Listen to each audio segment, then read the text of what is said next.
talking about GS paper. Okay, I'm not talking about optional, I'm talking about GS only. Okay, please remember. So since today is our first class, we'll start with the introduction. So what is Geo? Geo means Earth. Earth. Our planet Earth. Earth. What is graphy? What is graphy? Uh-huh. Features. Then what else? Graphy. Graphy means to write, to describe. Okay. So graphy means to describe. So geography is description of Earth. Some students say study also. Correct, that is wrong. That is for geology we can write. Logy means what? Study. There is another branch called geology where we study earth, where we study surface. We study about rocks, minerals, groundwater and how to make use of it for our benefit. That is all geology. Okay, there is also a branch of science. Okay, rocks, minerals, groundwater, how to make use of it for our benefit is geology. Whereas graphy means what? Description. So geography is description of earth. Please remember that. Okay. The word geography, this word geography was coined by a Greek scholar by the name Eratosthenes. Is a Greek scholar who coined the term geography. So he is considered as the father of geography. Okay, please remember Eratosthenes is a Greek scholar who coined the term geography. He is a very popular geographer. He is the first person to calculate the circumference of the earth also. He is the one who first calculated the circumference also. So please remember who is father of geography. Now you know. Father of geography.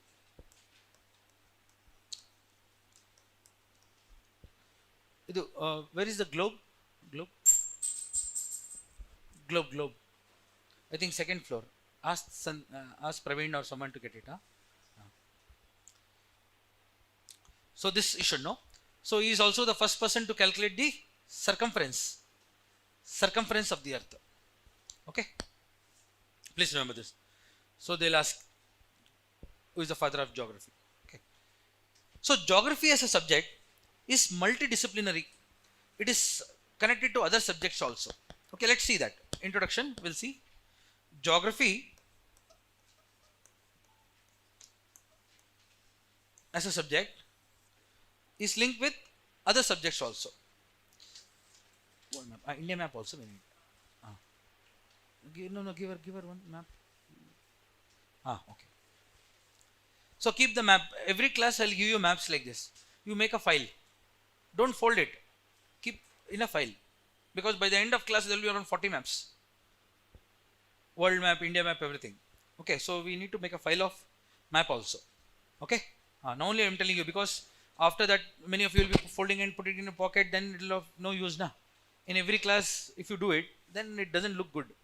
Finally we have to make one file. Okay. So geography as a subject is multidisciplinary. It is connected to other subjects. Let's say history.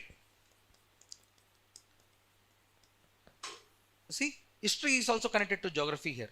What is history? It's a story of man. See the word story. It's a story of man on earth over time. It is a story of man on earth over time. That is the reason history is chronological study. All of you understand chronology. What is chronology? Time. Timeline we study. Prehistory, history, ancient history, medieval, modern, post-independence. Like that we have divided history, right? So it is a story of our ancestors, our correct freedom fighters. It's a story of our early humans on earth over time. So history. One famous historian, Herodotus, you might have heard of, father of history. He said, study history geographically and geography historically. How beautifully he has said. He said, study history geographically and study geography historically. Who said it? Herodotus. Herodotus is the father of history. Okay, so history is connected to geography. So similarly, let's take one more word. Let's say economy. See here, nomi means management. What does nomi means? Management. Okay, see the word eco. Eco comes from the Greek word ikos. Greek word ikos. It's a Greek word. The word eco comes from the Greek word ikos, meaning home, household. So how you manage the resources at the household level, how you manage the resources at the district level, state level, national level is economics. Remember, eco means home. Nomi means management. So managing the resources, what resources? Financial resources, material resources, human resources. How you manage the resources is called as economics. Okay, similarly you come across the word ecology also, correct? See here again, this word is coming, eco is coming again here also. What is this eco again? Home, I told you, correct? So how means in general it means our surroundings also. The word eco can be any surrounding. So ecology is a study of biotic and abiotic components in our environment. In our environment we have lot of biotic components and abiotic components. Correct, we are all biotic components. And land, air, water are what? Abiotic components. How they interact with each other. Biotic and abiotic. How they interact with is called as ecology. So ecology is basically study of our environment. Basically study of our environment. Basically it basically studies how biotic and abiotic components interact. Interrelationship between them is called as ecology. So it studies that.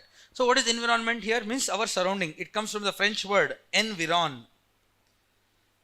Means our surroundings. What is this? One second.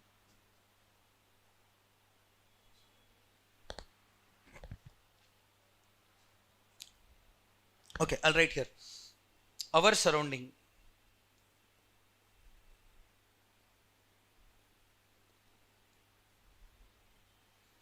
So study of our environment is ecology. Environment comes from the French word environ, means our surroundings. What do we have in our surrounding? You can see, look around. We have natural surrounding and cultural surroundings. Correct? Everything natural around us comes under natural environment. Everything we have created is cultural environment. Okay, so please remember environment, ecology. So we have come across the word ecosystem also, correct? You have heard of this word? Ecosystem. Again, see the word eco is coming here. Got it? So it's a term we use for our environment, our home. We can use this word eco. System is what? What is system? Think about it. Each and every word you have to understand. Logic, easy, study. What is system? System is set of interconnected components which function as one unit. Like human body as a system. What does human body consist of? Brains.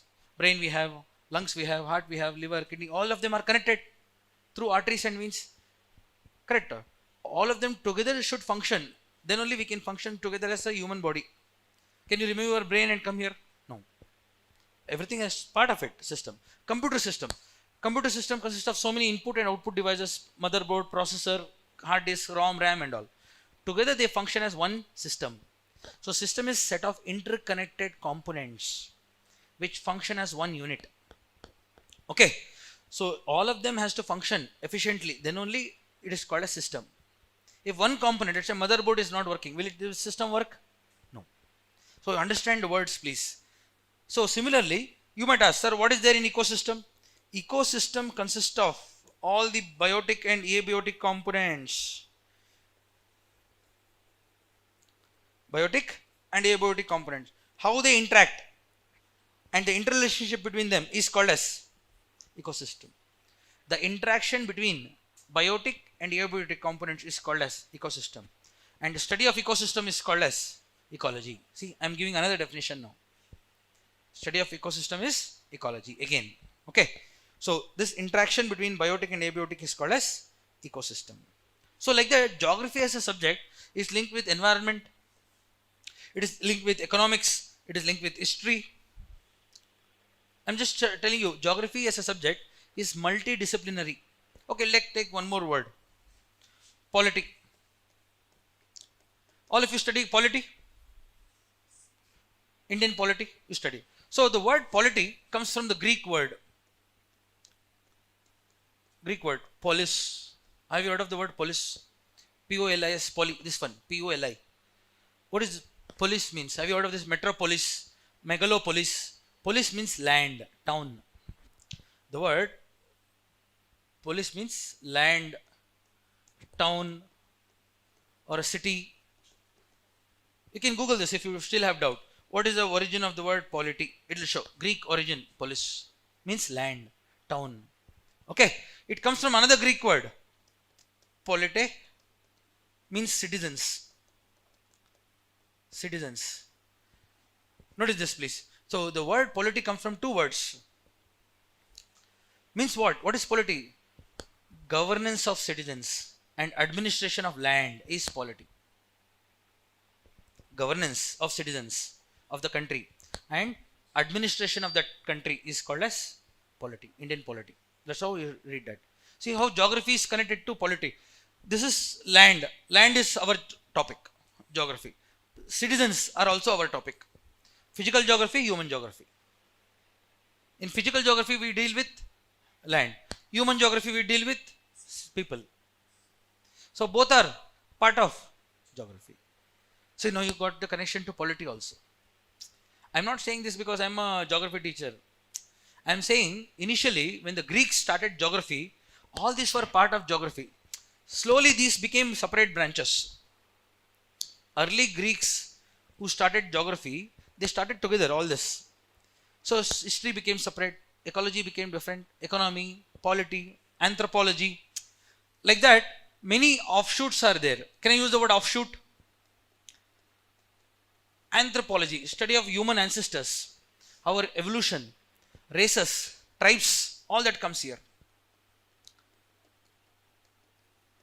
Study of early human ancestors, how we all evolved. So that is anthropology. And we study present society also. That is sociology. There is also a branch of geography again. See, geography as a subject is connected to all other. So when we read geography, we derive subject matter from economics.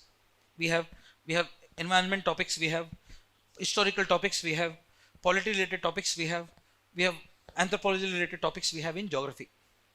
So geography as a subject is linked with others. So when you prepare for UPSC, you should not consider geography separate, history separate, anthropology separate. No, you should link them. Questions are always interlinking now. You see any question paper history questions, you see Battle of Panipat. Why did many battles took place in Panipat? They are asking. What is the geographical reason why that battle took place in Panipat? They are asking. Means history, geography they are asking together. You got it? So most of the questions in UPSC are what?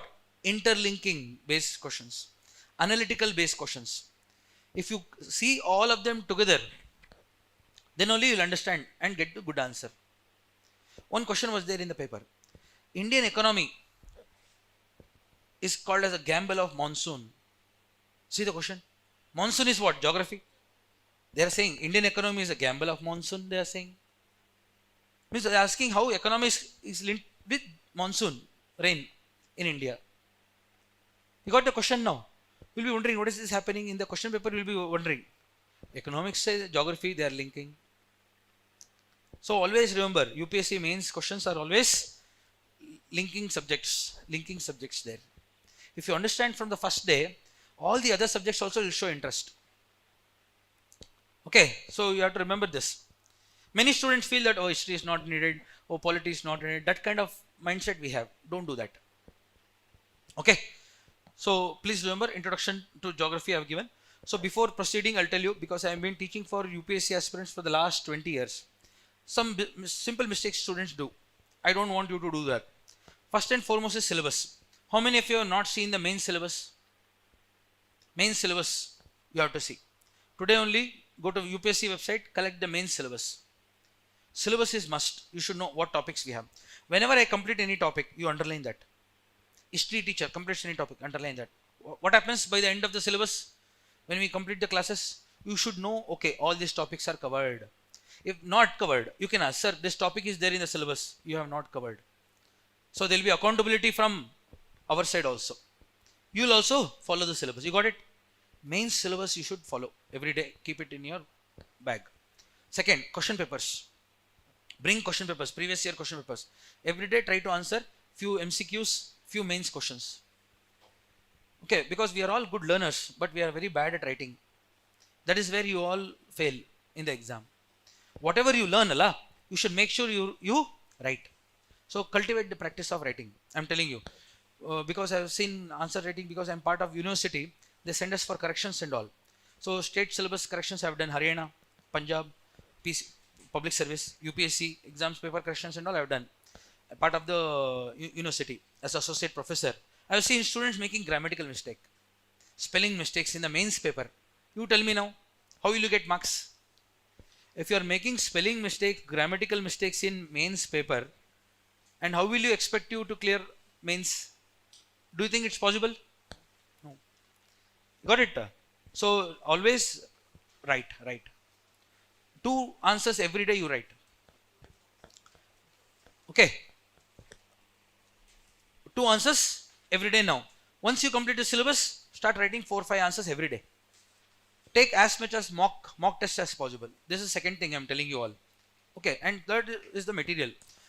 Go for only important books like NCRT, 6th to 12th NCRT, multiple times you read, along with the class notes and all. Don't rely on unnecessary material from Delhi and all. Many institutes give the material. Don't pile up. Read NCRT. NCRT 6th to 12th you read, multiple reading along with class is more than enough. And our material also will give you. Okay, unnecessarily don't run behind the material. Magazines are only for current affairs. If you are reading any magazine, stick to current affairs. In magazines, sometimes they'll give history special just to fill the pages. Don't do that. Don't read. History, polity, economics have to be read only from the NCRT.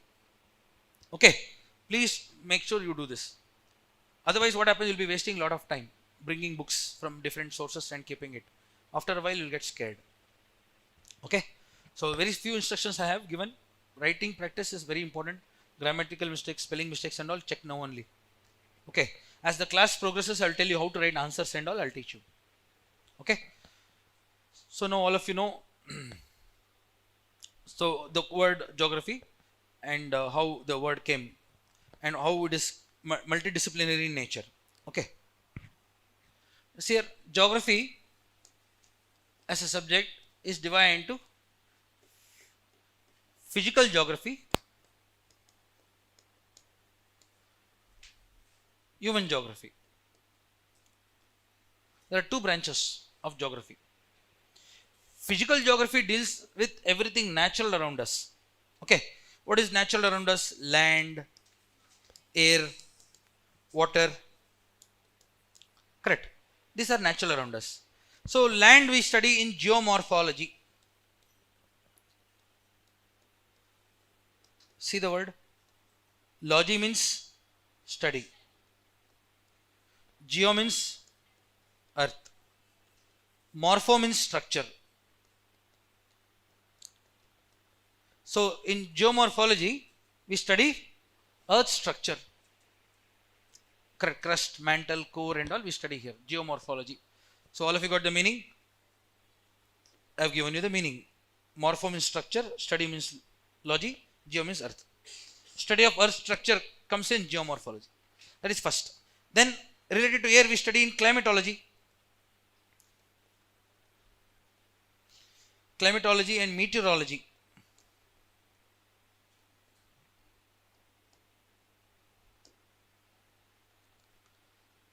See the word. Meteorology, climatology. Study of climate is called as climatology. Study of weather is called as meteorology. Remember. So there are 2 words, climate and weather. Weather is present condition. What you feel now is weather. Correct? The state of atmosphere is weather.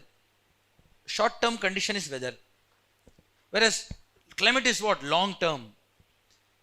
conditions of weather is called as climate.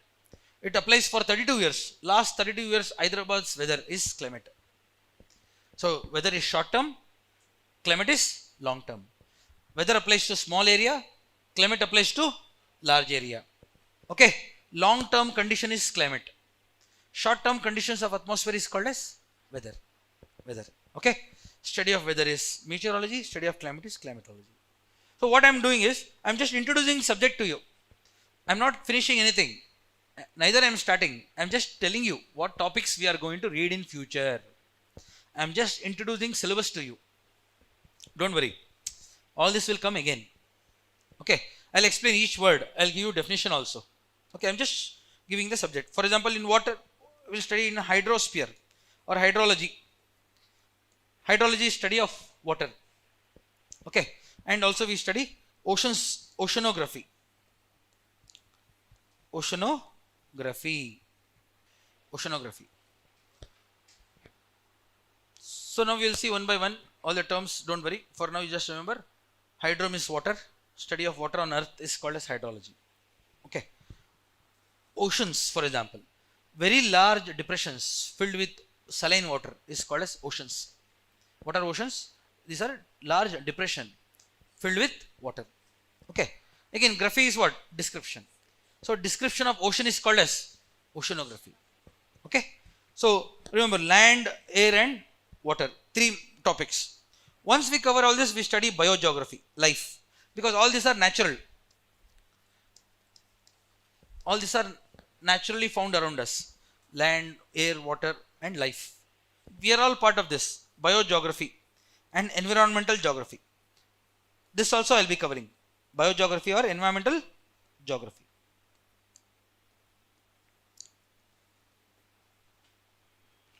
Environment geography. So these are the first topics we are going to discuss.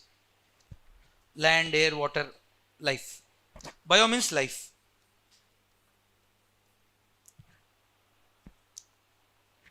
Okay. So now notice this quickly. All of you would have seen this Venn diagram in school. I'll call this as land. This as water. This as air. Part of land, air, water which supports life is bio. Part of land, water, air that supports life is called as biosphere. Okay, this word is biosphere. So the surface of the earth on which we are living is lithosphere. So lithosphere is the outermost hard shell of the earth. What is lithosphere? Outermost hard shell of the earth.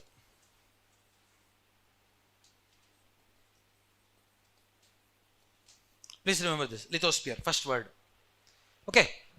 Atmosphere, we study a topic called troposphere. The first layer of the atmosphere is called as troposphere. Please write. Troposphere is the first layer of the atmosphere. Every second we are breathing in air. Comes from which layer? Troposphere.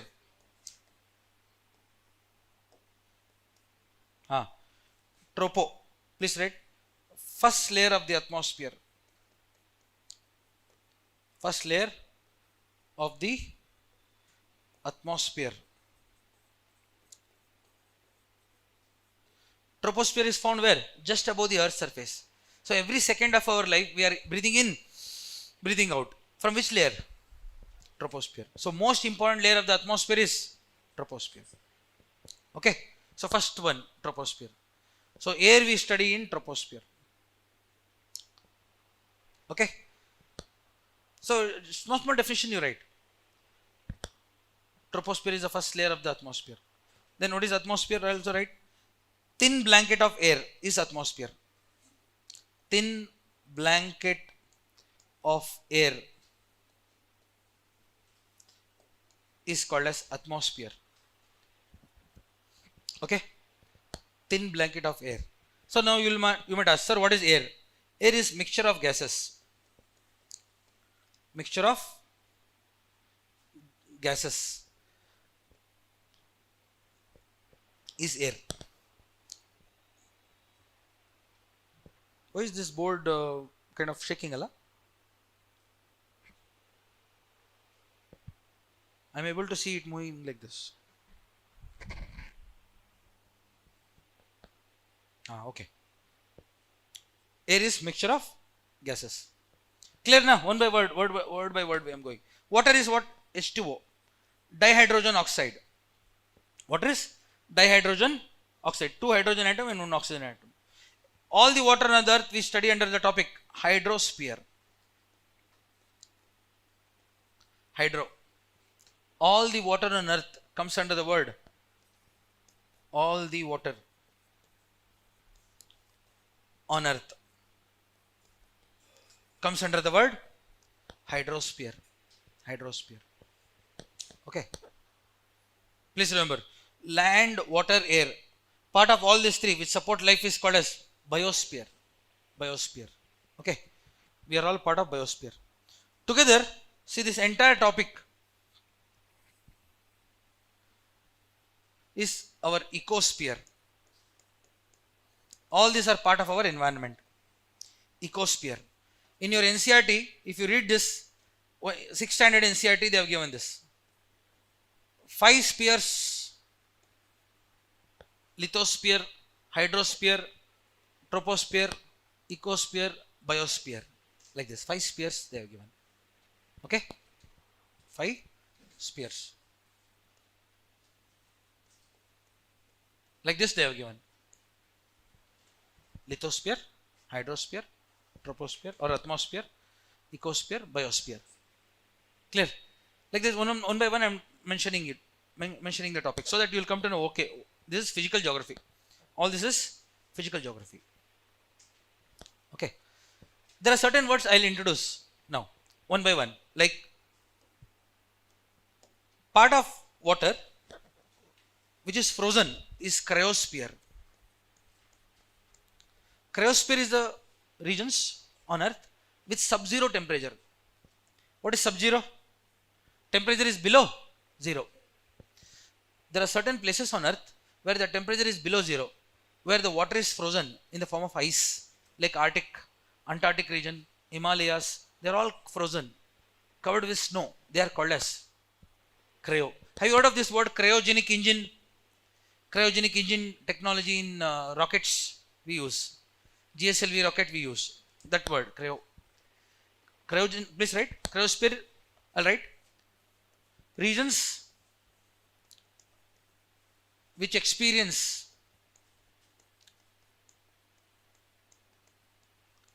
sub-zero temperature. What is sub-zero? Below zero. Throughout the year, sub-zero temperature are known as cryosphere. Cryo. So many words I am giving you today. Okay, one by one definition you should have. One line definition for everything. Because when you go home, you need to have some notes to read, to revise. So, cryosphere. Example, right? Example. Arctic, Antarctic,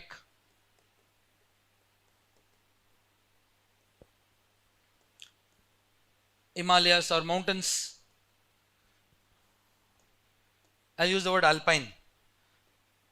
Upper part of the mountains covered with snow is called as alpine. Upper part of the mountains covered with snow, like Himalayas, are called as what? Alpine. Okay. Mountains which are under snow cover are called as alpine. So first few classes are basically vocabulary class. Words you are getting introduced in geography. Okay. So what I am going to do today, after this I will show you the syllabus. I will go one by one. Terms related to land I will cover first round. Then water, then air. This week and all I will be doing the same, along with some map we will cover. So till now it's clear. What is cryosphere, all of you? One more word I will introduce. I'll write here. Here I'll write. I don't have space. I'll write here. Pedosphere. Pedosphere. What is pedon? Means soil. The word pedon means soil. This board is about to fall, I guess. Pedon means soil. On the earth's surface, we have what? Soil. So, part of the lithosphere, upper part of the lithosphere where we have weathered rock, where we have soil, is called as pedosphere. The word pedo comes from pedon in Greek, means soil. The soil we have outside is pedon. Pedology, have you heard of the word pedology? What is pedology? Study of soil. Study of soil. So that also you write bracket mein, pedology. Pedology. See, initially you might find it difficult. The subject is like that. Correct. Every subject when you start reading, you will have that difficulty. But you have to slowly think, okay, I am learning something new. Because I have seen students, initially they will be like having Josho, IAS, banenge, IPS and all. But after 3-4 months, they will give up. So you should not lose that. You should motivate yourself. Okay, that is the challenge here with the classes. So the student strength gradually declines, and after 6 months, in everywhere, like in Delhi also, here also. So I am telling you no only. Because all these subjects are very difficult initially. But when you have patience, you will learn. Okay, so you should develop that now only. Whenever you are reading something, you should say, okay, I am learning something new. So this subject is going to become easy for me. If you think in your mind, it will be easy. If you start thinking, array, this is a very difficult subject, I will not be able to understand, then it will become even more difficult. It's always with the attitude. Okay, so don't forget. Pedon means soil, pedosphere. So it is part of what? Land. So I am writing here. Clear to all? So like this, so many words are there related to surface. So what we are discussing is this side, physical geography. There another branch called human geography. In human geography, we study man-nature relationship. Man and nature relationship here, basically.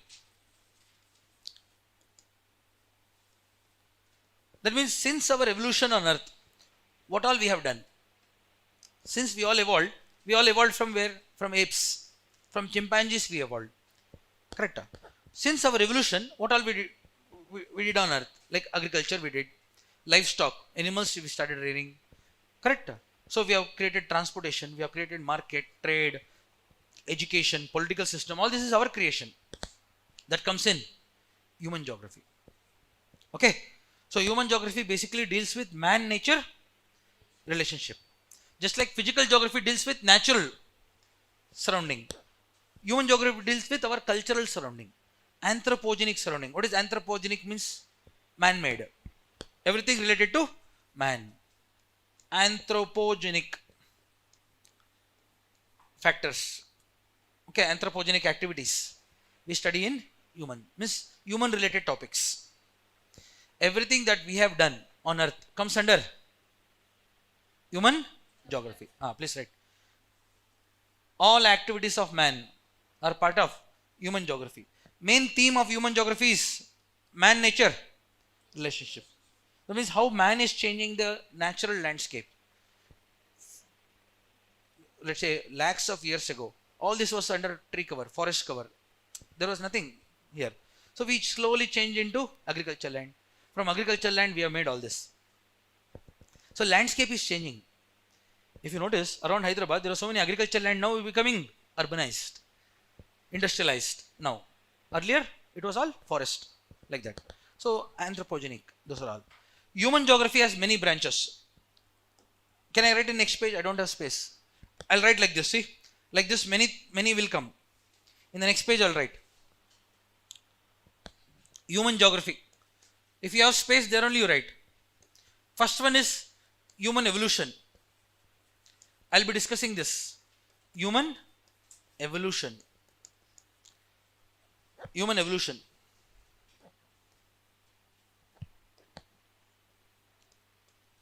Human evolution. How we all evolved. This one. Races will discuss. Races.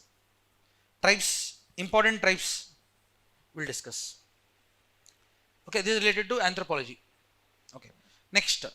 we'll discuss human population, demography, human population. Statistical study of human population is called as demography here, like birth rate, death rate, migration, okay, population density, sex ratio, all that will come here. This is our sociology. Okay, topics related to our society will come here. Birth rate, death rate, migration, okay, literacy, population density, standard of living,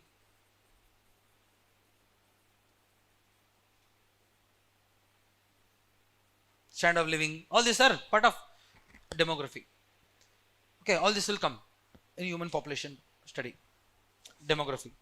Then again, settlement, human settlement.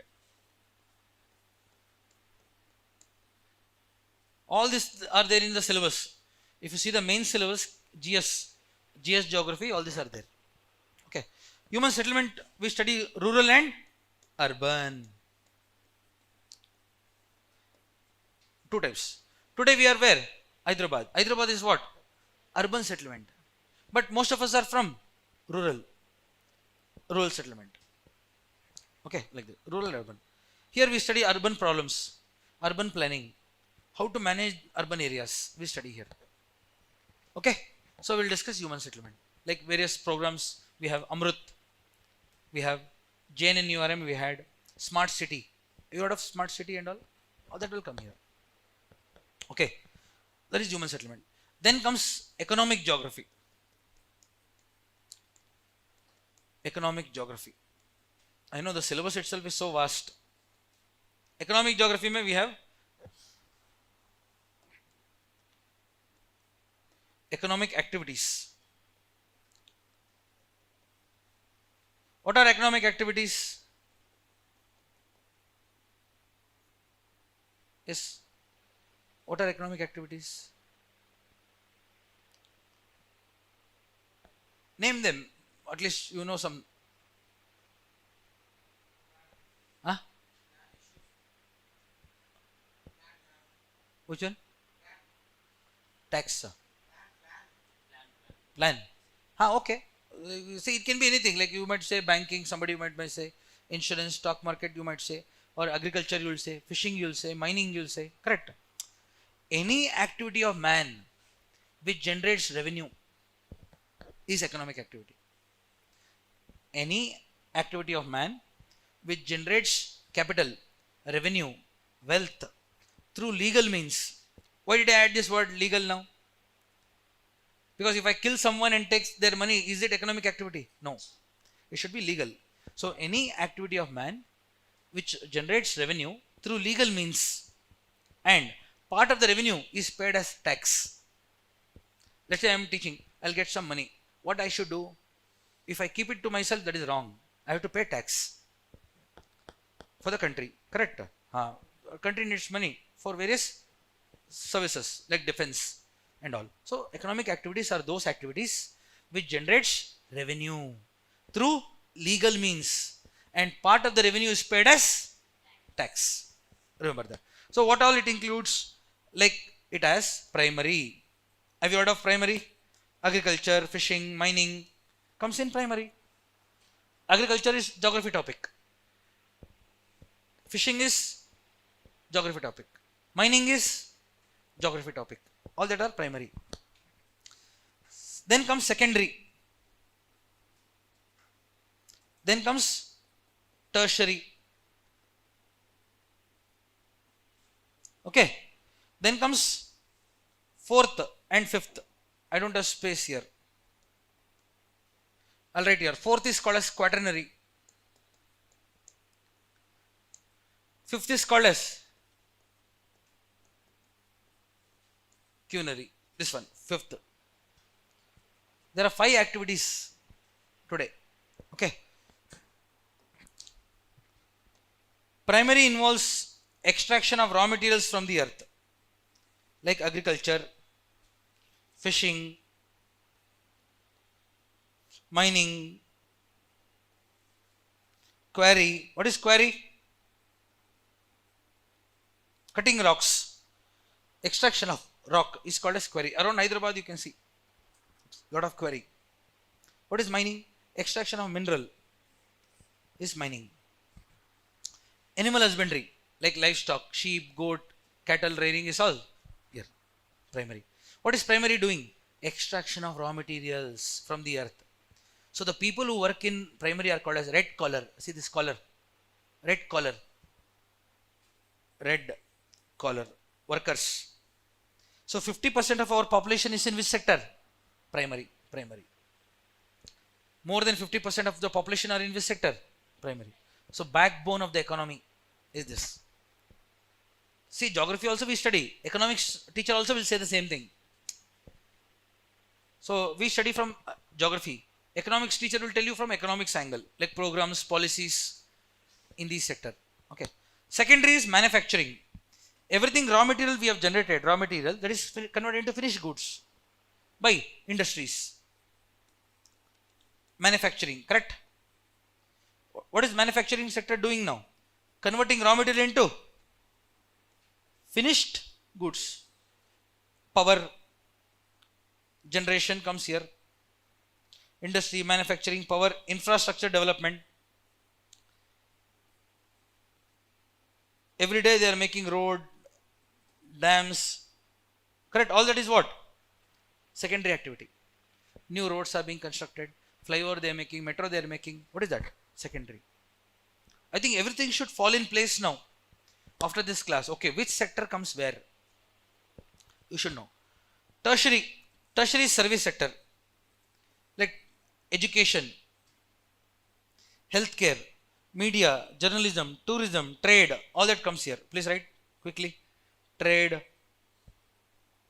education, healthcare,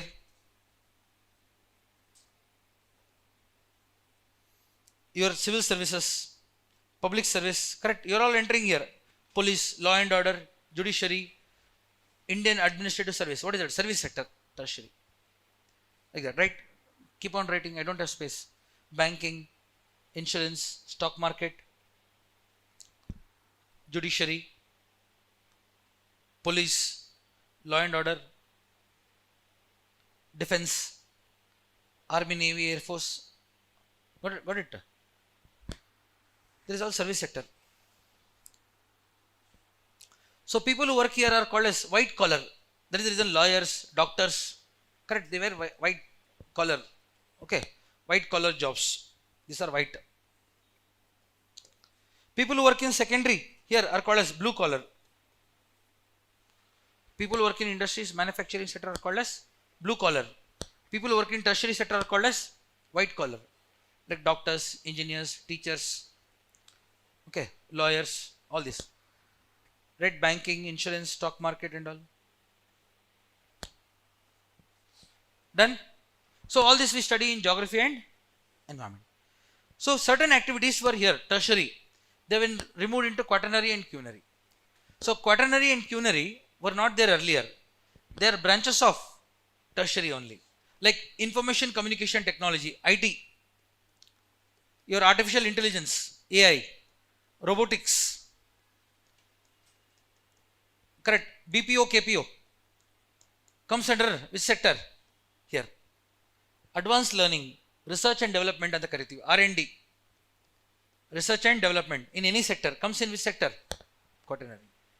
Let's say you are a scientist, means you come under which sector? Quaternary. Space, for example, all that is which sector? Quaternary. Means it requires higher skills. Notice that primary involves physical labor. You see farmers, fishing activity, mining and all requires physical strength. Hard labor, hard labor. You have seen people working very hard on the field. This is hard labor. But as you progress, requirement of skills, managerial skills, technical skill increases. Correct? As you further go to fifth one, people skill, managing people, correct? Policy making comes into play. Fifth one. You got it? Here requires intelligence. cognition here. So that is the reason people earn well if they are in this sector. Software, artificial intelligence and all. Silver collar workers. They are called as what color? Silver collar. Finally is culinary. This is gold collar workers.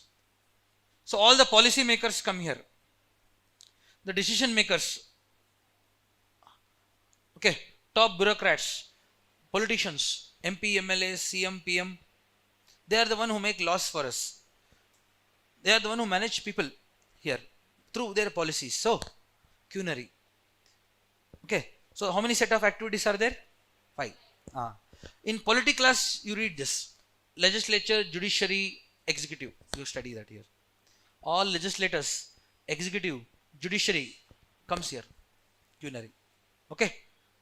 Culinary. Science and technology, you study this. SNT. Science and technology. Okay. Economics, you study all this. Banking, stock market, all that economics. Okay. Geography, you study this. Primary and secondary and all geography. You got it now? How the syllabus we have seen. Primary, secondary, both economics, geography teachers deal with this. This one is SNT, science and technology. That one is politics. So this is the physical geography, human geography. So once we cover this, next comes world geography. World geography. World geography, we study all continents, all countries, countries and continents.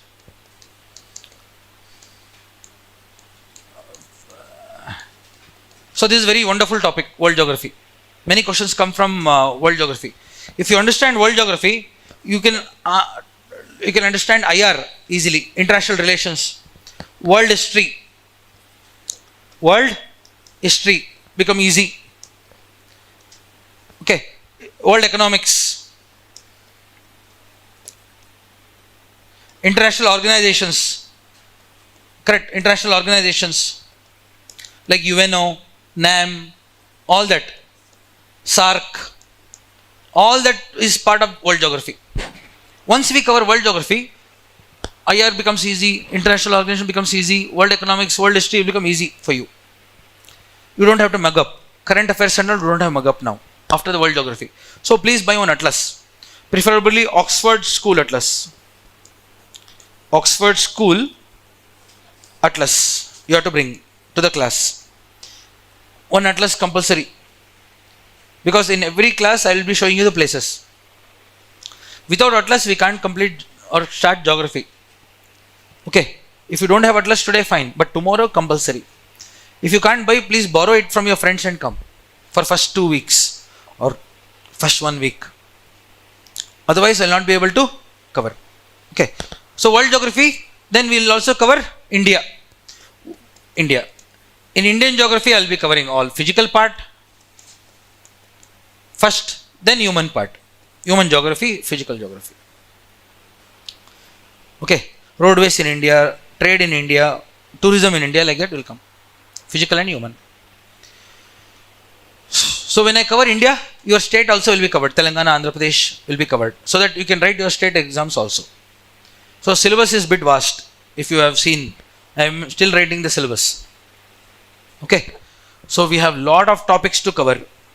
So you don't have to be scared, but these topics are very easy to learn, because we are all like, do you agree with the statement? I am going to make one statement now. Think about it. We all live our life geographically. Some of you are from the coastal area, Andhra. Some of you are from the plateau, Telangana plateau. Some of you are from the hills. Some of you are from the plateau. Like that. We are all from different places. So each one of us live our life geographically. You might be living close to a lake. Some of you will be living close to a river. Correct? Some of you from the coastal areas, Bay of Bengal, like that. So each one of us have been living in different places across. And today we have come here. So we all live our life geographically. So every day you go out, you notice a lot of things. Correct? You travel on the earth's surface. So as a result, geography is a subject which can easily connect. So as a result, easy to learn. So some very great scholar said, geography is in our blood. It's in our arteries and veins, because we have all evolved on earth. So it's so much linked with us. That is the reason we all are emotionally linked with the land we have. If you have a home, you are emotionally linked with your home. If you have agricultural land, you are emotionally linked with that agricultural land. Why do you think people worship soil? You have agricultural land, you'll know what I am talking about. Correct? So we are all linked with our surroundings. So we need to understand that. So as a result, geography becomes easy. Okay. So let's start with the first topic, Earth's surface. Earth's surface. Where is the globe? I asked for the globe. They didn't bring Allah. This is the map. Okay. So I'll show you the globe also. We'll discuss that. Till then, I want you to recognize all the continents. Take a pen, mark the continent names and ocean names.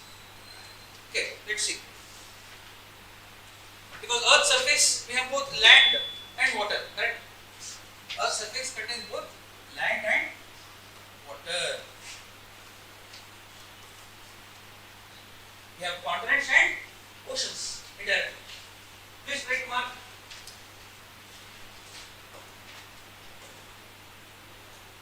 No problem, even if you go wrong also, don't worry.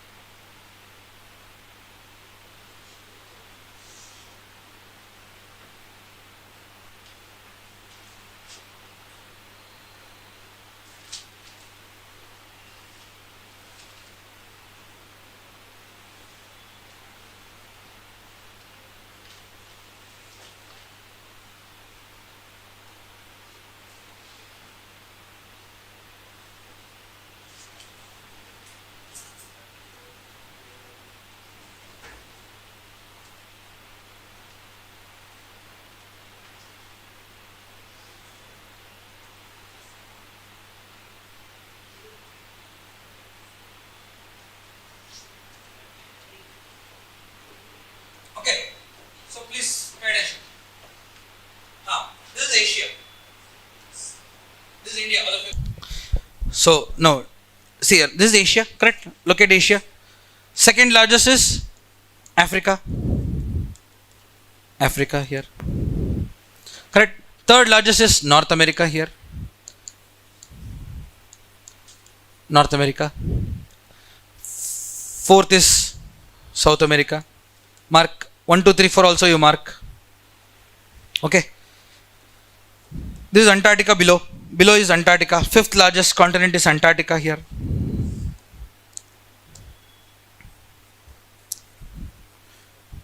Antarctica. Done. Sixth is Europe. This is Europe. Europe. Separated from Asia by Ural mountains here. You can see Ural. There is a mountain called Ural. There is a line I have given. Ural mountain. Separate Asia from Europe. Okay. See, this is Australia and all the neighboring islands are called as Oceania now. We should not say Australia now. We should say what? Oceania. We should not say Australia. Australia is part of Oceania. Correct. Earlier only Australia was recognized. What about these islands here? Small islands here. Like this. They were not recognized. So we all recognize them now as Oceania. Oceania includes Australia plus Pacific Ocean islands. Okay. Seventh. Eighth continent is here. Zealandia. Near our New Zealand. We have an eighth continent called Zealandia. How many continents now? 8. Okay. So first recognize all the continents should be clear to all of you. Okay. This continent is where. That is the reason I have given the map. Because once you practice, you will never forget. I always believe map work is whether you are optional students or GS student. You have to do map work. Because whatever you are doing in UPSC, you should remember forever. Not for 1 year or 2 years. Permanently. You got it? Like that you should study. All of you clear what is Oceania? Australia and neighboring islands. What is Zealandia? 8th continent. New continent. Okay. Now what are continents? Write one definition. Continents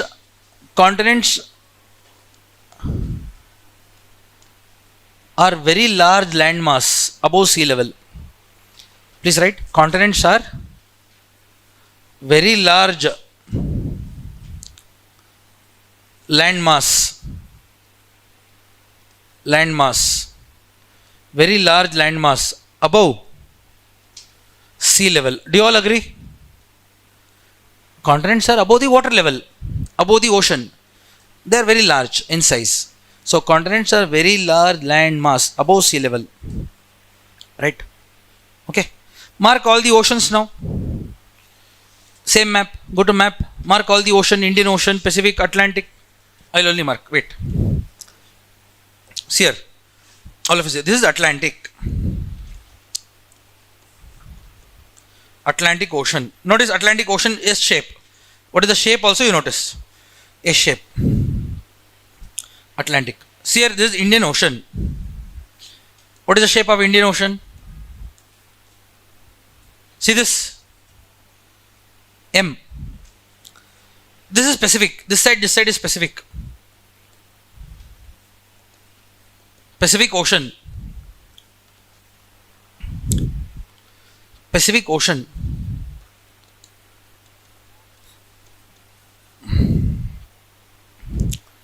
Okay, Pacific Ocean. Fourth one. Which is the largest ocean? I'll write 1. Pacific Ocean is the largest. Second one, Atlantic. This is third one. Fourth one is here, Antarctic Ocean, around Antarctica, also called as Southern Ocean. Southern Ocean. This is called as Northern Ocean, also called as Arctic.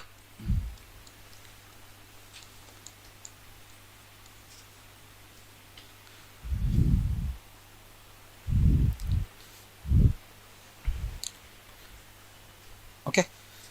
Mark all the oceans on the map. You are not supposed to forget this. I am telling you now only. Okay. Now write one definition for ocean. Oceans are very large. Oceans are very large saline water depressions. Saline water depressions.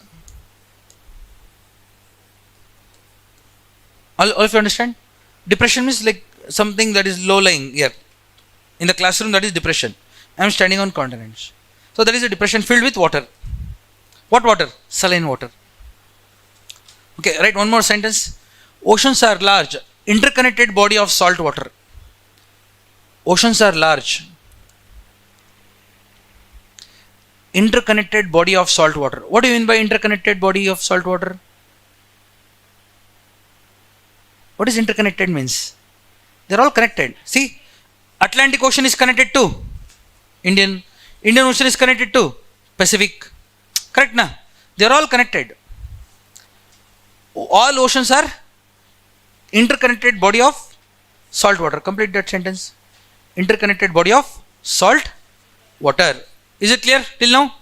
Good to go? What is, we have Earth's surface contains land and water. Okay. 29% of the Earth's surface is land. Please write. 29% of the Earth's surface is land today. Majority of Earth's surface is under water. 71% of the Earth's surface is under water. Please write. 71% of the Earth's surface is submerged under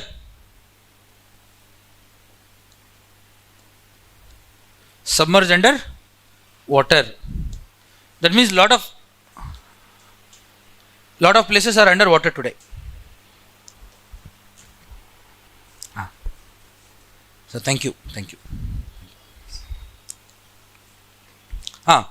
So notice this please. So all of you have seen this. This is called as globe. Okay. So in the market you can see different size globes. Small one, big one and all. Correct? So globe is a small scale model of the earth. It is a representation of the earth. Earth is very large planet. It is the 5th largest planet, earth. Can you make globe as big as earth? Obviously not possible. Where will you keep that? Correct?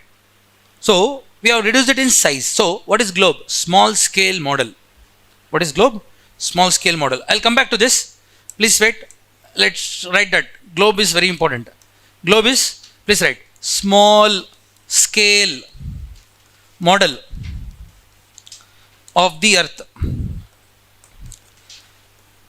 Have you seen outside there are so many small models of toys, JCB toys? You would have seen kids will be playing with that like this. Exactly, it looks like a JCB, correct? But it's small scale model.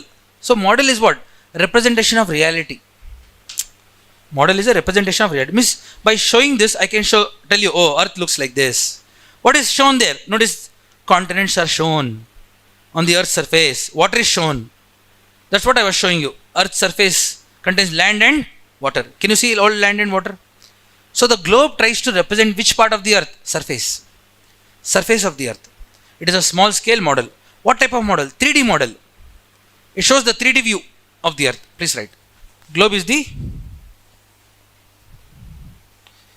three-dimensional representation of the earth. Three-dimensional representation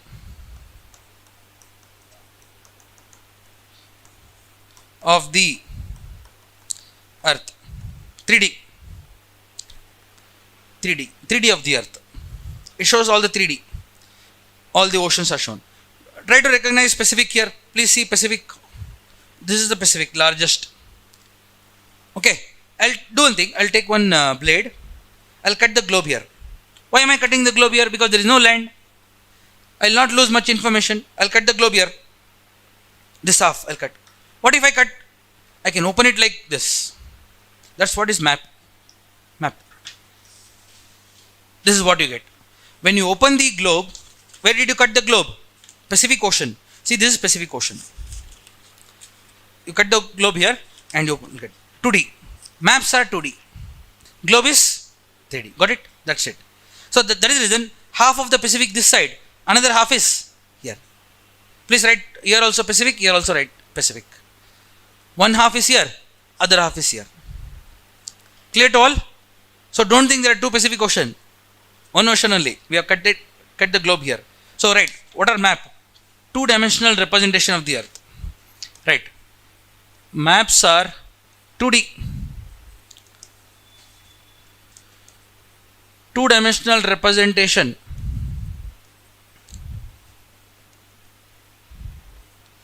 of the earth.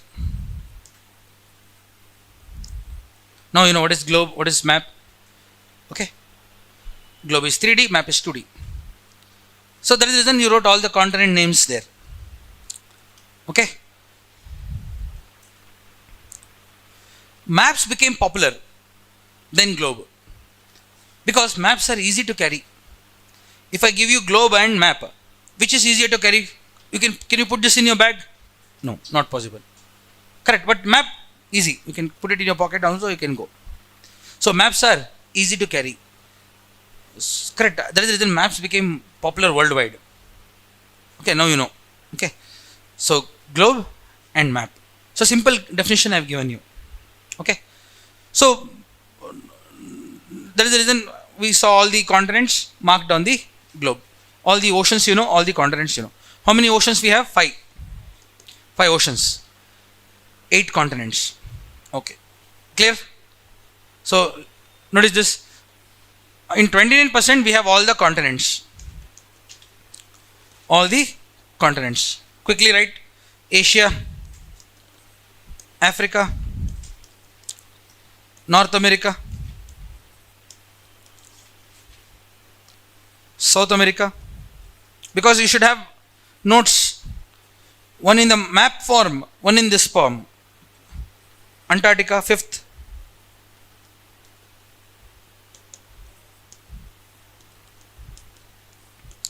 Sixth, Europe. 7th, Oceania. 8th continent is Zealandia.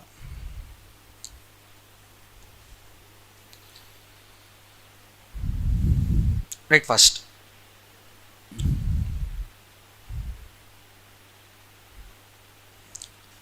Earth's surface contains land and water. So 71% of the Earth's surface is under water.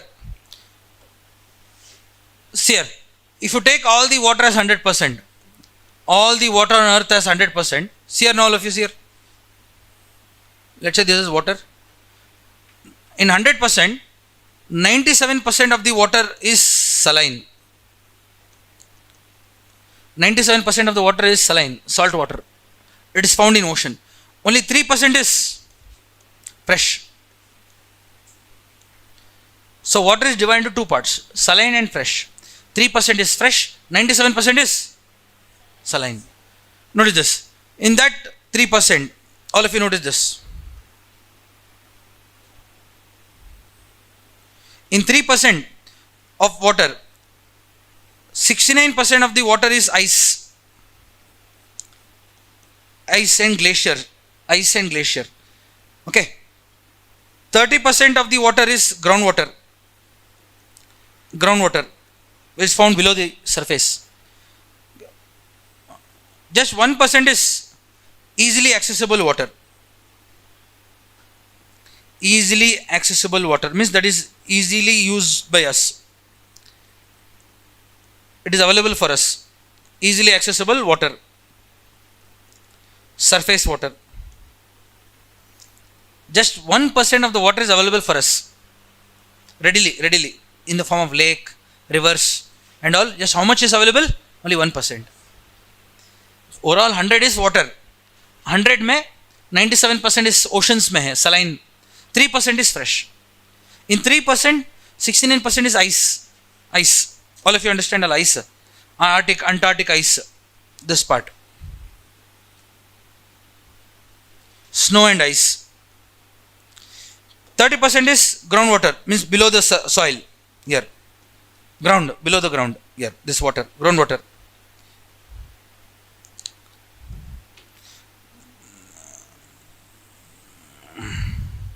In this, please write.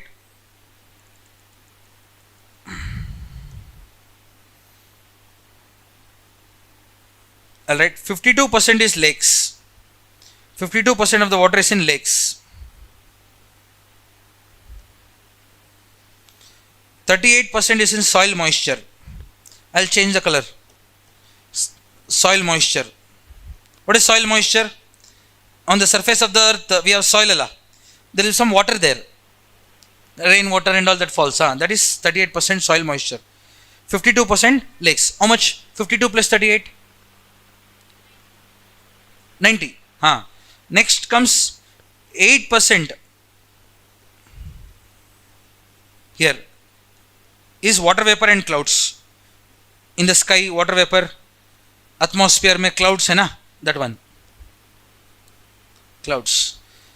Just 1% is rivers. See, rivers is very less. And another 1% is within life. In our cells and tissues. In our body, water we have. Cells and tissues. Plants, animals. That is 1%. Rivers is 1%. Water vapor and clouds is 8%. 38% is soil moisture. 52% is lakes. Write down fast. 2018 से 2023 तक this continuous one question on this 5 years continuous prelims में they had asked one question from 2018 paper to 2023 paper on groundwater, on surface water and all they have asked.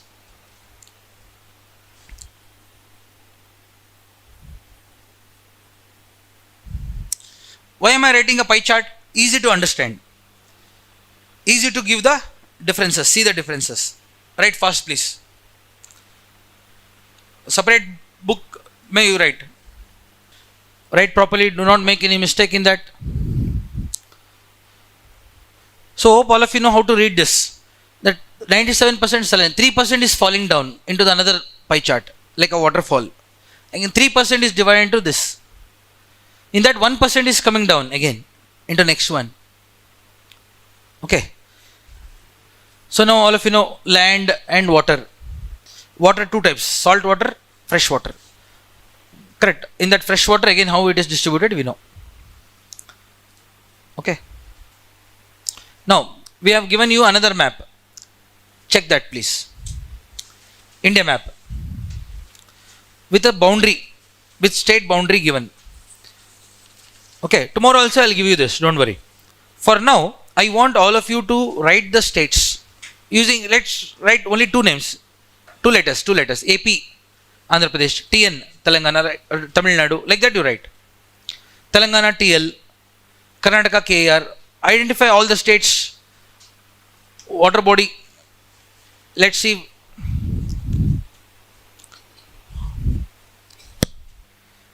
Because in the first class only, if you know where we are in the map, you can improve next class onwards. So you have to start with first day map. Even if you go wrong, no problem, right? But you attempt. Done. Most of you are not going beyond South India. And some of you are struggling with Northeast. Now you know why Northeastern students or Northeastern people hate us. You are not recognizing them properly. See, why we are doing this map? Because geography may, this is basics. We are starting with this basics only. If we don't know how to recognize the states, history becomes difficult. You got the point? Not only geography, history also becomes difficult for you.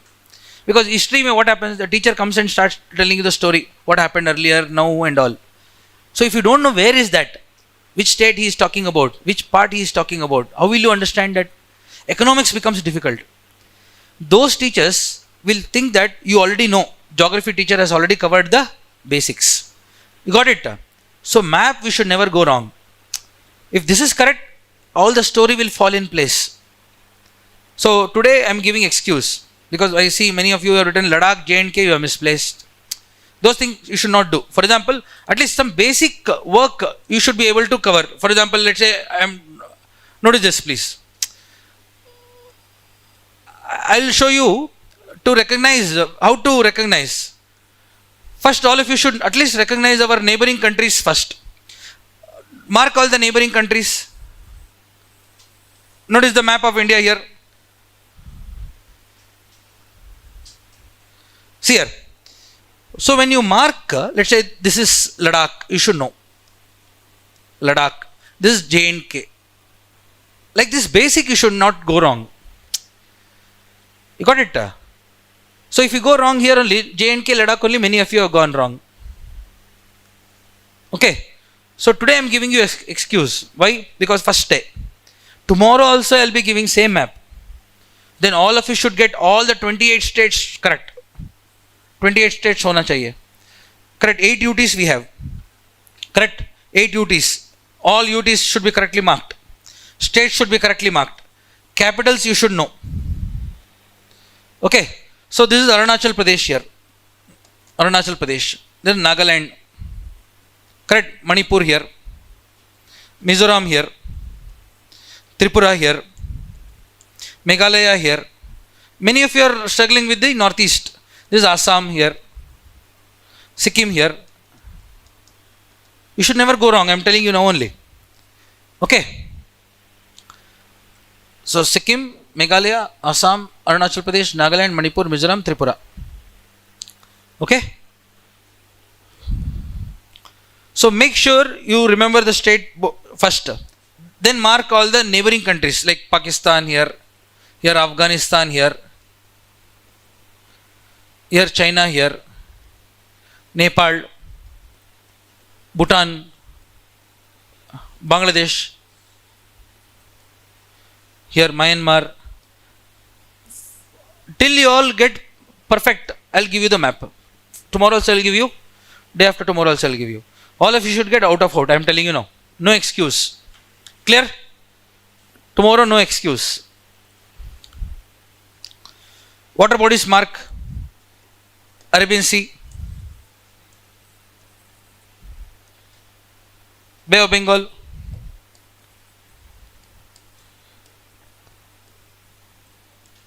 Indian Ocean. Mark all this please. Lakshadweep Sea you mark. Where is Lakshadweep Sea? I have marked. Arabian Sea you mark.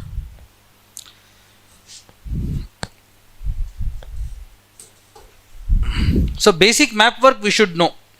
Okay. This is Gulf of Kutch.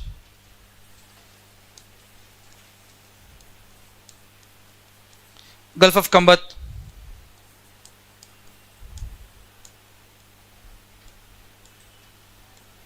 Because most of the questions are what? Map based. This is Gulf of Mannar.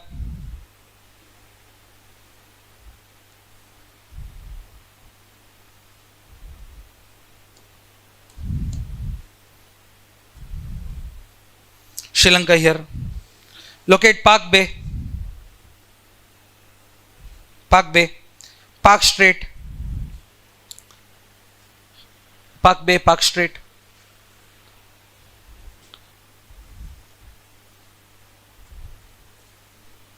Park Strait.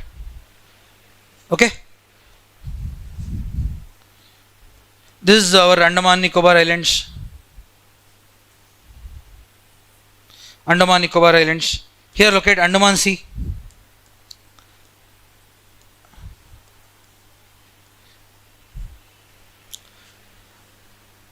So I am telling you today only, go home, get on Atlas. While going home only, buy on Atlas. Oxford Atlas, preferably Oxford 38 student school Atlas. Today only you see all the states. UTs, capitals. Should be clear. Neighboring countries, water bodies should be clear. Okay. By future classes, when I come across any state, if I mention, if you go wrong, I'll be very angry. I'm telling you now only. Okay. We expect you to at least give your 100%. Then only we can continue. Otherwise, civil service exam is not some group D exam we are talking about. You have to be very fast, compete at the national level, and you are spending your quality time, money, so you have to respect that. Okay, please don't go wrong in this. I am telling you, compulsory Atlas. Clear? Slowly we'll teach you how to draw map also. Every class, whenever required, we have to draw map also. Small one that fits the paper, so that you can show some distribution and all.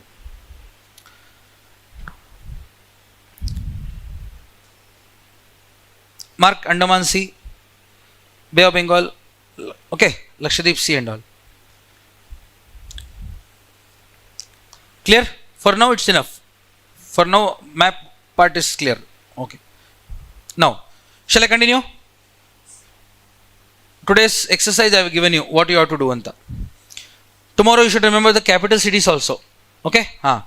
Now, important directions. Now it comes to direction. Important directions we use in geography.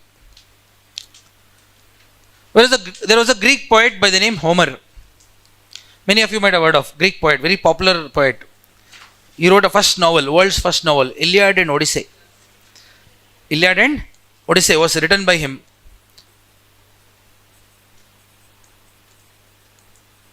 Okay, beautiful novel. World's first novel was written by him, Homer, Greek poet.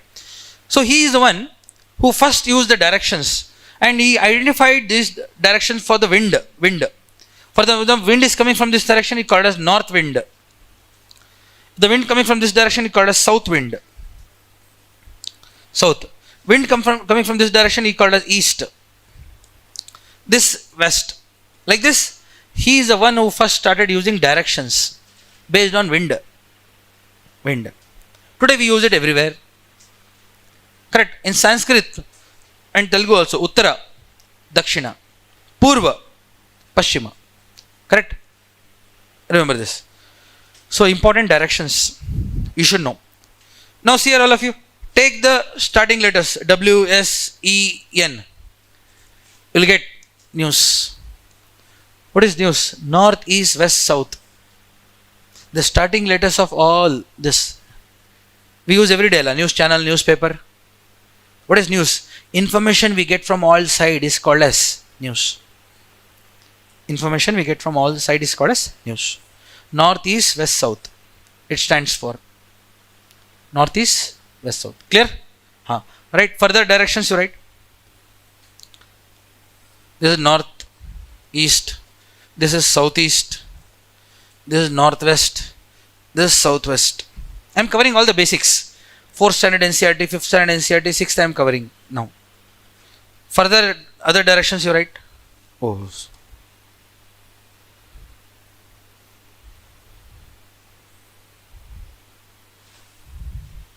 This is north northwest, north northeast. This is north northwest. This is east northeast. This is east southeast. This is south southeast. This is south southwest. This is west southwest. This is west northwest. Like this we have 16 directions in geography. How many? 16. 1 6. Write fast please. Shall I continue?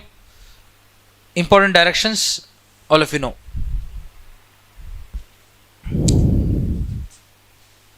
Now, next. Let's say this is the earth, the globe. Okay, imagine this. I want all of you notice this. Let's say I'll take one marker and I'll put one point here. From this point I'll draw one line like this. And that line goes around the earth and comes and joins the same point. What did I do here? I have drawn a line whose opposite points intersect at the same point. Don't you think it's a circle? What is a circle? Circle is a line whose opposite points meet. So this circle I have drawn, imaginary circle. Okay, we are imagining this. This imaginary circle I have drawn here is dividing earth into two parts. This half, this half. So the word equator. See the word equa. What is equa? Equal. So equator is a circle, imaginary circle, which divides earth into two equal parts. So here on the board I can show 2D. 2D. Equator is a circle, right? Equator is the imaginary circle which divides earth into two equal parts. Please write. Equator is the imaginary circle which divides earth into two equal parts. So the word equa is here. This is called as northern hemisphere, correct? What hemisphere? Northern hemisphere. See the word hemi. This is called as southern hemisphere.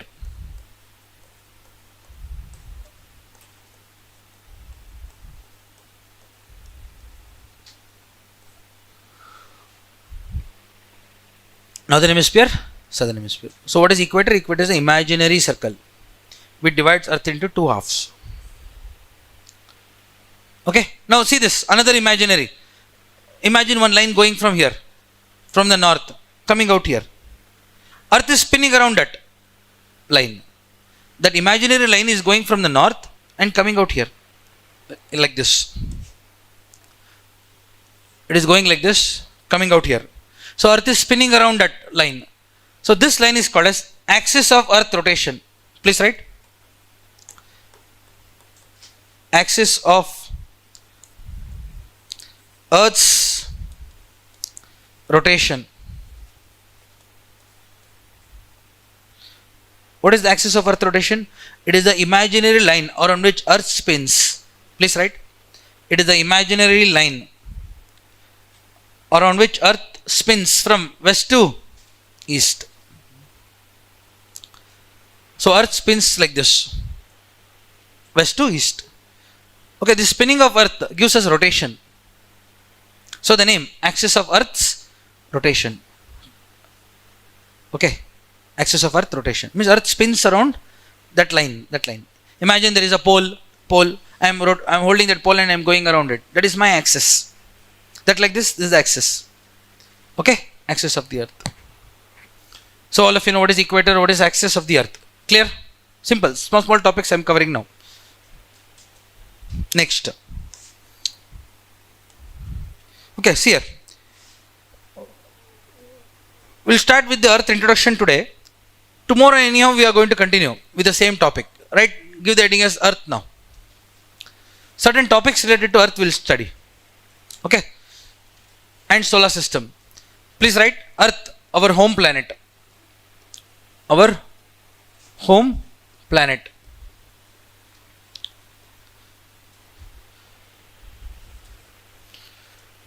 So Earth is our fifth largest planet in the solar system, right? It's the fifth largest planet. Fifth largest planet. Why am I starting with Earth? Because in geography, what is geo? Earth. So I'm starting with Earth. Then we'll go to other parts of solar system.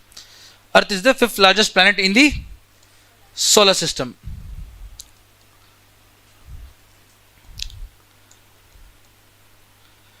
Do you agree if I say Earth is the only planet which supports and sustains life? Do we have any other planets in the solar system which supports life? No. There is no life outside Earth. Is there any planet in the universe which is like Earth? No. As of now, we don't know.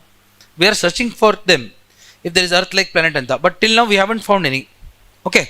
Recently, NASA has identified one of the Earth's exoplanet, which is similar to Earth. Life might exist in that. They are not saying sure. They are not sure. They say some bacterial life they have found, like phytoplanktons and all. They have found on the particular planet, which is similar to Earth, but they don't have intelligent life like us. But still now we are trying to find some other planet where there might be intelligent life like us. So we are very curious that just like us, they also might be looking for us. One day we might contact. Correct? You might have heard of many alien theory. In India we don't believe in all that, but in US, North America, that is very common. Every day they say aliens and all. So Earth is the only, please write, Earth is the only known planet. Earth is the only known planet, means till now. Okay, only known planet in the universe. Which support and sustains life. Please write, support and sustains life. Earth is the only known planet in the universe which support and sustains life. So don't you think this itself is so important statement that we have made, that we are alone in this universe. We are very unique in this universe. That is the reason we should protect our planet Earth. If there is another planet where we could all go and live, we could have destroyed this. We could have finished this planet and we could have all gone there. But is that option available for us? No, we don't have that. There is no alternative planet. There is no planet B for us. This is where we are all born, and this is where we are all going to die. So this is the reason we should protect what we have. So why do we read geography? Because we need to make better choices for ourselves and for our planet. Otherwise what happens? We will all destroy. Already we are destroying the planet. In future also we are going to destroy ourselves. One famous scholar said, so humans will destroy themselves. They don't need anything else. We don't need an asteroid impact. You got it? We will destroy ourselves. So we shouldn't go there in that route. So since this statement itself is clear, we don't have alternative planet. So this is our home. So this is where we are all born, and this is where we are all going to die. So as a result, we should make better choices for ourselves and for our planet. Okay. So that statement I made is very important statement. Please continue. It is the third planet in the solar system after Mercury, Venus. Third planet in the solar system. Third planet in the solar system after Mercury and Venus.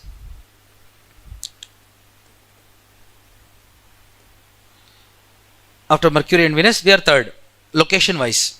Okay, let's see that now. Is this clear till now?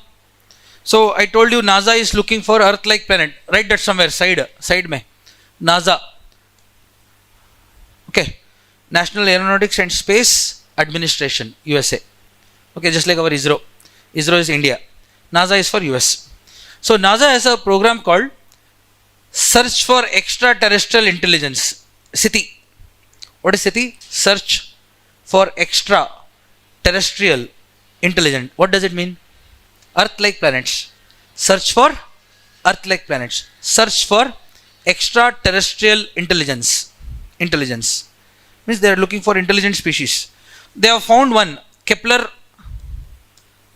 452b. You write this somewhere, we'll discuss that future class, science and tech class. What is this Kepler telescope? 452 is what? A star. Around it there are two planets, A and B. B is Earth like planet. Got it? Kepler telescope has identified so many planets. 452 is one of them, star. Around it A and B are two planets. B is like Earth. So it's our exoplanet. Bracket right. It is our exoplanet. What is exoplanet? Exoplanets are those planets which are similar to Earth, which are alike Earth. Exoplanet. For now you remember this much because I can't discuss that. I have to discuss this first. Right now, quickly. So here I use the word solar system. The word solar system means sun and its system. Please here, I'll write here. Sol means sun. The word Sol means Aditya, Surya. Sol. We have Aditya, Surya, just like we have Sol in Greek, Helio in Latin. So like that, Sol means sun. Sun and its family is called as solar system. Sun and its family is called as solar system. Who all are there? Right. Sun is there. 8 planets are there. 8 planets. Dwarf planets are there, many.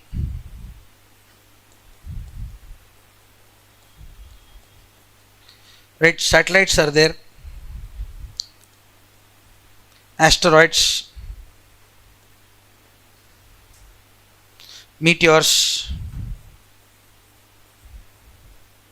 comets. All these are part of sun's family. So solar system. Okay. Like this we'll go one by one.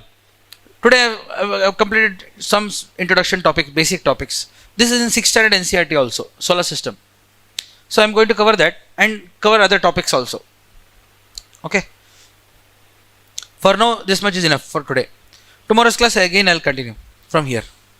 So this week only introduction, only basic terms, nothing else. Geography and environment basic terms I'll cover, which is going to be useful in future class.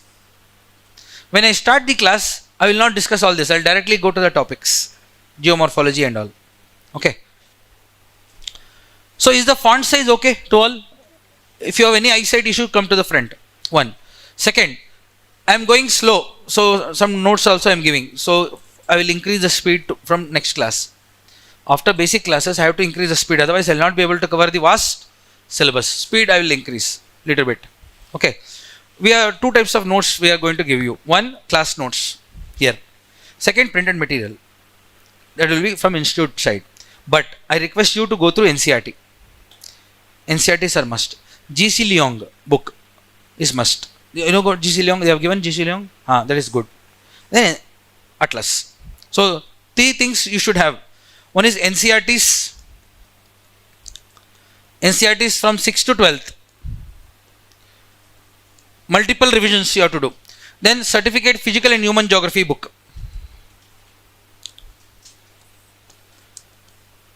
Certificate physical and human geography by G.C. Leong. This is one book. Okay. Then just Parados. Just Parados. Volume 1, Volume 2. Volume 1 and Volume 2. Okay. And Atlas. Atlas. Tomorrow's class, if possible, bring Atlas. Just Parados Volume 1, Volume 2 is for GS Prelims and Mains. Geography and environment. It covers full syllabus geography, environment for prelims and mains. For prelims and mains, it has more importance for mains That means if you read it now only, it's big books, big heavy books. If you read it now only, it will be easy for your mains altogether. Volume 1, volume 2. Atlas, 37th or 38th edition, Oxford Student Atlas, or school, sorry, school atlas.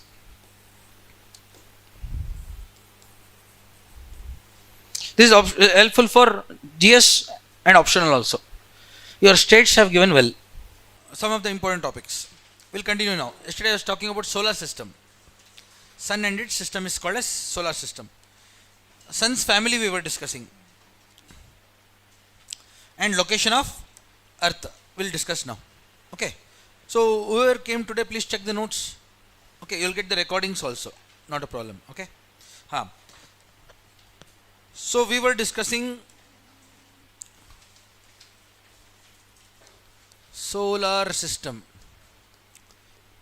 Heading we had given yesterday. Sol means sun, and its family is called as solar system. Sun and its family is called as solar system. Okay. So remember this. Sun's family consists of, please write 8 planets. Check your notes. New students write 8 planets. Many dwarf planets. Satellites. We have a lot of asteroids, meteors,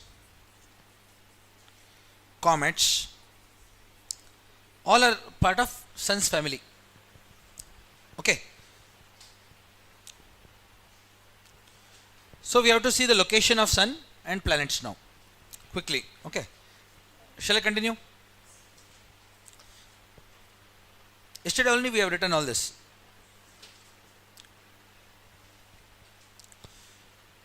So Sun is our star. It is a hot ball of hydrogen gas. What is Sun? It is a ball of hydrogen gas. Okay, write down small definition. Sun is a hot ball of hydrogen gas. Hydrogen is the most abundant element in the universe. So all the hydrogen clump together to form Sun. Okay. So nuclear fusion. Inside Sun what happens? Nuclear fusion is a source of energy for the stars. Hydrogen molecules fuse. Hydrogen atoms fuse to form helium. Hydrogen atoms fuse to form helium. During this process, large amount of energy is released. That process is called as nuclear fusion. Okay. So I'll show Sun now. If you take entire solar system as 100%, 100% is the mass of solar system. Sun occupies 99.9% of the solar system. So Sun is so huge. If entire solar system is 100%, Sun occupies how much? 99.9%. So Sun is such a huge star. Okay. So rest of these are 0.1% mein aayenge. Okay. Sun is very enormous. Now you got an idea. Sun occupies 99.9% of the mass of the solar system. See here now. Let's say this is Sun. Don't write anything, just see. I have written Sun. Since Sun is very large, I have written it this side. Okay. This side. Sun. You can see this is Mercury. Mercury. This is Venus. This is Earth. This is Mars. Okay.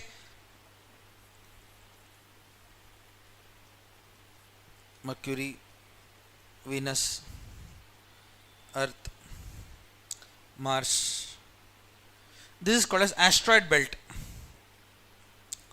These are large chunks of rocks. These are asteroids.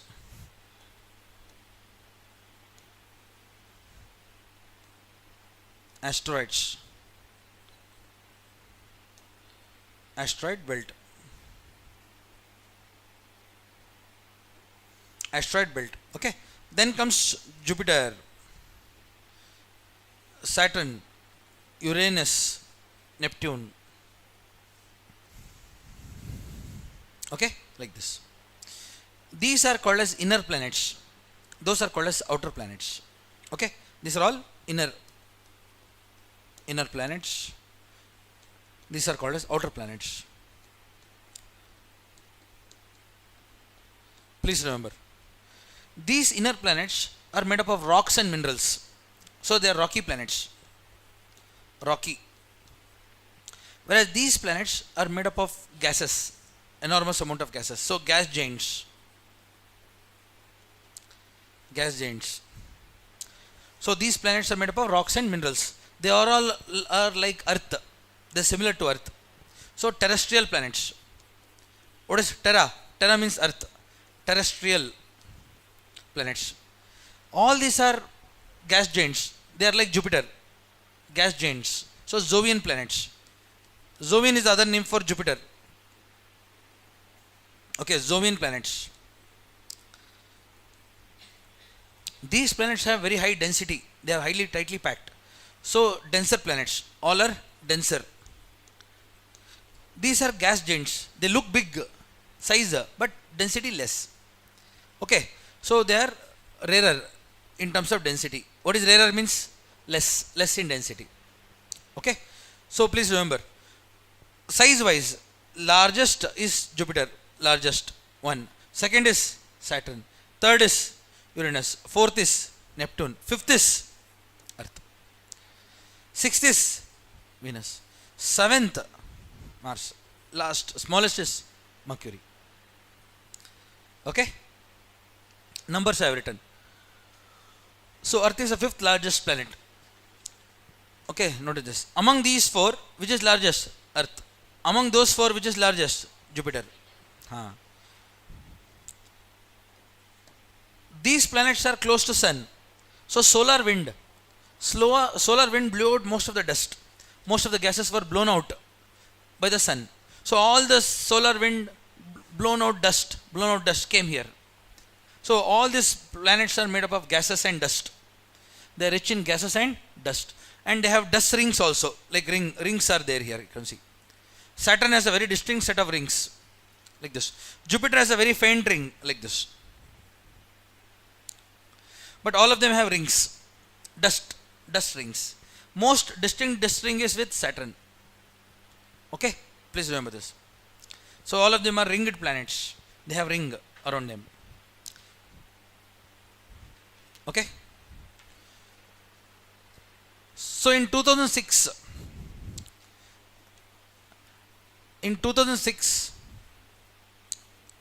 International Astronomical Union, based in Paris, they gave a definition for planets in 2006. Okay. They said planets are celestial objects which orbit a star. Because all planets orbit star. Okay. Planets should fulfill three conditions. I'll repeat. I'll write here. Planets are, please write. Planets are celestial objects. Celestial objects which orbit the star. Like our case mein Sun. So what are planets? Planets are celestial objects which orbit the star. And they should fulfill three conditions. One, mass. They should have sufficient mass. Second, they should have sufficient gravity. They should have sufficient gravity. Okay. C, it should have sufficient, it should have clear orbit. It should have clear orbit. Each planet should have clear orbit around the star. Each planet should have clear orbit around the star. Extra map, you send it to the friend. You'll bring one, na? Bring more in case if anyone come. Keep that map, we'll use it later. So it should have sufficient mass, gravity of its own, and it should have clear orbit. Clear orbit. What is clear orbit means? In that every planet should have its own path around the star. And there should be no other disturbance, no other orbit, no other planet should be there. Each planet should have its own orbit. See, this is the orbit. This is the orbit, clear it should be. No one else should be there. So based on this condition, Pluto was removed because Pluto was intersecting Neptune orbit. If this is Neptune, Pluto was intercepting like this, like this. So Pluto was removed from the planet list. So Pluto had mass, Pluto had gravity, but it didn't have clear orbit. So Pluto was removed from the planet list. So earlier we had 9 planets, now we have 8. Okay, all those planets, correct, all those planets or all those celestial objects, listen, all those celestial objects which do not fulfill these 3 conditions are called as dwarf planets. Dwarf planets. So the new list was created. So Pluto was removed from here and it was brought to dwarf planets. Now you know, dwarf planets are also planets which are orbiting Sun. But they don't have these 3 conditions. They do not fulfill these 3 conditions. Got it? So there are 6 dwarf planets. How many? 6. 6 dwarf planets. They are Pluto, Eris, Haumea, Biden, Make,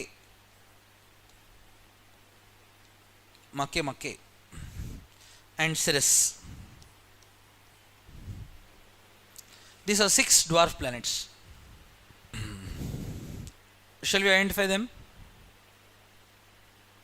6 dwarf planets.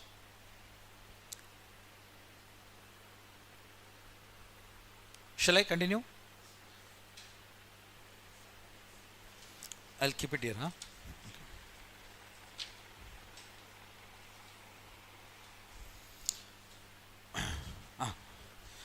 See here now.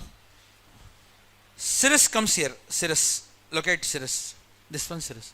Ceres is the largest asteroid. It is a dwarf planet also. Which is the largest asteroid in the solar system? Ceres. It is found between Mars and Jupiter. It is also a dwarf planet.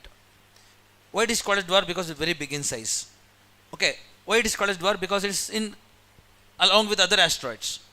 It doesn't have a clear orbit. Ceres is here. Okay. Whereas the rest comes here. Rest of them come here. Here, this side. Pluto, Eris, beyond Neptune, right? This side. Biden,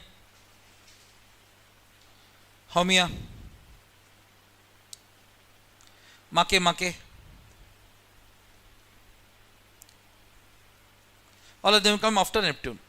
So there are 6 dwarf planets. Out of 6, 5 of them come after Neptune. 1 of them come here. Clear? So they don't have clear orbit around Sun. So totally how many dwarf planets? 6. 6 we have identified. Now let's see what are asteroids. What are meteors? Okay. These asteroids are large chunks of rocks, large boulders of rock with more than 1 meter diameter. All of you understand? See, large rocks with more than 1 meter diameter. Any piece of rock in space, big boulder, okay, with more than 1 meter diameter, and it should be located between Mars and Jupiter, are called as asteroids. Please write. Asteroids are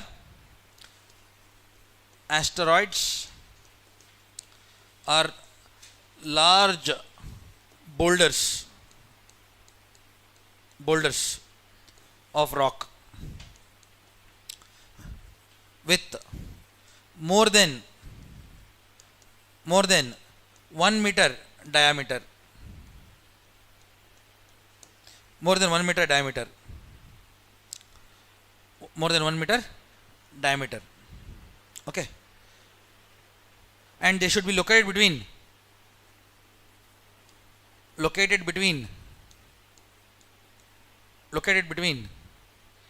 Mars and Jupiter, correct? Mars and Jupiter. So any big size rock with more than 1 meter diameter and located between Mars and Jupiter in the asteroid belt are called as asteroids. Asteroids are minor planets. Please write. Next sentence. Asteroids are minor planets. They are remnants of planets. What are remnant means? What is remnant? Remnant andre what do you mean by? Leftover. Means remnants of planet means after the formation of planet, the rocks which were left out are called as remnants. Remaining anta. Remnants means remaining pieces of rock. After the formation of planet, the remaining rocks were called as asteroids. Remnants of planets.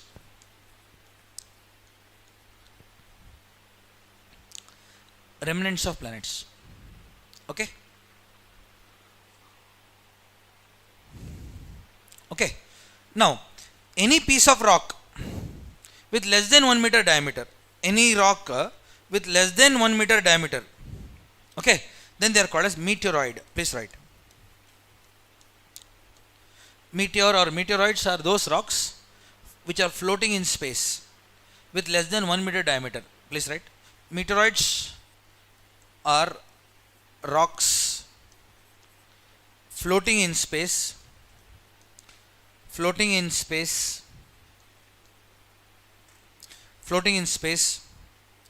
with less than 1 meter diameter.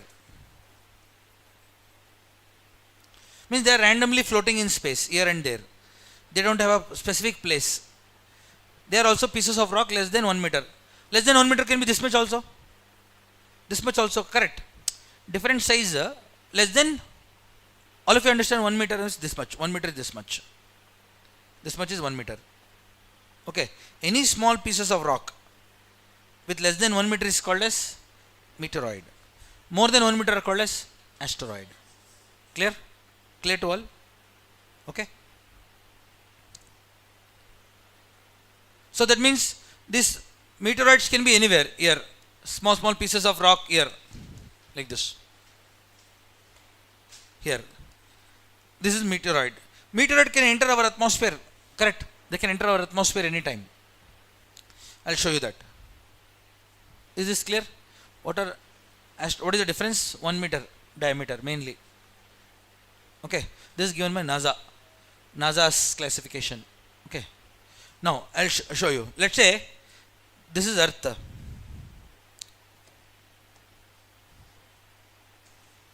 I'll write Earth. This is Earth. Let's say this is atmosphere. Our atmosphere contains what? Air. Correct, atmosphere. Okay. Let's say this is a meteoroid. Meteoroid, I told you, less than 1 meter diameter rock. So this meteoroid is floating in space. So Earth's gravity will pull it. So this meteoroid will come closer to Earth like this. It is coming closer to Earth. But as soon as it enters the atmosphere contains what? Air. So atmosphere is denser than space. Atmosphere is denser. So asteroid enters our atmosphere. Correct. So there will be a lot of friction. Friction will be there. And it is coming at a very high speed. The meteoroid is coming at a very high speed.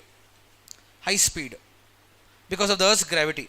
So as soon as it enters at a high speed, what happens? There will be a lot of temperature will increase around asteroid. Correct. Heat will increase around it. So, and also we have oxygen in our atmosphere. There is a lot of heat because it's entering atmosphere. Plus there is O2, oxygen. So the asteroid will catch, or the meteor will catch fire. It will start to burn. One, because of the velocity, speed. Second, heat is generated. Plus oxygen is there. Oxygen is very important for combustion, don't forget. You got it? So it will catch fire. So it will start burning like this. It will catch fire. Closer it comes, more oxygen, more burning. Closer it comes to the Earth, more oxygen, more burning will take place. So this meteoroid, then when it starts to burn, so we'll see the light in the sky. So then we call it as meteor shower. Meteor shower. You can see a lot of meteors, pieces. It will become small pieces. and start glowing in the sky. Meteor. Okay. Some of them will burn up in the atmosphere only, they'll burn and they'll become ash. Ash. But very rarely that meteor might reach the ground, might hit the ground. When it hits the ground, what happens? There is explosion, like earthquake. There will be a big earthquake. Earthquake will take place if the meteor falls at a very high speed. Most of the meteors will burn only in the sky. Meteor shower we call it as. If it survives the journey and reaches the ground, then it is called as meteorite. 3 words: meteoroid, meteor, meteorite. All of you know where to use now. If it is in the space, meteoroid. If it is in our atmosphere, meteor shower. If it reaches the ground, meteorite. Right. Write this one. Because it reaches the ground, it gets buried in the rock, in the soil. So it meteorite. So 3 weeks back, there was one meteor that entered our atmosphere. Okay. So it came into our atmosphere. But before reaching the ground, it exploded like this. Exploded. So this is the first time we saw the meteor entering our atmosphere. It was burning and it exploded close to the ground. So we never saw that earlier. So meteors can explode also in the sky. Then it is called as bolide. So what is a bolide? Bolide is a meteor that explodes in the atmosphere. What is a bolide? Bolide is a meteor that explodes. Exploding meteors are called as bolide.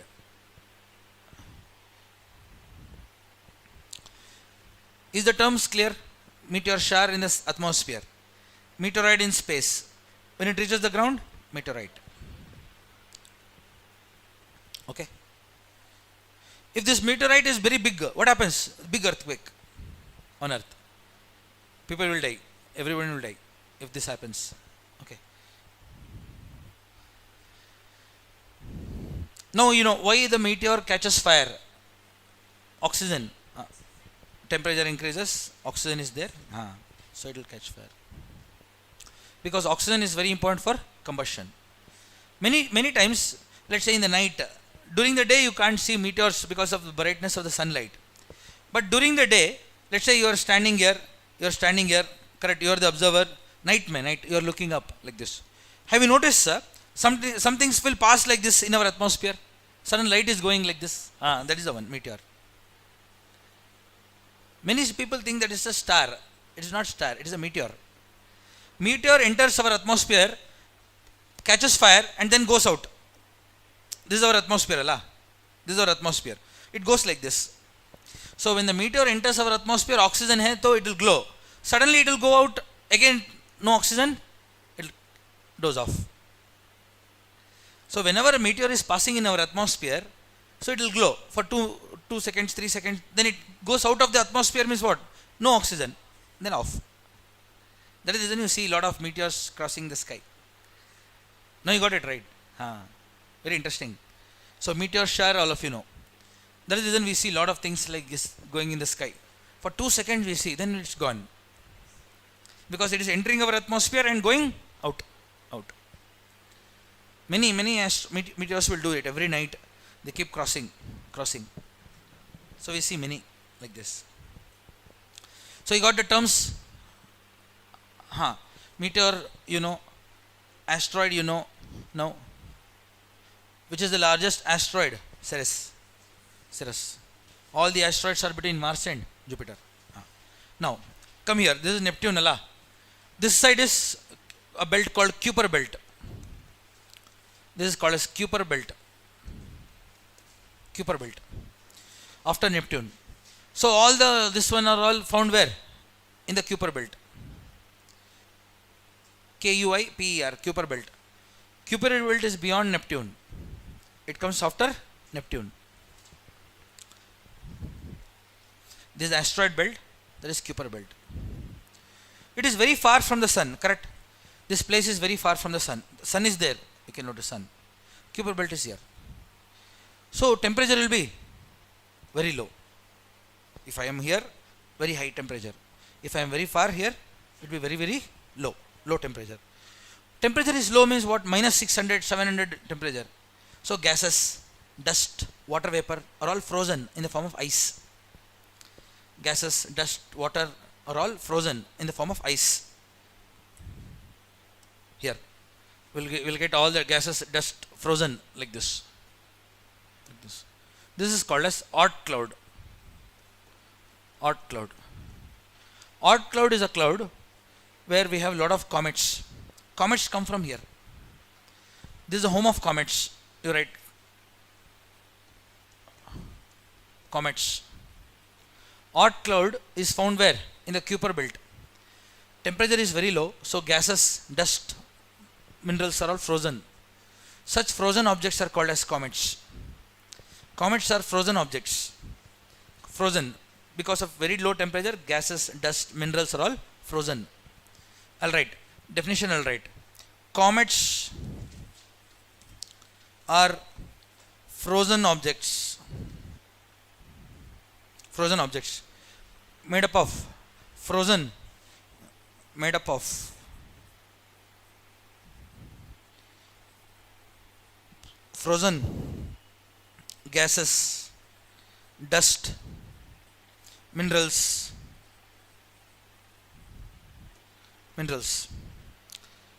Okay. So occasionally these comets they come out of the Kuiper belt. When the comets come out, they are getting closer to sun. Comets are coming closer to sun. Temperature will increase now, because it is coming closer to sun means it will increase. So what happens now? It starts melting. All the gases will melt, ice will melt, dust will melt, forming like tail, like this. Head and tail formation is there. That is then comets, when they appear, look white band appears. White band. So comets are frozen objects. When they come closer to sun, they melt. What melts? The gases, dust, minerals. So they can see the head and tail formation. So all of you got to know the terms now. Okay. What are comets? Frozen gases, dust, minerals, which melt, forming head and tail. Many comets fall on Earth, fall on Mars. Comets brought water on Earth. It is said that many comets have collided with Earth. So they are the one who brought large amount of water to the Earth's surface. That is one theory. One of the theories says most of the water on Earth was brought by the comets. Initial days of formation of Earth, many comets fell on Earth, resulting in the formation of water. Okay, there is one theory. Okay, remember. So here, this we have covered. Next, satellites. Please write. Satellites are celestial objects which orbit the planet. Please write. Satellites are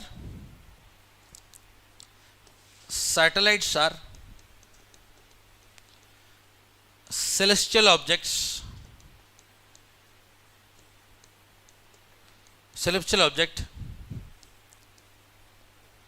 which orbit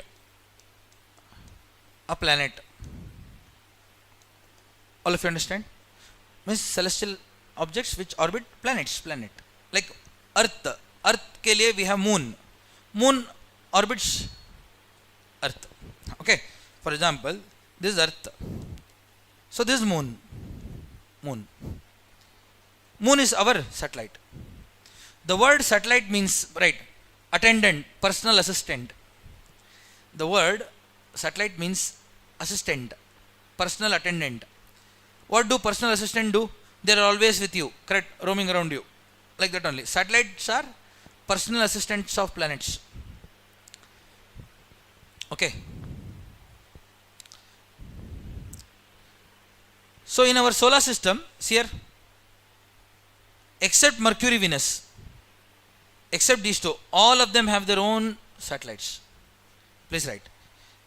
Except these two, in our solar system, all the other planets have their own satellites. Earth has moon, Mars has Phobos, Deimos, Phobos, Deimos. Jupiter and Saturn has many big ones. We'll write Ganymede, Titan. Okay, these are big ones, big satellites. Ganymede is the largest satellite in the solar system. Of which planet? Jupiter. Titan is the largest satellite of which planet? Saturn. Okay. So Triton is Uranus. Triton is the largest of Uranus. Sorry. Right. Like this we have many. So we'll see one by one now. Okay. Shall I go to the next page? Satellites I'll explain now. Yesterday's class I told you about Earth and I told you about equator, correct? Equator. And I told you about one more line, axis.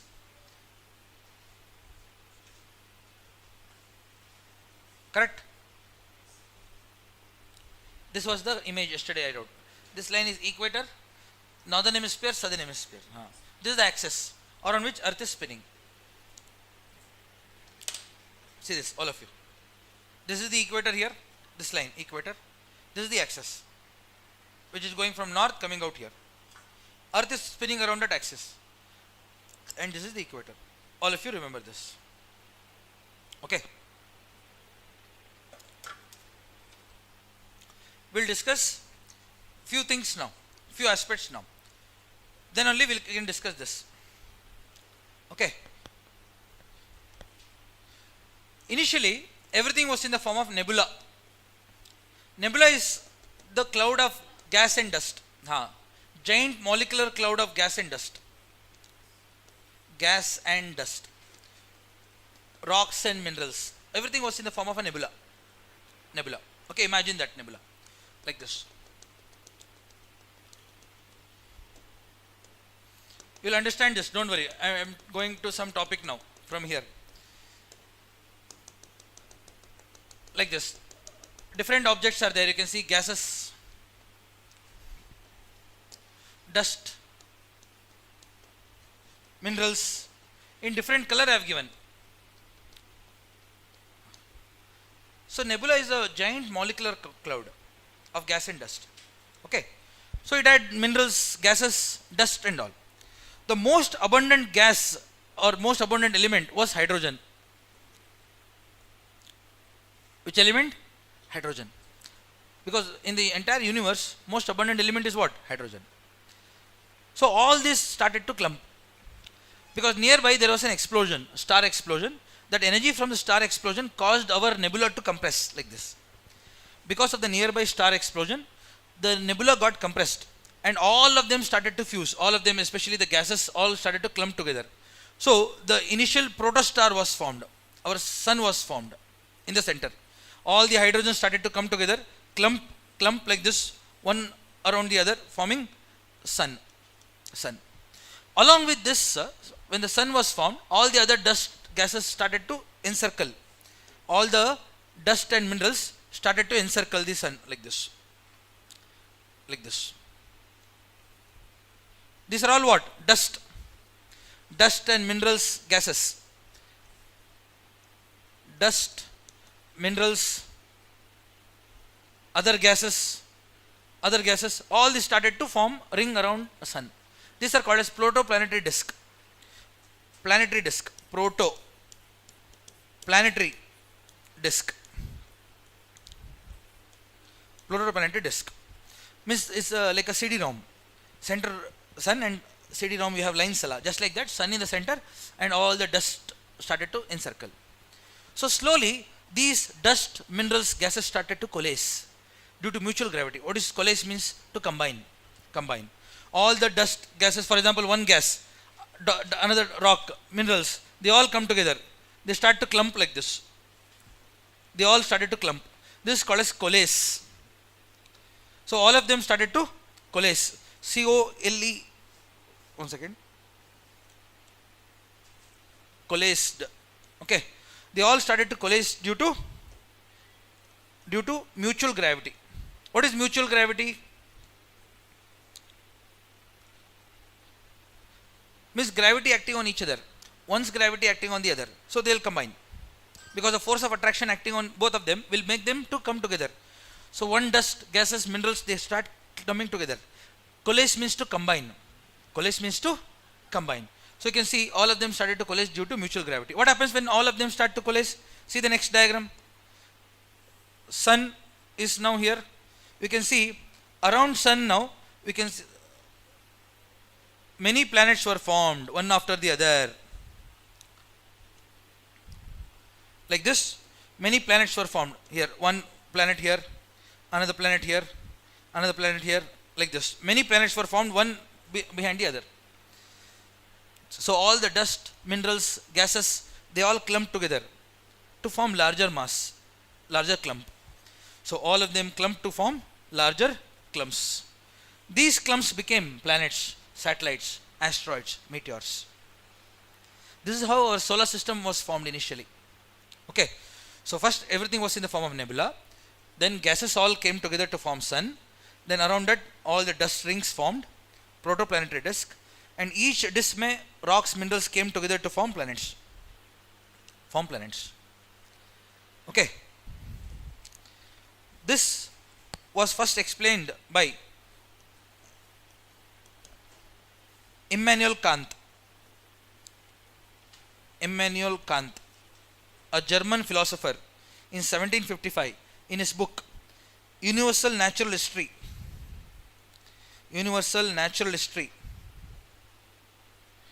and Theory of Heaven.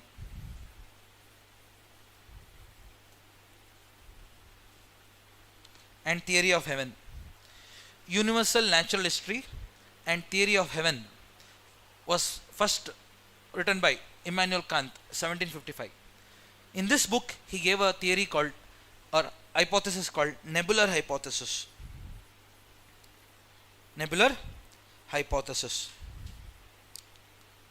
So from here to here, nebular hypothesis. What is nebula? This nebula. From nebula, our solar system was formed. That hypothesis is called as nebular hypothesis. Okay? This nebular hypothesis was finally amended in 1796 by Pierre Laplace.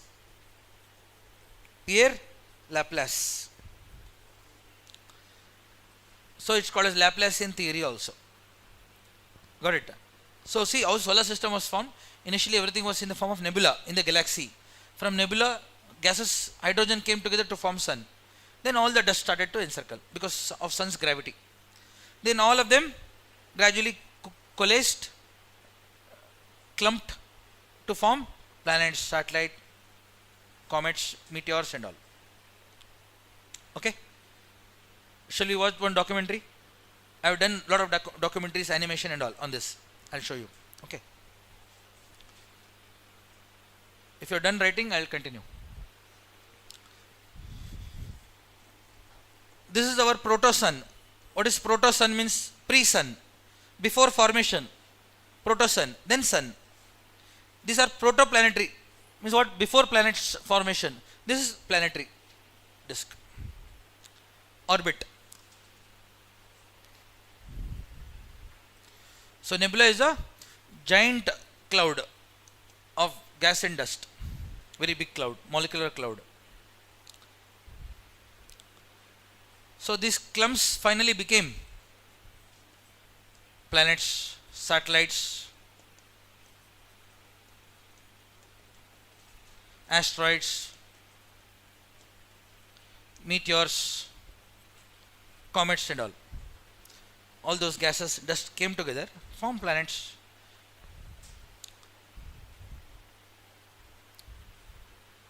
Shall we continue? All done? Right first. Who is Immanuel Kant? He is a German philosopher. Immanuel Kant. Very popular person. Very famous scholar. See the book, he wrote a book called Universal Natural History and Theory of Heaven. Okay.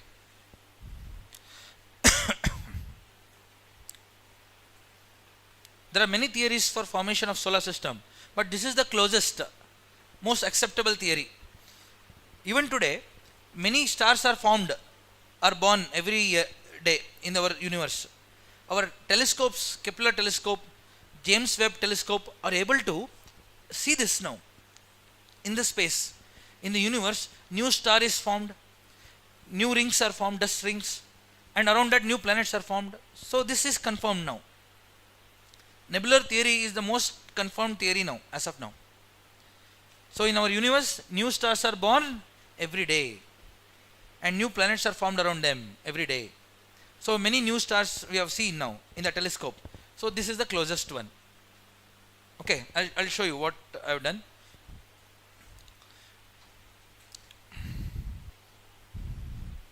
See this, the nearby star explosion compressed this one. Okay, compressed the entire nebula, which led to the formation of sun in the center. You can see the dust rings around. All these are dust rings around the sun. So sun is in the middle, formed of hydrogen. So it is the hot ball of hydrogen gas, surrounded by, you can see, rings, dust rings, called protoplanetary disk. So you notice this, all these gases are there, dust are there, minerals are there in it. They all are getting compressed now around sun. So slowly, all these rings contain gases, dust, they all come together now. Mutual gravity, like this. See, this is how it looks. Gases, dust, minerals in the protoplanetary disk. So they'll come together now. Slowly they'll all join now. That is sun. The bright thing is sun. Okay. You can see the protoplanetary, see, they are all joining now because of force of attraction. One will join another, another will join, so they grow. The larger will have more gravity. Larger pieces will have more gravity, so they'll accrete more and more material, like this. So this is clump I was telling you, clump. These clumps will grow into planets, asteroids, meteors, comets. Now this sun in the center, you can see all planets going around sun. So that means sun and planets are all in the same plane. Center of sun and center of planets will coincide. Notice this, each planet has its own orbit. Mercury, Venus, Earth, Mars, Jupiter, Saturn. Okay, we'll come to this. See here, each planet has its own orbit, mass, gravity. So planets. Okay, you can notice this. Meteors, asteroids, comets, also I'll show you later. For now, just remember this much, okay? How the solar system was formed, clear?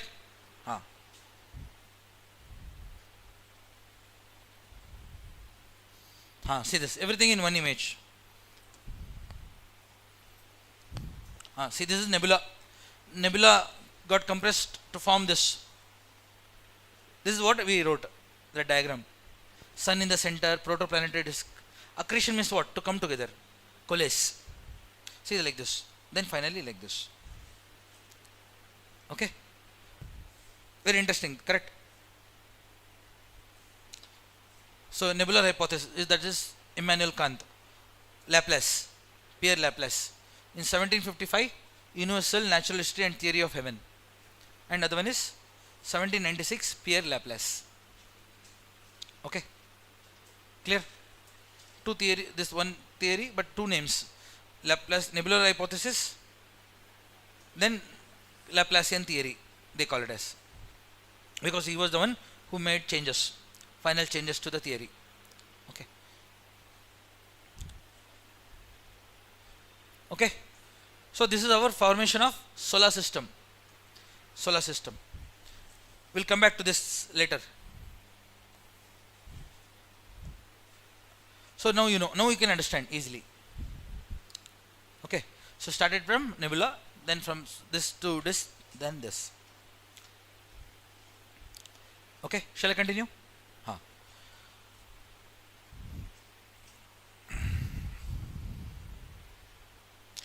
I told you all the clumps came together, many claims like this. During the formation of planets, many gases came together, dust came together, minerals came together, correct? Like this. Earlier everything was rotating in a protoplanetary disk. When all the gases, dust, minerals came together, let's say the gases are coming together, dust is there, dust, minerals, when they all start to come together, they'll form what? Clump, I told you. And all of them will be coming at a very high speed because of mutual gravity. Because of mutual gravity, all of them will be moving at a very high speed. So this will keep growing, correct na? This will keep growing in size. So mass is increasing. With every time the new asteroid comes and falls on Earth, what happens? Correct, new material is added. So mass is increasing. Plus, they are moving at a very high speed. All of them are moving at a high speed. Velocity is increasing. Mass is increasing every time that is happening. They are all coming at a high speed. So velocity is increasing. That is called as momentum in physics. That is called as momentum, mass into velocity. This momentum that we gained initially, all of us here, initially all the dust, rocks, minerals are coming at a high speed, mass is increasing, plus they are moving at a high speed, velocity. So this mass into velocity is called as momentum. That momentum is the reason why we are spinning, why we are rotating. So as per Newton's law of motion, every object in a state of motion will continue to be in a state of motion unless acted upon by an external force. You have heard of this theory, this law, Newton's law of motion? So our planet keeps on rotating until an external force falls on it. So because of the momentum we have gained, all planets are today spinning.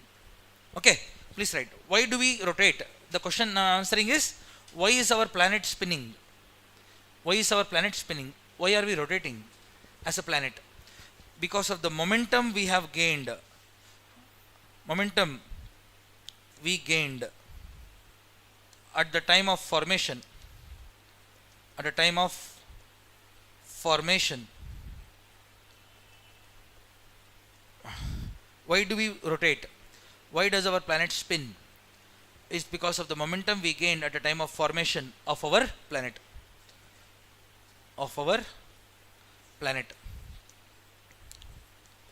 The question I am answering is, why do we spin? Our planet spin. All of you understand the word spin? Rotate. Yes. Now you know the answer. Why is our planet rotating? Also write Newton's law of motion. As per Newton's law of motion, I'll dictate, please write. Every object in a state of motion,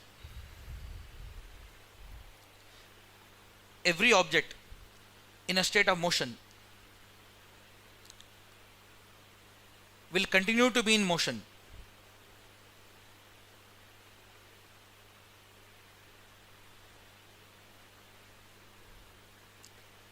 Every object in a state of motion will continue to be in a state of motion unless acted upon by an external force. Acted upon, UPON, acted upon by an external force. Clear?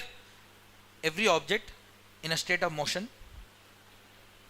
will continue to be in a state of motion unless acted upon by an external force. So initially what happened? We were not, like in all the dust, rocks, minerals came together. Mass started to increase. Plus they were moving at a high speed, velocity. So momentum we gained. So it started spinning. Initially Earth was spinning at a high speed. Our momentum was so fast. One rotation, please write. One rotation we were taking just 4 hours. Because initially we had very high momentum. Our momentum was very fast. So we had fast spin. We had fast rotation. So can you imagine our planet rotating at a high speed? Just one rotation ke liye how many hours? 4 hours. This is as per NASA. Okay, 2 hours a day, 2 hours night. Okay, very fast spin. I can't even show that here like this. Very fast. very fast spin like this. So when the planet spins fast, all of you see the board. Here the centrifugal force will be very high. Have you heard of the force called centrifugal force? Here, let's say you take a rock, tie it with thread and start swirling like this. Faster you swirl, faster is the centrifugal force. If you lose the thread, what happens? It will go like this. Correct? Huh? Just like that, our planet is spinning at a high speed. Here, the centrifugal force will increase. What force? Centrifugal force. Where? Near equator. Near equator, our centrifugal force will become very, very high. Here, centrifugal force will be very high here. It will be low here. Polar region, it will be very low. Here it will be very high. Because of very fast momentum, centrifugal force is very high. Very high. Here, in this part. Equatorial areas, mein centrifugal force is very high. Think of this. Outgoing force. What is centrifugal force? Is outgoing force. So Earth is spinning at a high speed. Why? Because of momentum. Because of high momentum, our centrifugal force is very high over the equator. Now what happens? Because of this centrifugal force, these areas in near the equator will bulge out like this. So Earth will become like this. It will bulge out here in the center. Bulge out. Here the centrifugal force is minimum here. So it will flatten out like this. These areas will flatten in. These areas will bulge out. Because of very high momentum, very high centrifugal force, the equatorial areas will bulge outwards. And equatorial areas will bulge out, polar regions will bulge in. Giving us a unique shape. Earth is not circle. Our shape is like this, geoid.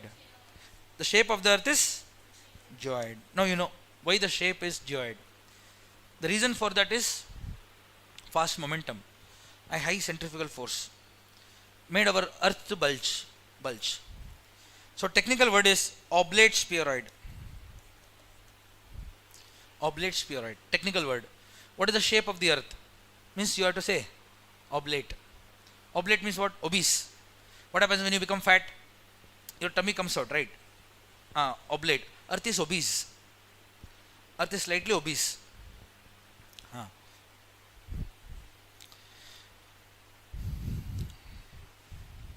So now you know the reason.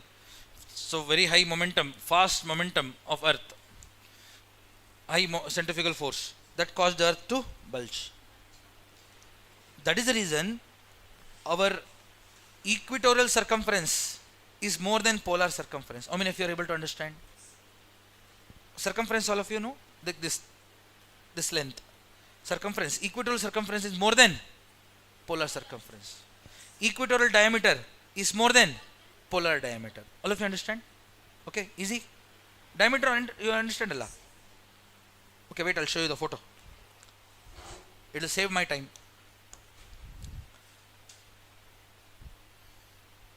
Write this.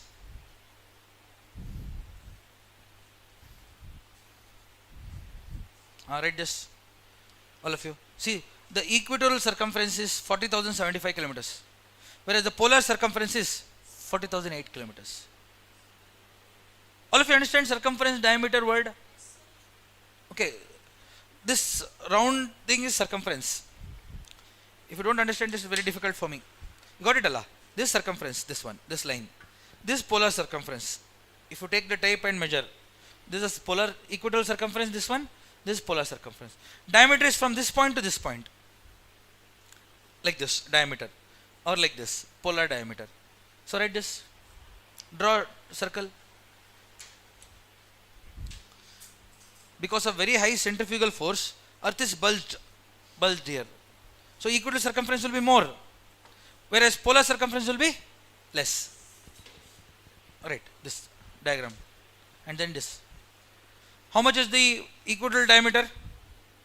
12,756 from here to here. Polar diameter, dekho, 12,714.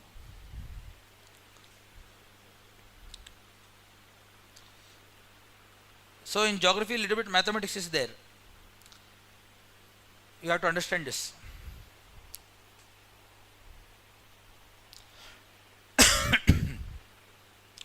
Draw two circles and draw one line like this, equatorial circumference, one more line like this, polar circumference, mark.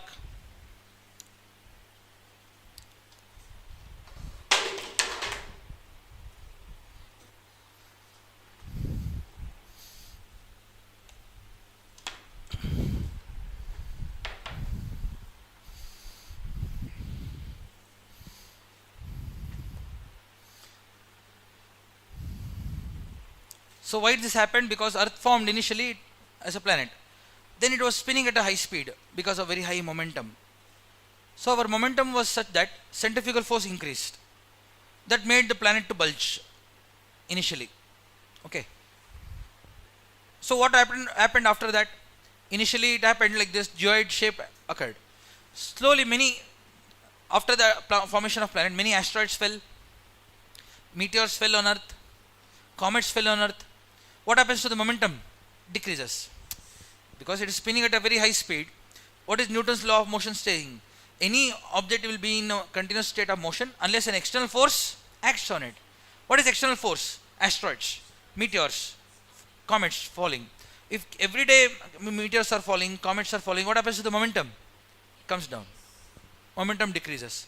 So our speed of rotation decreases. Correct? So many asteroids, many comets have bombarded Earth.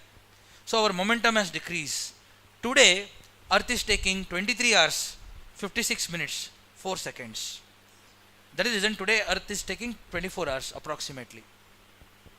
Initially we were spinning fast. Now it has come down. From 4 hours we have come to 24 hours. So momentum has decreased. Okay. So can I go back? Okay. Write down first. Because rotation is felt more where? You tell me. Like this. यहाँ पे ज़्यादा feel होगा, यहाँ पे feel होगा. हाँ. Then, if you are taking a thread, tying with a rock, and start rotating, centrifugal force is high here or here in the center, near your hand or outside. That's what. Here in the rock is swirling like this. Here near the rock, edge part of the rock will have the highest centrifugal force. In the center, low, minimum. Just like that, you think this as the pole. This is the equator. If it is spinning here, the centrifugal force will be high. Here it will be less. Okay, less. Okay, circumference, diameter is clear. Now you know, geoid shape. Okay, centrifugal force is very high. Now can I say, because of the geoid shape of the Earth, from the center to this point, equator, our radius is more than to the North Pole. Let's call this as B, this call it as A. Can I say A is more than B? I am taking radius now, radius. Equatorial radius is more than polar radius. How many of you agree? Correct statements I am making. So now, from the center to equator distance is more. Don't you think gravity will be less here in the polar region? Because longer the distance, lesser the gravity. Correct. Gravity is inversely proportional to the distance. We all know. Gravity is directly proportional to the masses and inversely proportional to the squares of the distance. Correct now? Gravity and distance are what? Inversely related. Inversely related. So distance ज़्यादा है यहाँ पे. So gravity कम यहाँ पे. So equator में gravity is felt less. Try to understand please. Physics, maths, everything is coming. Here distance is less. So gravity tends to be higher in the polar region. You got it now? So gravity is experienced more in the polar region because the distance, polar radius is less. Polar radius is less. Gravity is less in the equator because the equatorial radius is high. Please write this. So gravity is less near the equator and it increases as we go towards poles. You are able to understand? Okay, try to understand please. See, this is all basics, very core basics we are discussing. Why does our planet rotate? Correct. So why our planets are revolving and all we are discussing now. This distance is slightly more. A. This is equatorial radius. Polar radius is less. So that makes the gravity less near equator. Now you know why rockets are launched near equatorial areas. Rocket. Equator may we can launch the rockets. Why? Because gravity is less. So rockets can easily be launched where? From the equator. If you launch from the polar region, gravity will be more. Now you got it? Most of the rocket launching sites are close to the equator. Now you know why. Okay, right. So very important. Equatorial radius A. B is polar radius. What is this A? Equatorial radius. This is polar radius. B.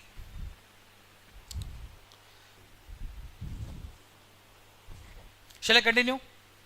So see the topics we are discussing. Momentum we have discussed. Because of the mass, all gases, dust, minerals came together, mass increased, velocity increased. So momentum. That momentum is the reason why we all rotate.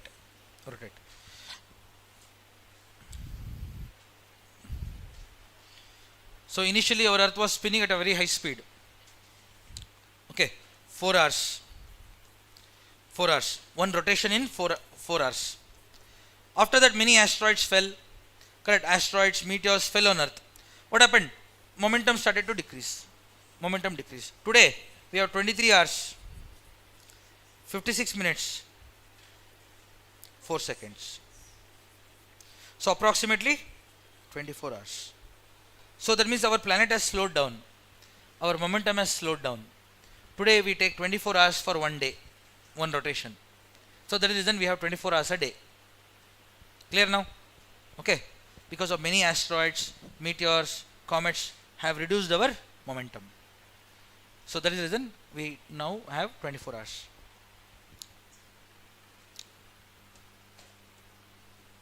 Now see here. This is our earth. This is the equator and axis. All of you know. This is after the formation of earth. Let's say after the formation of earth around 4.5 billion years ago. 4.5 billion years ago. One large asteroid collided with the earth. The asteroid name is Theia. This asteroid was as big as Mars. You can imagine Mars. That big asteroid fell. Many asteroids were falling, but this is the biggest. This is the biggest asteroid that ever fell on earth. Okay. The impact was so huge. All of you see here. The impact was so huge. This entire earth, because of the impact, there was a huge explosion. And our entire earth tilted like this. All of you see the board, please. Okay, now the earth is tilted like this. This is the equator. This is the axis now. This is the axis here. How it was here, how it is here. Can you see the difference? Earth is now tilted with explosion, huge explosion on earth like this. All the dust, rocks were all thrown out.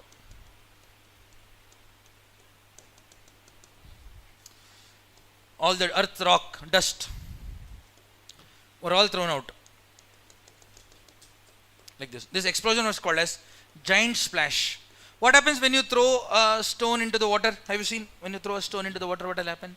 Splash. Giant splash. The explosion was called a giant splash. All this dust, rocks encircled the earth. All of them, see here. All of them encircled the earth like this. So all of them encircled the earth. Like dust, rocks, minerals. This one, all this.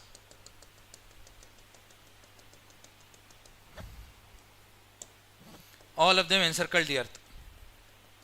Because earth had sufficient gravity. What if earth gravity was very low? All this gaseous dust would have escaped into space. Because of sufficient gravity, all this encircled where? Around the earth. So we had a ring of dust, rocks initially. Slowly, notice this please, all of you. Slowly, all the dust, all the minerals, gases around Earth. They all coalesced due to mutual gravity to form a celestial object that we today call it as Moon. That's how Moon was formed.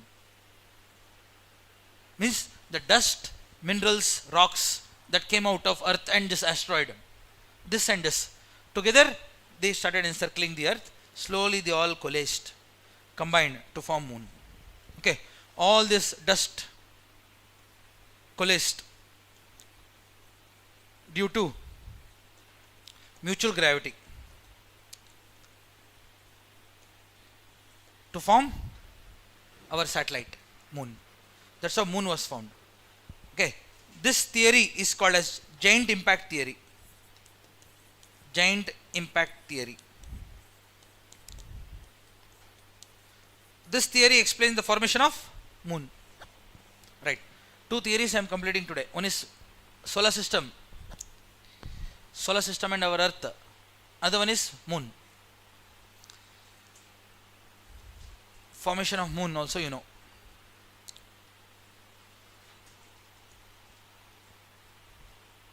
I'll show you the documentary. I have done one documentary on this.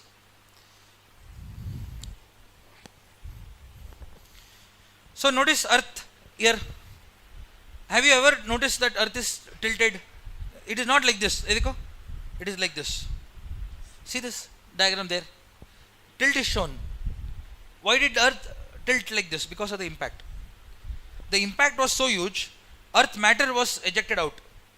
That led to a depression called Pacific Depression. Pacific Depression. Pacific Gadda. Depression means Gadda. Oh, dust and rocks splash, that one. This was created. Depression was created.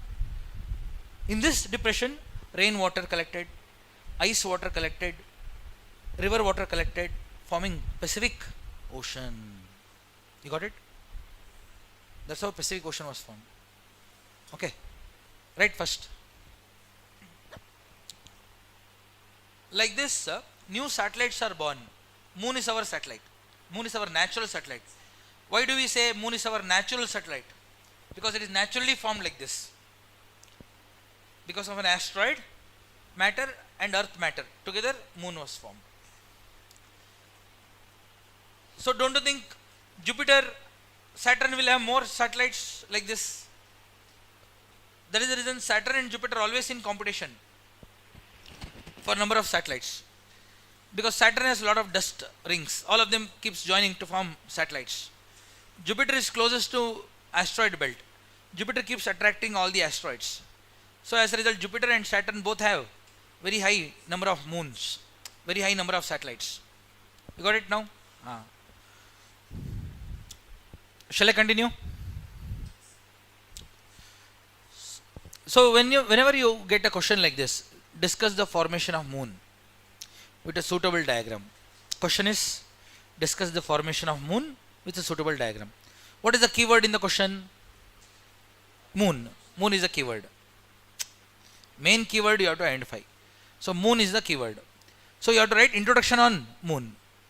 First line what you write? Moon is our natural satellite. Moon is our natural satellite. That is the first line, introduction. It is the 5th largest satellite in the solar system. 5th. Okay, size wise. It is the largest celestial object that you can see from Earth with a naked eye. Correct? You can look at up, you will see the Moon. Okay. Now I'll write the diagram. This diagram I'll write. Then I'll explain. Around 4.5 billion years ago, a large asteroid by the name Theia bombarded. What is bombard? To come and fall.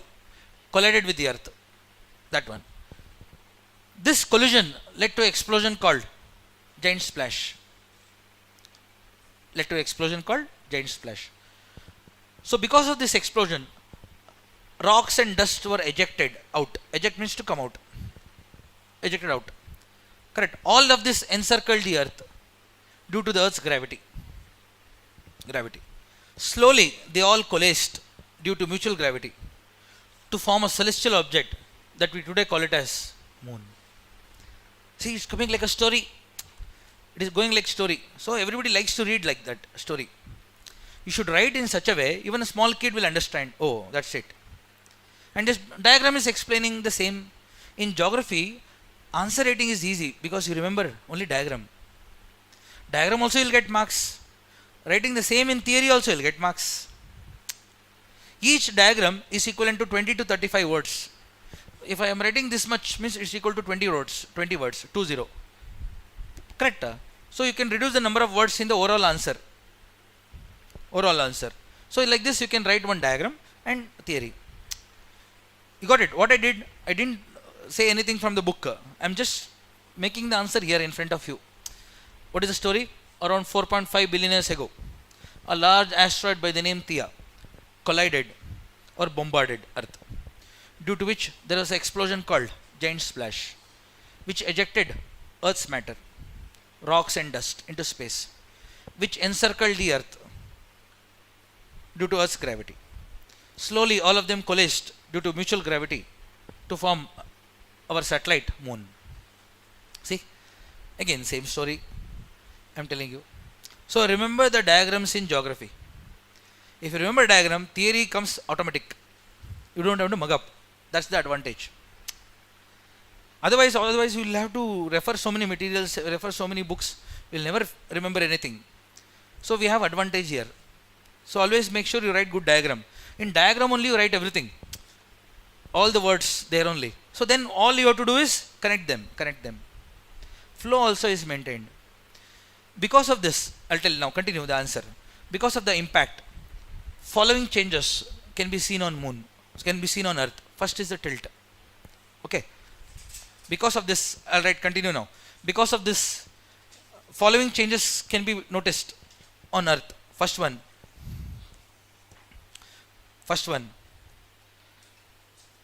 Tilt of the Earth.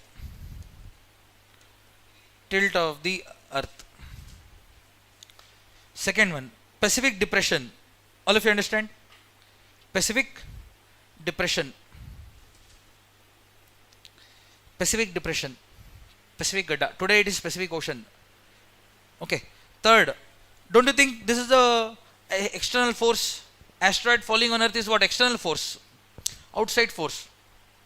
It will reduce our momentum. Alright. Slowing of Earth rotation. Slowing of Earth's momentum. Momentum kam hua to rotation kam hua. Earth's momentum will come down.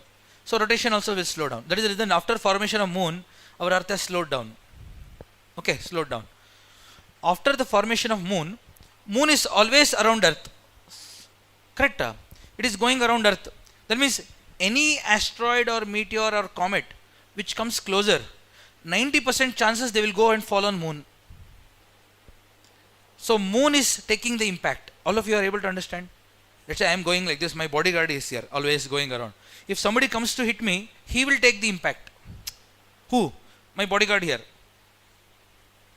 Impact will be less on Earth. That means after the formation of moon around Earth, every asteroid, meteor which comes closer, chances are very high, it will fall on moon first, then Earth. So moon is protecting us. So that is the reason after the formation of moon, number of asteroids falling on Earth has significantly come down by 90%. Very rarely asteroids will cross moon and come to Earth. Chances are very high that moon takes most of the impact. That is the reason if you see moon, there are so many gaddas on moon, small craters on moon, dark spots on moon. Because moon takes the impact. Meteors go and fall, comets fall, asteroids fall on moon. So moon is our guardian. Moon is like our bodyguard. You got it? So moon is our guardian in space. Formation of moon, I'll write. This led to the formation of moon. Formation of moon. In that point I'll write, moon takes most of the impact during any asteroid or meteor impact. As a result, number of asteroid and meteor impact on Earth has significantly reduced. After the formation of moon, you write, because of moon, number of asteroid meteor impact has significantly reduced on Earth. The formation of moon, the asteroid and meteor impacts have significantly reduced on Earth. Asteroid and meteor impact has significantly reduced on Earth. Means I am saying because of moon, the number of asteroids and meteors falling on Earth have significantly reduced. Okay. So beautiful topic. So now we'll see the documentary now. See here now. This is moon. See, this is Earth, Sun, Moon. Moon is rotating around Earth. Notice that. Moon is going around Earth. There. So moon apogee perigee, we'll discuss this later. Distance. See here. This is Earth, this is asteroid impact. So all the dust and all started rotating. They all come closer, coalesced due to mutual gravity to form moon. See here. Asteroid impact. So this dust, rocks, minerals, they all clumped to form moon. Okay. See the same diagram we discussed. Same diagram. Clear to all?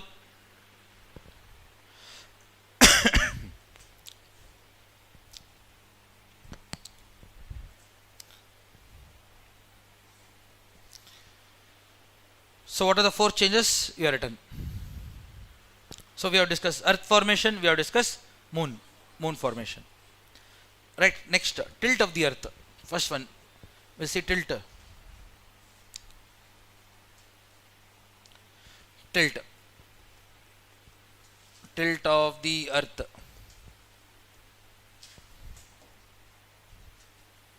Say this is the equator.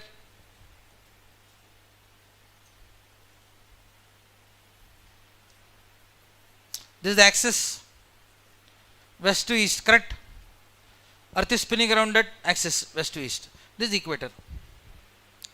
Now notice this. After the tilt, okay, notice this. Notice this tilt, please. This is a tilt. This is the equator. This is the axis. This axis is facing the star. That star. Notice the star there. So in our Milky Way galaxy, there are so many stars, billions of stars. So the axis of the Earth is facing one star here. Star. In the Milky Way galaxy. This star is called as Polaris. What is the star? Polaris. Name of the star. Okay. This Polaris star is part of Ursa Minor constellation. What is constellation? Stella means star. Stella. Constellation is a small group of stars. Small group of stars are called as constellation. Small group. And a pattern. They have a pattern. So there are 7 stars here in this group. How many stars? 7. This is one of them. We call it Saptarishi. Saptarishi means what? 7. 7 stars. So this is one of them, Polaris. This star is very, very important star. Okay. So this star comes on many countries' flags. Many Islamic countries. Many Islamic countries' flag mein there is a star Allah. Which is that star? There is a star. Okay, Polaris star. Earlier, sailors, travelers, explorers, how did they know which is north? The star. By looking at this star. Let's say I am going somewhere, I don't know where is north, I look at the star in the night sky. Oh, that is north. If that is north, this is south. This is east, this is west. In deserts, in the sea or ocean, how will you identify the directions? Today we have compass. Correct? Earlier we didn't have that. So people use stars. So stars used to guide us. This star is so popular. It is visible only in the northern hemisphere. And it is facing this point, exactly this point. So it's called as North Star. You got it now? Uttara Dhruva Tare. All of you understand Uttara Dhruva in Sanskrit. North Star. Got it? See here, all of you see the board. Since North Star, Polaris is facing this point was called as North Pole. Now you got the word pole. Why the word pole? Polaris. Polaris. Okay? Polaris. So opposite would be South Pole. Ursa Minor. There is another one, Ursa Major, that is different. This is Ursa Minor. North Pole, South Pole. Okay? Now you got to know where is that pole. Pole come from Polaris. Okay? So South Pole is facing another star here called Sigma Octantis. Sigma Octantis. This is Octantis constellation. 8 stars are there. 8. Octa. Sigma Octantis.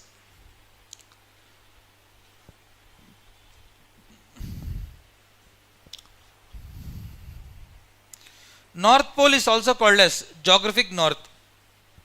True north. South Pole is called as geographic south. True south. TRUE. True. True. TRUE. True south. Right? Geographic north. True north.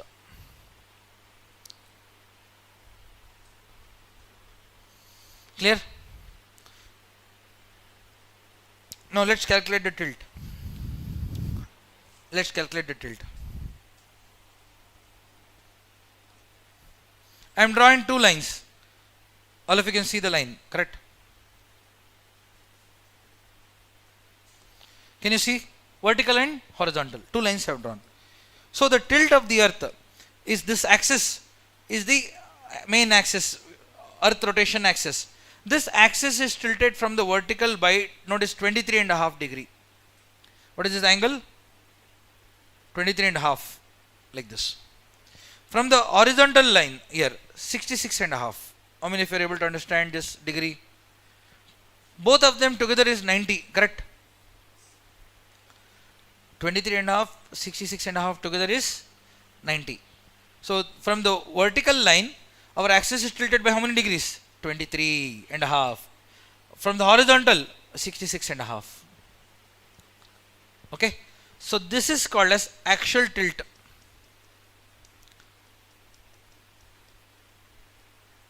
Axial tilt. So what is the axial tilt of the earth if they ask you? What is the answer? 23.5 degree. Okay. Okay. See here now. All of you see here, see the board. This is sun. This sun. The center of sun and center of earth coincide. Like this. This line, horizontal line here, goes to the sun, is perpendicular to the sun. Okay, all of you see here please. This line is called as plane of ecliptic. Plane of ecliptic. Sun and all planets are in the same plane.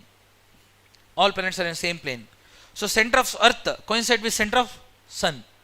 So this line is called as plane of ecliptic. See here, all of you see here. If they ask you, what is the tilt of the earth from the plane of ecliptic? Answer is 66.5. Be careful. If they ask you, what is the tilt of the earth from the vertical? Axial tilt. What is the tilt of the earth from the plane of ecliptic? 66.5. Okay. This plane is very important because whenever moon comes here, all of you see the board please. Whenever moon comes here or here, on that day we get grahana, eclipse. Have you heard of solar eclipse, lunar eclipse? For solar and lunar eclipse to occur, all of the 3 should come in the same line, ecliptic plane. Then only we get eclipse. Correct? So that we'll discuss some other day. For now, you remember, moon either can come here or it goes and comes this side. Because moon is orbiting earth. Whenever moon comes in the same plane, we get eclipse. For now, you don't worry. Remember this line, plane of ecliptic now. Because if I add moon also, you'll get confused. So let's not do that. Plane of ecliptic, Liko. What is the plane of ecliptic angle? What is the tilt of the earth from the plane of ecliptic? 66.5. Now what is the tilt? You know, all of you know the tilt.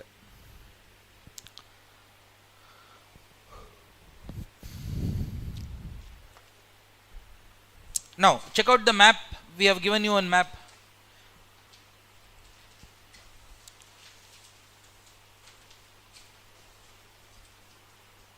Because I told you every day we have to do map. So on the map, locate neighboring countries first. Use some other color, red color or something. Neighboring countries like Nepal, Bhutan, Pakistan. Identify them. Use some different colors so that we'll have a contrast. Once you mark all the neighboring countries, mark water bodies. Arabian Sea, Bay of Bengal, Indian Ocean, Gulf of Mannar, Andaman Sea, Lakshadweep Sea and all, you mark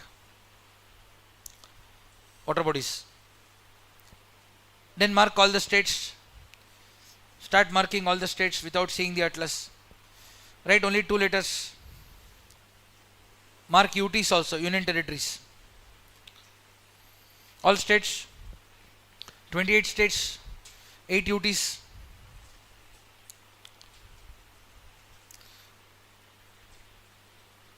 Andaman Nicobar, Lakshadweep. Diu Daman Dadar Nagar Haveli is 1 UT. Diu Daman Dadar Nagar Haveli. Okay. Pondicherry. Pondicherry comes in 3 states. Mahe in Kerala. Yanam, Andhra, near Godavari Delta. Pondicherry and Karaikal comes in Tamil Nadu. Mark that also. Identify Pondicherry, Karaikal, Mahe and Yanam.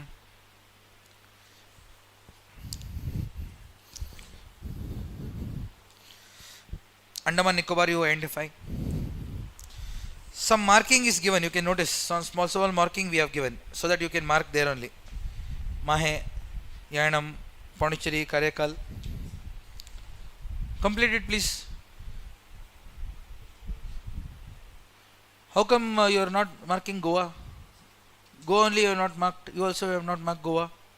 How can you forget Goa? First I will draw mark from Goa if somebody asks me to mark the states. And you are forgetting Goa. Many of you have done that. Goa you have left. Okay. Yanam comes here. This is Yanam. See, UTs you are going wrong today. Yesterday states you are not marking. Today UTs you are not marking properly. See here. We have covered many basic topics. I call this as basics. Whatever we have done since the first class. Are all basic topics. Like what did we cover? We started with Earth. Correct. I told you our planet.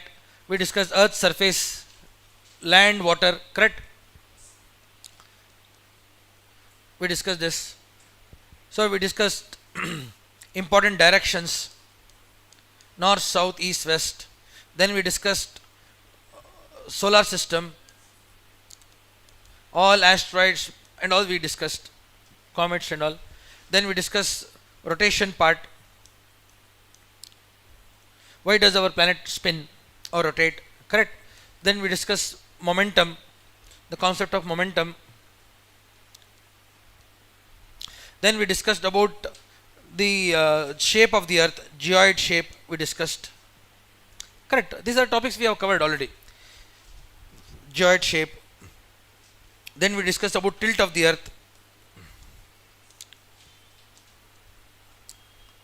And also remember we have discussed earth formation also. Formation of earth and formation of moon, formation of solar system. Correct. Formation of solar system, formation of moon. Correct. Basic topics we are covering. Okay. I think yesterday's class we were discussing tilt of the earth, reasons for the tilt and all. Okay. So let's continue now. Okay. So any doubt in rotation? So also we have discussed what is equator. Equator and axis of rotation. Axis of rotation we have discussed. Check the board please. Any doubt in this? All your eyes on the board. Any doubt? Call him. Any doubt? Clear? Okay. So we'll discuss few more aspects of rotation. Then we can complete it because there are few topics left. Okay. So let's continue. So next topic is rotation and revolution of the earth. Rotation and revolution.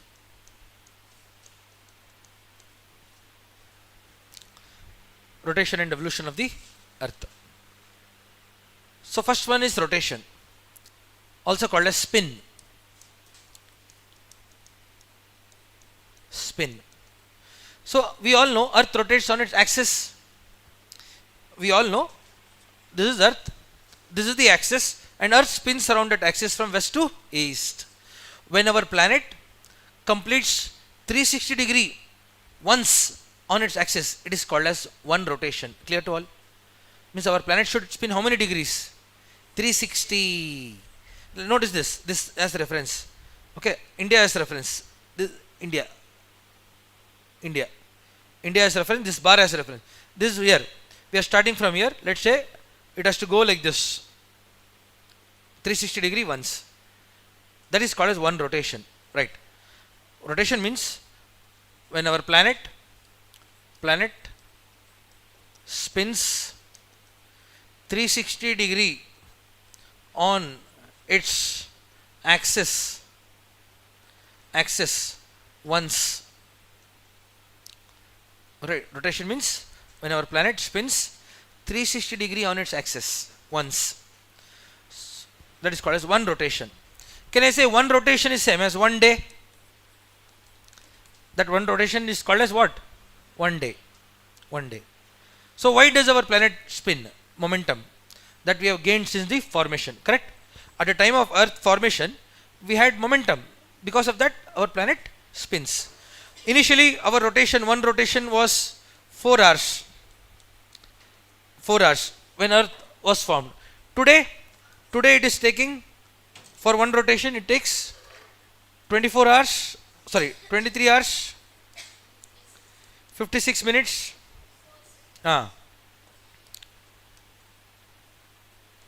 4 seconds. This is called as one rotation. Is it clear? When our planet spins 360-degree once on its axis, it is called as one rotation.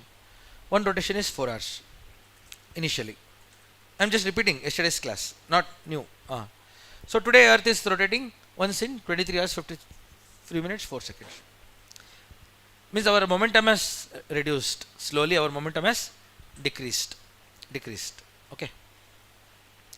You can see the board. 1 second. What is one day? All of you know. One rotation is 1 day. 1 day. So it takes approximately 24 hours. That is the reason we say 1 day is 24 hours. 1 day is 24 hours. So can I say rotation of Earth? Can I continue? Rotation of Earth gives day and night. Rotation of the Earth gives us day and night. I'll write that now. Let's say this is sun. This is sun. Let's say this is Earth. All of you see the board, please. This is our axis. This is equator. Earth is rotating on its axis from west to east, like this. Notice this line. The sunlight falling on the Earth. Sunlight falling on the Earth. The part of the Earth which is facing the sun is day. Do you agree? The part of the Earth which is facing the sun is day. This is all day. Day. Because sunlight is reaching here. The other side of the Earth is not receiving any sunlight. It is dark. Correct, na? This side is dark side, night. This is night. Because we have only one sun. For the entire solar system, we have only one sun. All of you imagine this, please. Notice my head is sun. My head. This is Earth. This side is day. Other side becomes night. Okay. So Earth rotation, when Earth rotates, day becomes night. Night becomes day. All of you got it? Very interesting. Okay. Pass. So clear? See, the part of the Earth which is facing the sun is day. The other part becomes night. This side is not receiving any light. So absence of light is darkness. What is darkness? Absence of light. So notice this side it is receiving sunlight. So the land will heat up. Land heats up. Air heats up. So that is the reason during the day we feel warm. Why during the day we feel warm? Because we are receiving the light and heat from sun. We are not receiving only light. We are receiving heat also. Okay. The other side is not receiving light or heat. So it cools. Night side it will cool. That is the reason at night we feel cold. You got it? At night we feel cold. Okay. Please notice. The day side becomes warm. Warm. That is the reason afternoon becomes hot. Afternoon we feel bit warm, hot afternoon. Why? Because sunlight is reaching us. Daytime mein land heats up, air heats up. On the other side night, no light, no heat, completely dark. So it will cool. This side will cool. So what is darkness or night? Absence of light is darkness. Correct na? This side we are receiving light. This side no light. So absence is darkness. What is cold? Absence of heat is cold. So the earth is rotating means day becomes night, night becomes day. Understand this? Very interesting. Correct. So I will tell you one more interesting aspect. All of you notice India here. India here. Earth is rotating like this. Correct. This is Pacific Ocean. Here the country is called Japan in the east. When it rotates, it is facing the sun first. So sunlight will reach here. Land of rising sun. Japan is called as land of rising sun because it is in the east. Then gradually earth is rotating like this. See, India, Arunachal Pradesh. Arunachal Pradesh is the first state to receive the light. So the name Arunachalam. What is Arunachalam? Land of rising sun. Arunachalam means Sanskrit word. Land of rising sun. First state. Then last is Gujarat to receive the light like this. So sun rises in which part of India first? Northeast. Northeast. Then comes to the west like this. Notice that. Notice this. See. Earth is rotating like this. Now India is facing sun during the day. During the day India is facing the sun. 12 o'clock, 1, 2, no 2 o'clock, 3, 4, 5. What is happening? India is going here. Sun is here only. Sun sets now over India. When the sun sets over India, don't you think sun rises over some other continent this side? Over America. Sun rises over America. Then again for them day. For us night. Again it goes like this. Sun sets over America. It rises over Asia. So sun never rises, sun never sets. It is the earth rotation which gives us a feeling of sunrise and sunset. All of you got it? Sun is in the same place. It is the earth rotation which gives us the feeling of sunrise and sunset every day. If sun rises over America, it sets over India. It's correct. Like that. Because of rotation we feel this. So please write that. Very interesting. Correct? You would have not thought about this. Right. Sun never rises, sun never sets. It is the rotation of the earth which gives us the feeling of sunrise, sunset. Sun never rises or sets. Sets. Okay. It is the rotation of the earth. Rotation of the earth. Which gives us the feeling. Which gives us the feeling of sunrise and sunset. Very interesting. The rotation gives us the feeling of sunrise, sunset. Okay. So write this diagram quickly. So this part of the earth is receiving the light and heat.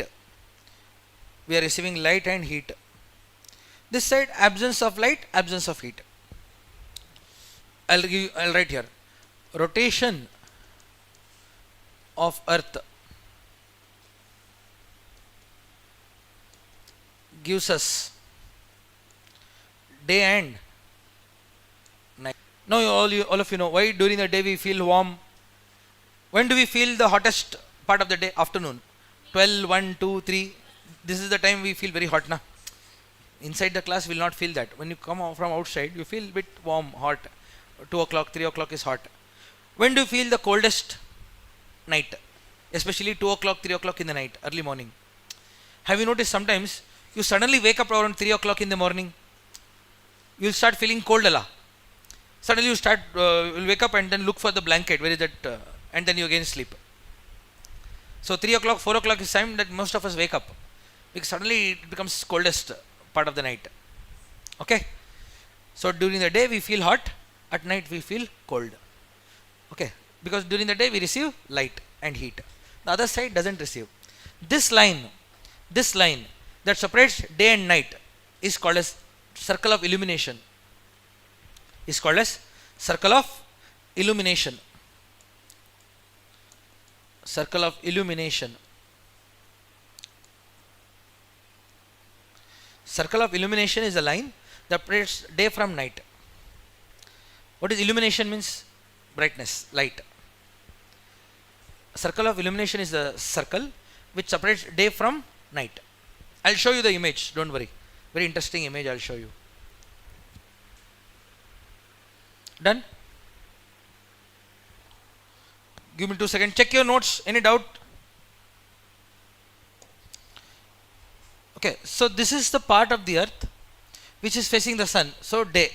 This is the part which is not facing the sun yet. So night. You can see this line is called a circle of illumination. Okay. See this now. I made it to rotate. Some small settings changes you have to do. That's it. Image can be made to play. See this how? Can you see all these continents? Earth is rotating now. You can see day and night. You can see that side is sun. This is day. This is night. See Asia is coming. Asia. India here. See. Once the day becomes, you turn off the light. So light is gone. You see the light this side. Night side you put light. Day side you turn it off. Again see light. See this again light. This line is called a circle of illumination. See again India. Okay. Clear. Rotation is clear. No doubt in rotation. Circle of illumination I showed you. This also complete if you are write fast. When our planet spins 360 degree on its axis, it's called as one rotation, one day. Shall I continue? Next topic is revolution. That one. This one. Revolution is when our planet orbits the star, sun. Correct. When our planet goes around sun once, it's called as one revolution. Can I continue? Write down. Who else is writing? 4 seconds. That is one rotation. 53 minutes. No, 56. 53. Okay. 23 hours 56. Oh, sorry. 56 minutes. Sorry. I was seeing this 56 minutes. 4 seconds. Yes. Change that. I thought you were asking this. 23 hours 56 minutes. Clear? Next. Now, revolution. Sun you write in the center. Sun. Earth you write here. Because earth is rotating and revolving around sun. See this is west to east. Earth, this is equator. Okay, let's say December. January, February, March.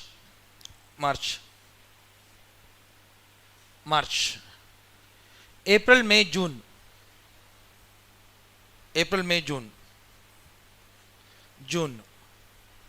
July, August, September.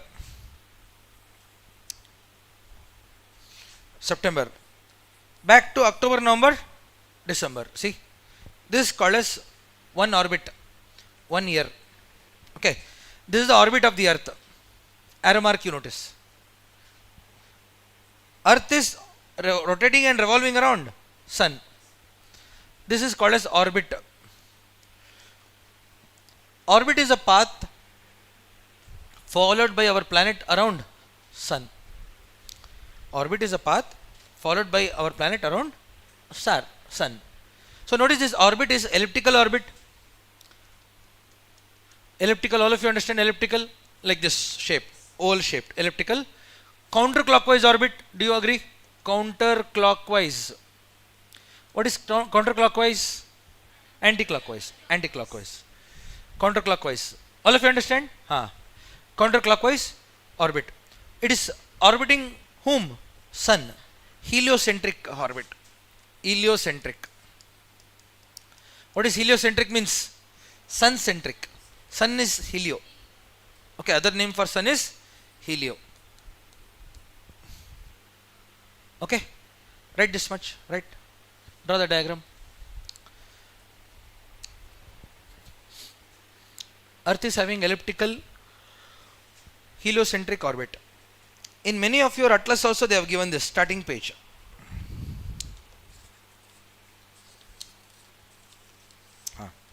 See here, see this. See here, this one. Page number 6. Page number 6 in your atlas.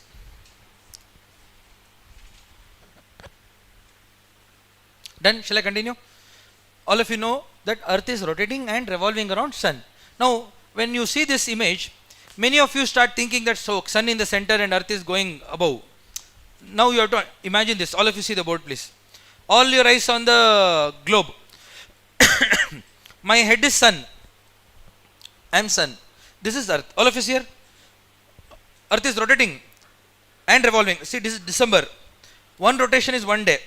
December, January, February, March. Feel this, feel this. March, April, May, June. July, August, September. October, November, December. You got it? Earth is spinning and revolving around Sun in an elliptical counterclockwise orbit. Not like this. Upar nahi, aisa ja raha hai. Both Sun and Earth are in the same plane. You have to feel this. Because on the board I can't show you. Board I can't show you 3D. But I can do this experiment. Okay. So remember. So this is December. Notice this. January, February, March. Notice the location. It is changing. Then April, May, June. Notice this. Here. July, August, September. Notice this. Then October, November, December. Back to here. So this is 1 year. When our Earth completes one orbit around Sun, it is called as 1 year. One revolution. Clear to all? This is called as one revolution. That is 1 year. That means in 1 year, to complete, Earth has spinned how many times? 365 spins it has done.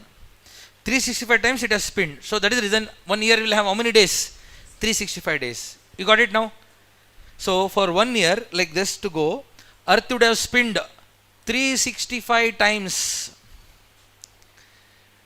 365 times it would have spinned going around Sun. So that is the reason we have 365 days a year. Got it? 365 days plus 6 hours. So in 1 year, how many days? 365 days plus 6 hours. Okay? Try to understand this. Very interesting. Okay. So every time Earth goes around Sun, correct? We have completed 1 year. That means let's say you are 20 years. Your age is 20. Let's say 20. That means you have gone around Sun how many times? 20 times till now, since your birth. Till now you have covered how many revolutions around Sun? 20. You got it? Every time you complete 1 year, you are going around Sun on a free ride. Correct? You are getting a free trip on Earth. Without passport, without visa, you are going around. You are on a cosmic journey. We call this as a cosmic journey. Every time we complete 1 year, so we are all enduring some space journey on a rock which is floating in space. You have to imagine all this. Correct? Very interesting. So a revolution, a year. That is the reason life on Earth is so beautiful. We need to appreciate that. And we can't even imagine that. And we don't care. Correct? We live life as if that we don't care. So we need to understand this. Something magical is happening here. Okay. So notice this. Elliptical orbit होने की वजह से, because of the elliptical orbit, if it is circular orbit, the distance would have been same. Since it is having elliptical orbit, sometimes the distance from sun to earth is less, sometimes it is more. You got it? Sometimes the distance is less, sometimes it is more because of the elliptical orbit. When the earth comes here, when the earth comes here on January 3rd, the distance is minimum between earth and sun. Distance is minimum. It's called as perihelion. What is peri? Near sun anta. Helio andre. Helio means sun. Perihelion means near sun, meaning near sun. Okay, this is 147.9 million kilometers. 147.9 million kilometers. Minimum distance. Now when it comes here on July 4th date, distance is maximum distance. How much? 152 million kilometers. This is called as aphelion. Aphelion means far sun. All of you understood? Distance will change. Aphelion, perihelion. Please write this. So all of you know what is one orbit, 1 year. Okay. So distance sometimes comes less, sometimes more. Minimum distance on January 3rd. Maximum distance on July 4th. Every year it will fall on same dates.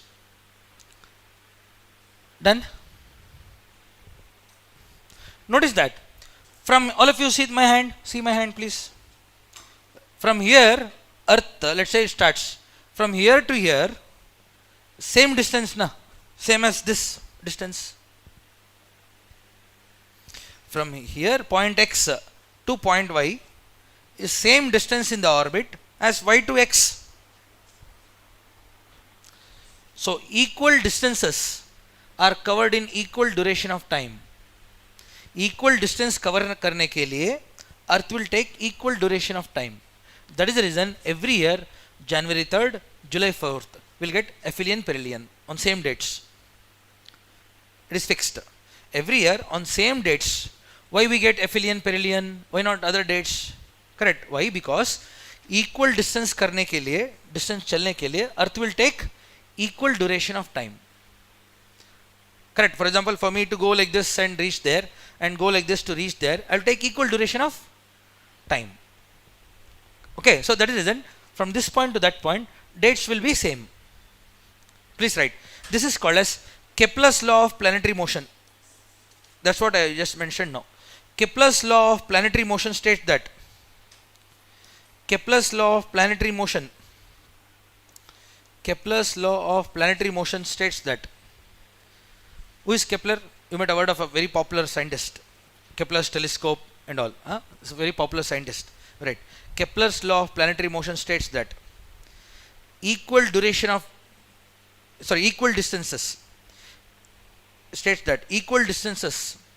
are covered in equal duration of time. Equal distances are covered in equal duration of time. Equal distances are covered in equal duration of time. As a result, the dates of aphelion and perihelion falls on same day every year. The dates of aphelion and perihelion, January 3rd, July 4th, falls on same day every year. Here, see, July 4th, January 3rd, falls on same day every year.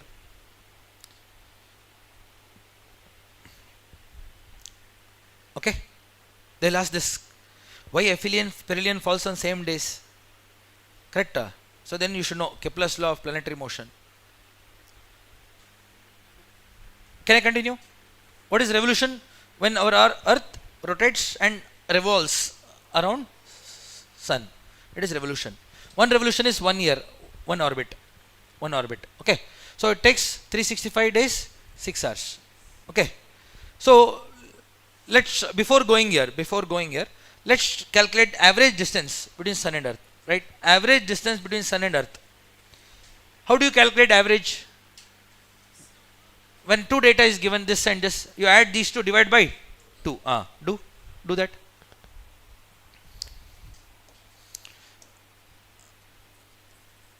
Average distance between sun and earth is approximately 150 million kilometers, and this is called as astronomical unit, AU. What is astronomical unit? It is the average distance between sun and earth,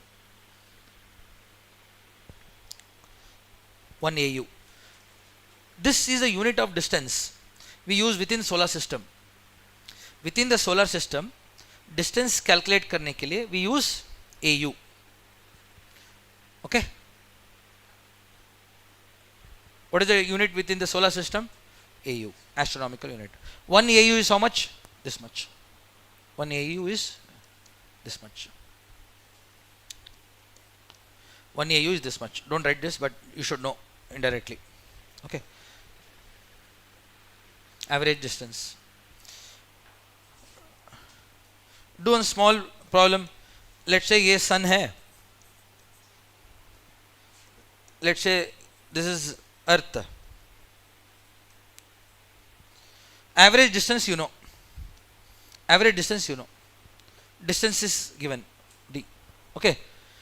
Speed is equal to distance by time taken. All of you know. Formula also I am giving you. Speed of light, all of you know. What is the speed of light? 3 into 10 to the power of 8 meter per second. S is also given. 3 into 10 to the power of 8 meter per second. D is also there. Calculate time. Time taken by the sun rays to reach earth. What is the time taken by the sun rays to reach earth? You got it? All of you understood the question? Sun, earth, distance. S is given, D is given. I want T. I am asking time. So what will you do? T is equal to D by S. Simple maths. D is how much? 150 million. Can I say kilo is 3 zeros? Kilo is 3 zeros. Meter में आएगा answer ये. Then यहाँ पे metre. Speed 3 into 10 to the power of 8 meter per second. Can I say meter will cancel? ये देखो. If you have a doubt, please see here. This and this will cancel. Meter cancel होगा. ये वाला. Yes, नीचे है. It will go up. So I'll get 500 seconds. 500 seconds because 5 3s are 15. ये देखो. So answer will be in 500 seconds. How many of you got this answer? Check. Any doubt? Should I do it again? Step by step I have shown. Now second में है answer. I want it in minutes. When you have to convert from second to minutes, divide it by 60. Correct na? If I divide it by 60, I'll get in minutes. Answer in minutes. Do it. 500 divided by 60. All of you understood what I am doing? Because 1 minute is 60 seconds. Already answer is in second there. I want to convert it into minutes. So 1 by 60 I have to do. Correct na? So 500 divided by 60 you will get minutes. How much? 8.3. 8.3 minutes time लगेगा सन से अर्थ तक light आने के लिए. Got it? For the sunlight to reach earth, it takes approximately 8.3 minutes. See, now it's like, let's say 3 o'clock. 3 o'clock the light is reaching us. That means it left sun 8 minutes back. Sun से 8 minutes पहले it will start, then it will reach the earth now. All of you understood? So whatever light we are receiving here on earth, It is taking how many minutes to reach here? 8 minutes. Simple question they have asked. What is the time taken by the sun rays to reach earth? Then what will you do? D you should know, speed of light you should know, then you should know how to calculate. All this they have already asked. This is a very old question. 1995 they already asked this. Very old, 95. They might ask again. Correct, nothing wrong. Any doubt, should I do it again? You ask me again, I'll do it, no problem. Okay, but it should be clear to everyone. Simple. This formula you should know. Speed is equal to distance by time. I want time, so T went this side, S came down. D is this, D. Kilo is 3 zeros, meter. Divide by 3 into 10 power of 8 meter per second. Meter gets cancelled. Second is below, it will come up. Upar aa jayega. So you can see 9 zeros hai, 9 zeros. This is 8 zeros. It will come out. Cancel agate. So it will be 1 zero left here, another 0 here. Correct na? 500 seconds. Okay. So divide by 60, we'll get minutes. Is it clear to all of you? Shall I continue? So we'll do one more, this one. AU, all of you know. Let's make a small notes on this. Within the solar system, okay, we use AU for calculating the distance. Write this down. Distance from sun to planets. Distance from sun to planets. Mercury is closest, correct? Mercury and Venus, so they are less than 1 AU. Sun to Earth is 1.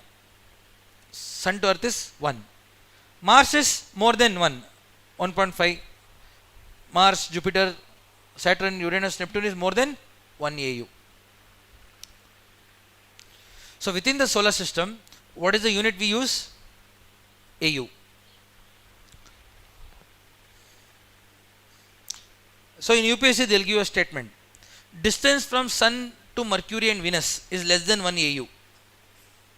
First statement. Distance to Earth from Sun is 1 AU.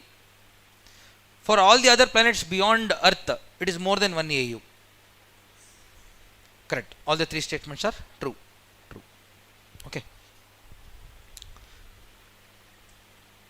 That means from Sun to Earth is 1 AU. Sun to Neptune is 30 AU.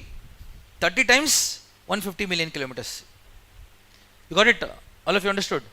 So Neptune is very far. Very, very far. Mercury is closest. Okay. So this you should remember. Don't mug up. Only statement I gave you, that you remember. Because UPSC will not ask you this. They will give 3 statements. Distance from Sun to Mercury, Venus is less than 1 AU. First statement. Distance from Sun to Earth is 1 AU. Distance from Sun to other planets after Earth are more than 1 AU. How many of the above statements are true?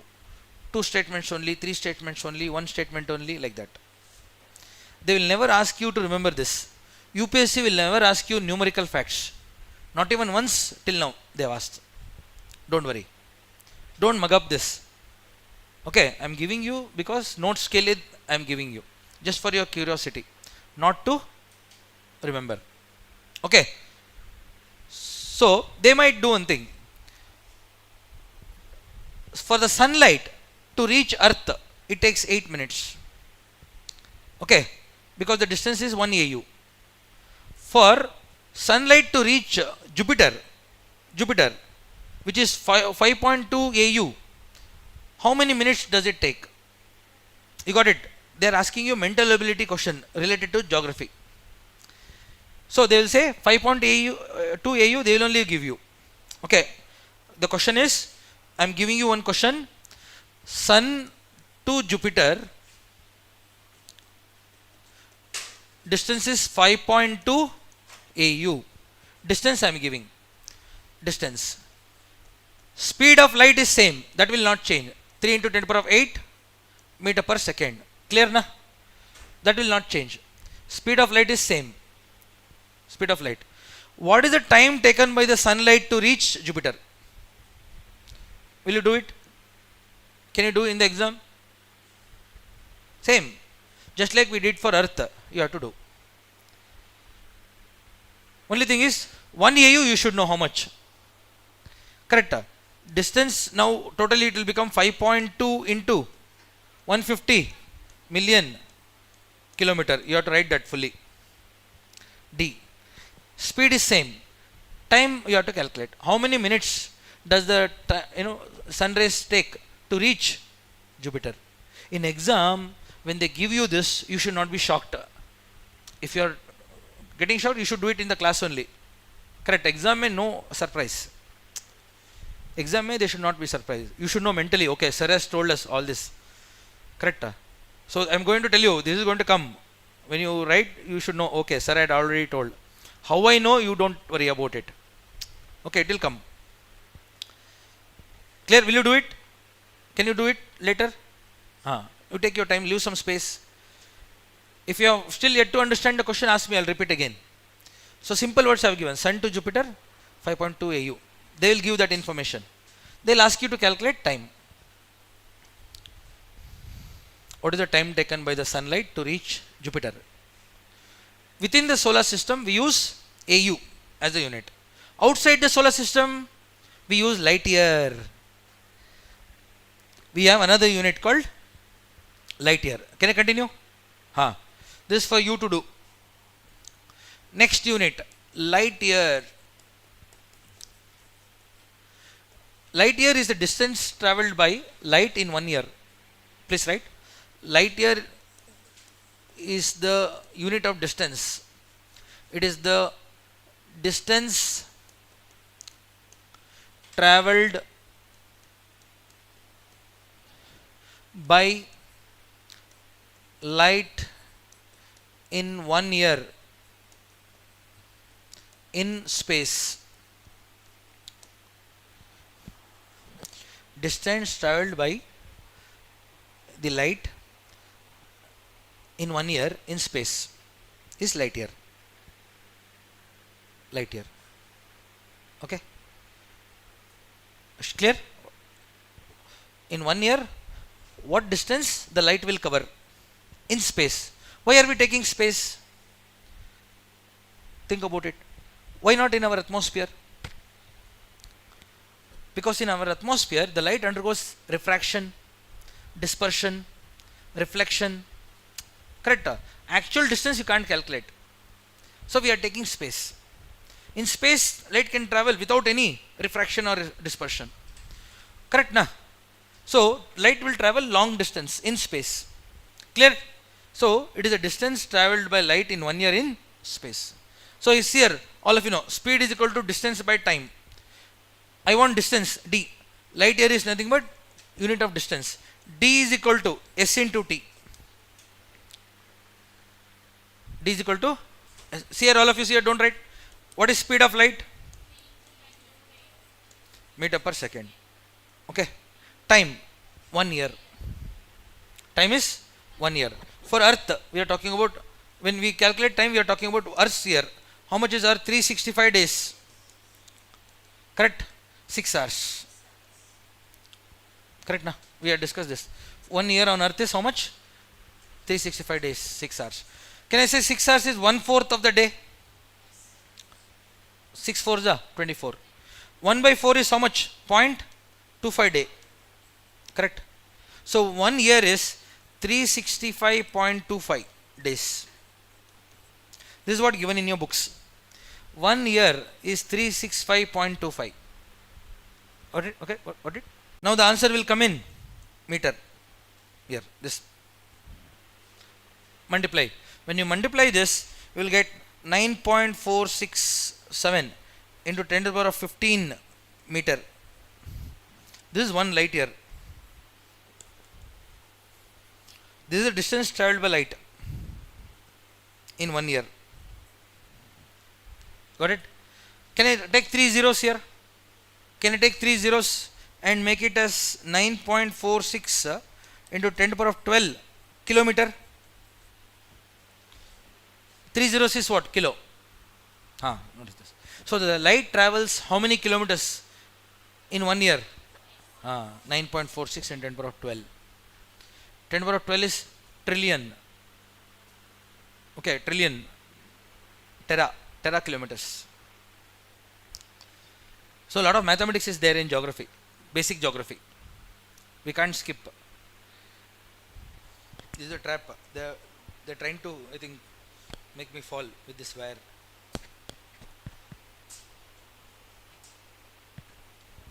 Done. So what is the 1 light year? Clear to all? Please ask me if you have any doubt. Too many maths topics, like simple maths. These are. See, but because see here, days na. Each day is 24 hours. Each hour is 60 minutes. Each minute is 60 seconds. So then that only will get, because we need to bring it to the same unit in meters. Because second is there in denominator. If I bring it in seconds, I can cancel second. So I'll get the answer in meter. Distance is measured in centimeter, meter, kilometer. Correct? So we need that unit to come. So that is then I went on till seconds. So I can cancel second, so that we'll get the answer in meter. Correct na? Unit of distance should we get. What are the units of distance? All of you know. Mile or kilometer, meter, centimeter, like that. We can't use small units because big number will come. So we need to use bigger unit. So let's say, you might ask, sir, where are we going to use this? So our Milky Way galaxy is 1 lakh light year in diameter. Just for your curiosity, write down. For your curiosity, example, our Milky Way galaxy is 1 lakh light year in diameter, means that big. We are all part of a galaxy called Milky Way galaxy. The Milky Way galaxy diameter is how much? 1 lakh light year. Milky Way diameter is 1 lakh light year. See, I am writing like this. LY. What does LY stands for? Light year. Means 1 light year only is this big. Plus 1 lakh means what? 150 you add extra. So that's huge.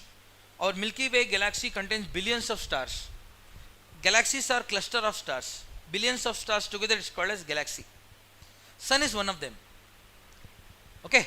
So now you know, okay, we are going to use this when we discuss universe. I am going to deal with that. Space and universe is separate class.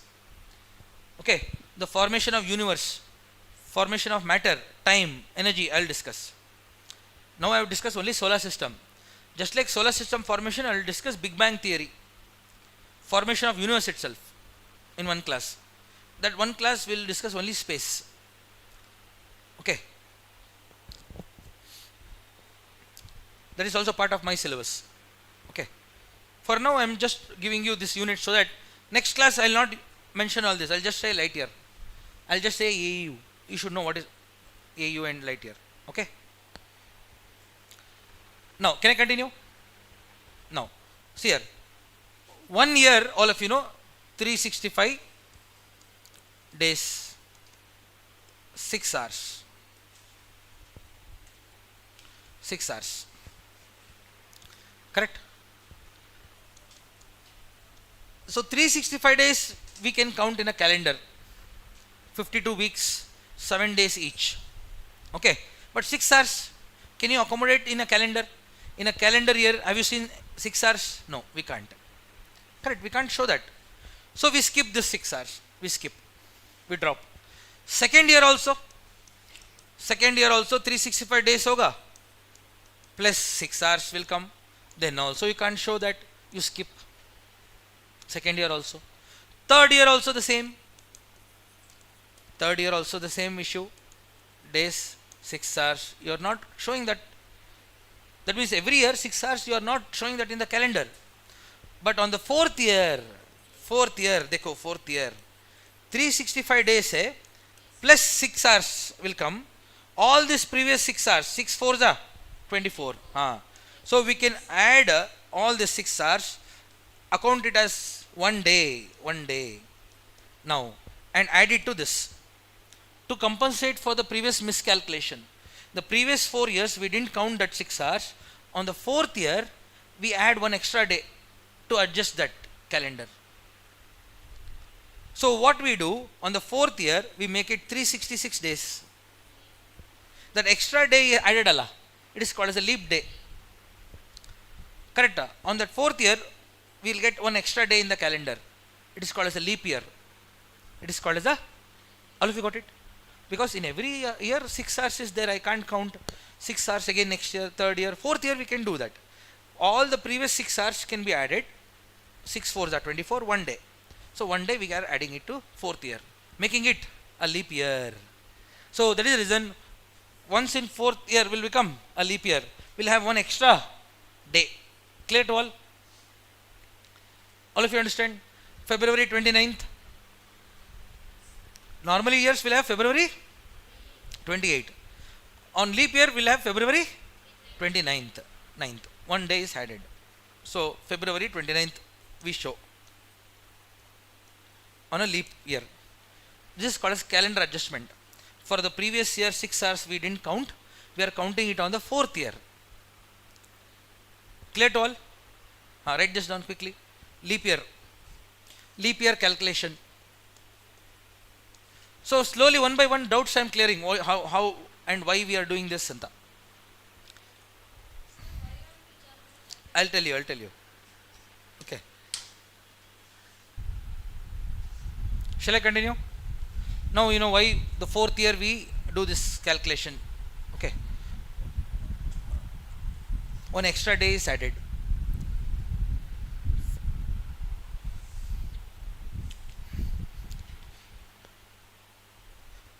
So the calendars what we are using today. Okay. The present day calendar system what we are using. It was first initially started by the Romans. Okay. The first king of Rome is Romulus. King Romulus. He is a founder of Rome. He is a founder of Roman Empire.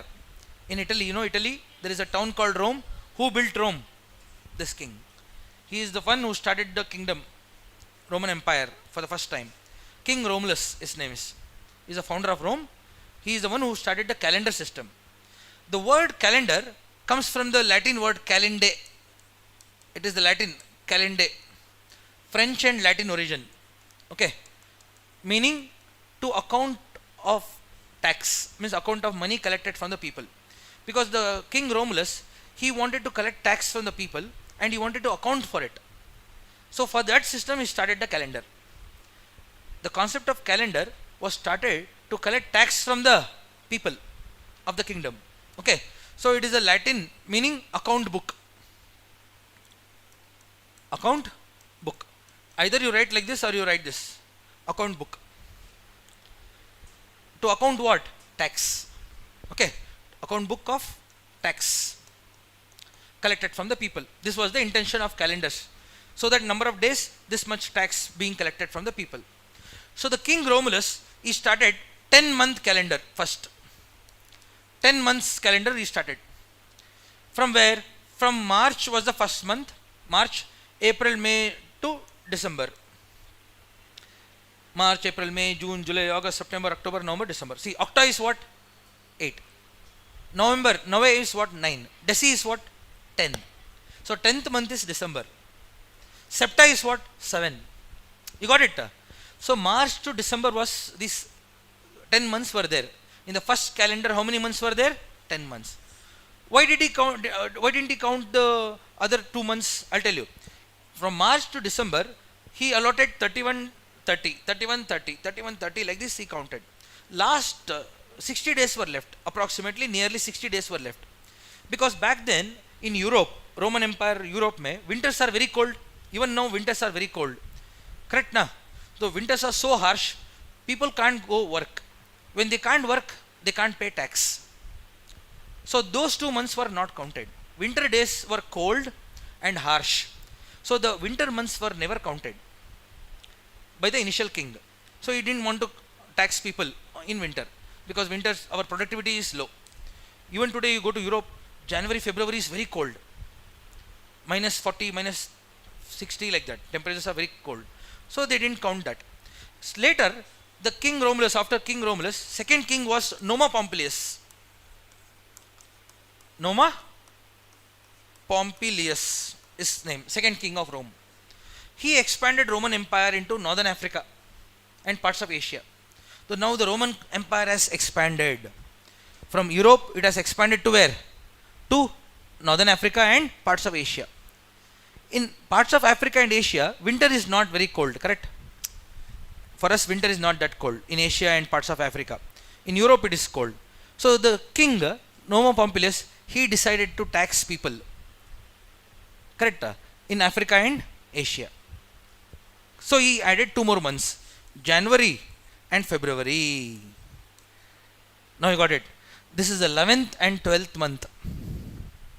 That is the reason February has less number of days. Now you got it. 11th month is January.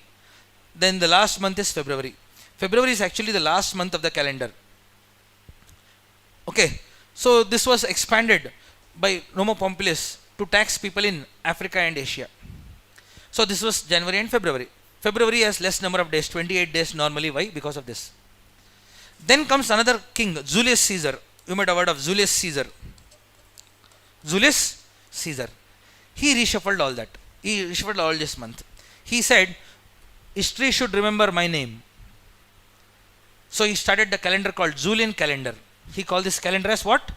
Julian calendar. And he made January as the first month and December as the last month. That's how we all are following this. January, February onwards, March, April, May till. So he changed everything. You got it now? Julian calendar बोलते हैं इसको. Julian calendar. Okay. So January, February, March, April, May. That is the reason December became the last. January became the first. Now wait. The fun will begin now. Then the Pope, right? Pope Gregory. Or wait. I'll complete. Pope Gregory the 13th. There was a Pope, means head of the Roman Catholics. Head of the Roman Catholics is called as Pope. Pope Gregory the 13th. He suggested that, okay, notice this please. He suggested that leap year concept should be added. Leap year, which was earlier not counted. So every 4th year we need to make the calendar adjustment. That concept was introduced by Gregory. So February 29th was added after him. In 1582 he introduced this. In 1582 the Pope Gregory the 13th made the calendar adjustment by adding leap year, leap day. Every 4th year we should add leap day. So that he did. So that is called as Gregorian calendar. That is the reason we all follow Gregorian calendar today. You got it? Have you heard of the word Gregorian calendar? This is the one Gregory. After Pope Gregory the 13th. He is the one who added the leap year concept. Calendar adjustment he did. Till then nobody followed it. Okay. So Julius Caesar reshuffled all this, made January to December. Pope didn't change that. He continued the same. Only thing he added the concept of leap year. So February will have extra 1 day. Okay. So this. So in 18th century, the British Empire adopted this. British Empire adopted this calendar. Since then, wherever the British went, they imposed it on us. They ruled us also. So this was imposed on us. So we all follow. So British Empire started following January 1st as the new year, first day. December 31st as the last day. Since then, world started celebrating New Year. Correct? People need one more day to drink and celebrate. Correct? One more day to party. So they just, okay, so we'll drink again. No problem. So that is the reason everybody started celebrating. So the December 31st became the last. January 1st became the first of the year. Because it was implemented by the British Empire everywhere. Okay. That is the reason January 1st. Otherwise, you ask your parents or ancestors, they'll say, March, May, we have this festival, Yugadi, Pongal, and that is our New Year. Even today, Yugadi is celebrated in the month of March as New Year, na? Correct? Only we, our generation, we do all this party and all, so we say January 1st is the new year. Okay, right. The concept of calendar started with the taxation, to tax people, to collect money from the people.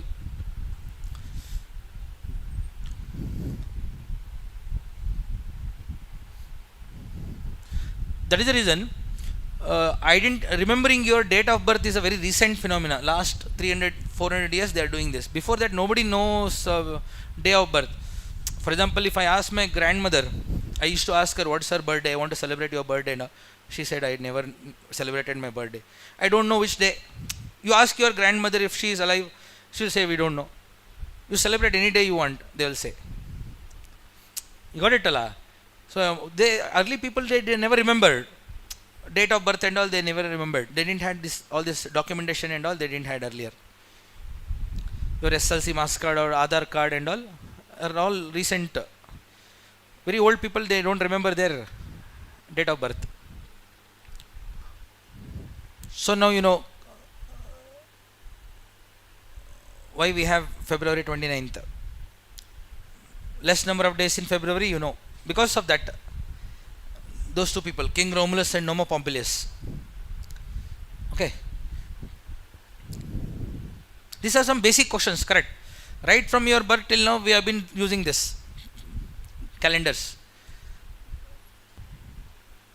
Shall I continue? Okay.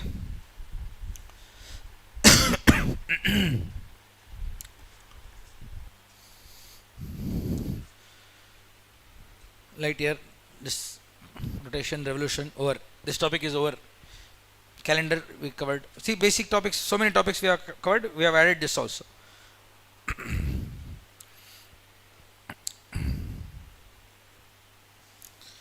Next, right? Latitude. Oh, wait. We'll do one more topic before we go to this topic. Okay. Initially, when our planet was formed, yesterday's class, formation of solar system, I told you how dust, rocks, minerals clumped and became larger due to mutual gravity and planets were formed. Initially, our planet was in hot molten state. Our temperature of the planet was very high. It was in hot molten state. What do you mean by hot? Temperature was very high because it was formed due to the clumping of so many minerals, dust, rocks and all. It was in molten form. What is molten? Means semi-solid. Okay, it was like this, hot molten form initially on the first few years after the formation. When it is in molten form, what happens? All the minerals which are dense minerals will come down, will collect in the center. All the minerals which are dense like nickel and iron will come down because they are heavy, dense minerals. They come and collect in the center, and this became core, center of the earth, core, this part. All the lighter elements like gases were there, minerals were there which are low in density. All those came out and collected on the surface like this. They all collected on the surface, gases and low density minerals collected on the surface, forming crust. So crust is the outermost thin layer containing low density minerals. Core is the inner dense layer containing dense minerals like nickel and iron. So this segregation took place. Correct. Let's say first day of the class you are sitting in different chairs. After a week what happens? You will all group. One PG, one district, one state, you will group together. Correct na? You will move in the class like that. Segregation, separation. So this region in the middle became mantle. Mantle here. Mantle. Mantle contains low density, high density, both. So what is crust? Crust is the outermost, please write, outermost layer of the earth. It contains low density minerals. Correct na? Low density minerals and gases. Low density minerals and Gases. Okay. Whereas core is what? It is the innermost layer of the earth. Correct? Innermost layer of the earth, containing high density minerals. High density minerals. High density minerals. Like nickel and iron. Knife or Nife. NiFe. What is Ni? Nickel. Iron. Ferrous. Iron. Ferrous. Okay. So all the denser minerals came down, accumulated here. All the low density came out. So the crust contains, see here, oxygen, silica, alumina, a little bit iron, calcium, sodium, potassium, magnesium. All of this here.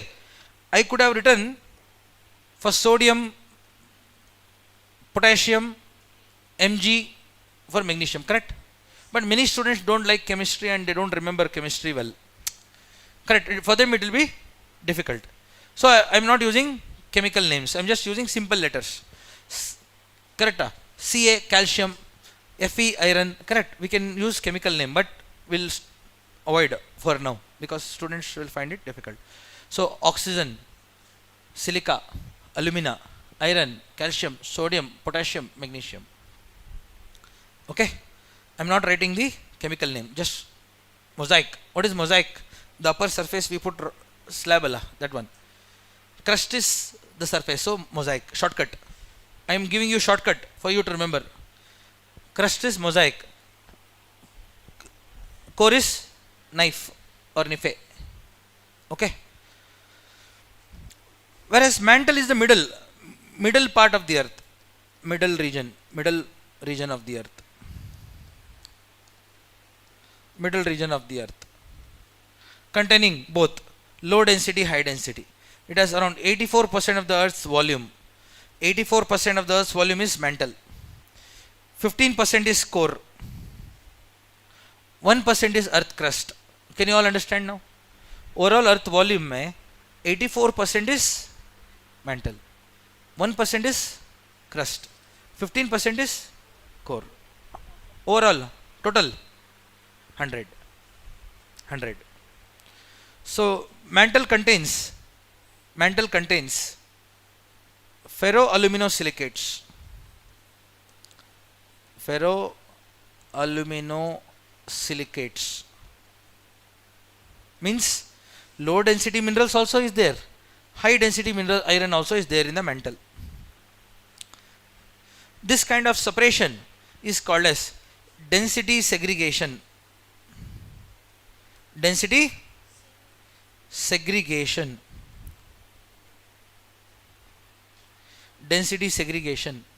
means based on density it got segregated. Okay, density segregation.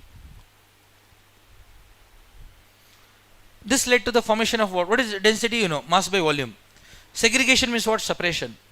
This led to the formation of 3 layers. So this is called as stratification of the earth. Stratification of the earth. Write down now quickly. Proper diagram you write. Diagram, everything I have written. Done? Shall I continue? So initially when the earth was formed, it was in hot molten state. Can I continue?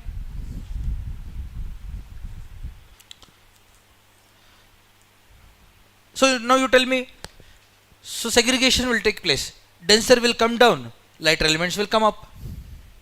So outer part is crust, inner part is core. Like this 3 layers are formed. Which will cool faster because entire earth is hot? Which will cool fast? Inner part will cool first or outer part?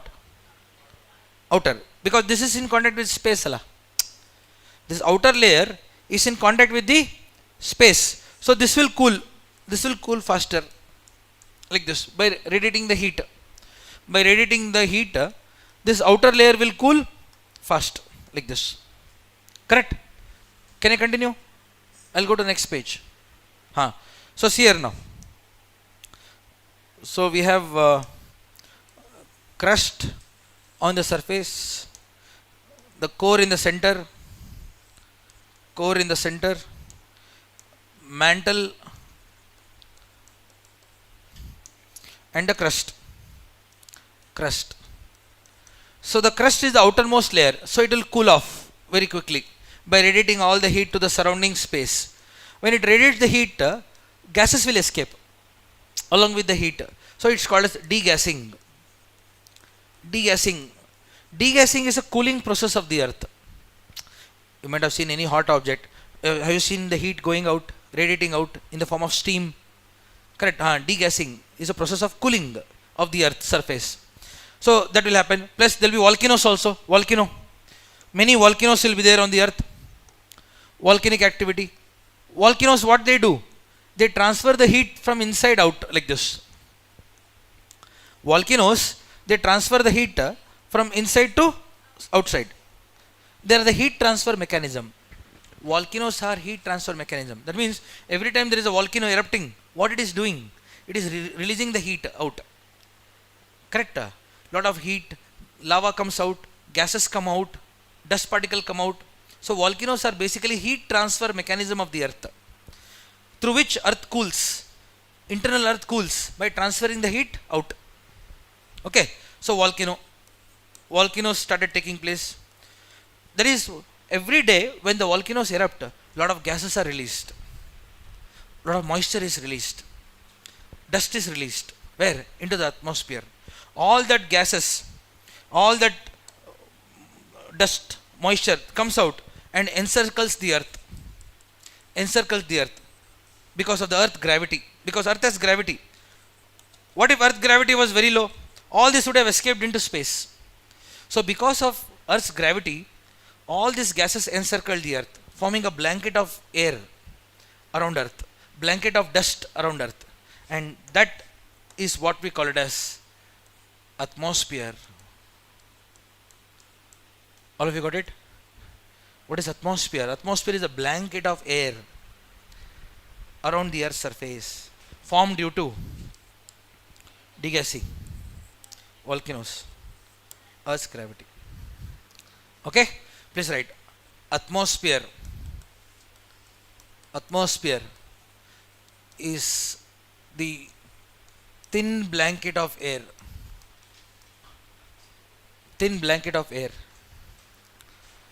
around the earth's surface. Correct na? Around the earth we have blanket of air today. Blanket of air around the earth means envelope of air. There is a layer of gases, okay, formed due to degassing, volcanic activity and gravity.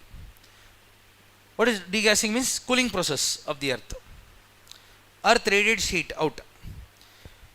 So that is the reason our atmosphere, have you noticed, our atmosphere contains gases. Where did these gases come from? From the crust that was released. Already it was there. Hydrogen was already there. Helium was there. Krypton, xenon, correct. All this was there. All that was released. Nitrogen, carbon dioxide were all released. Okay. Gases. Water vapor. All of you understand water vapor? Plus dust. That is the reason our atmosphere contains what? Gases, water vapor and dust. Okay. Notice this. All the water vapor comes out.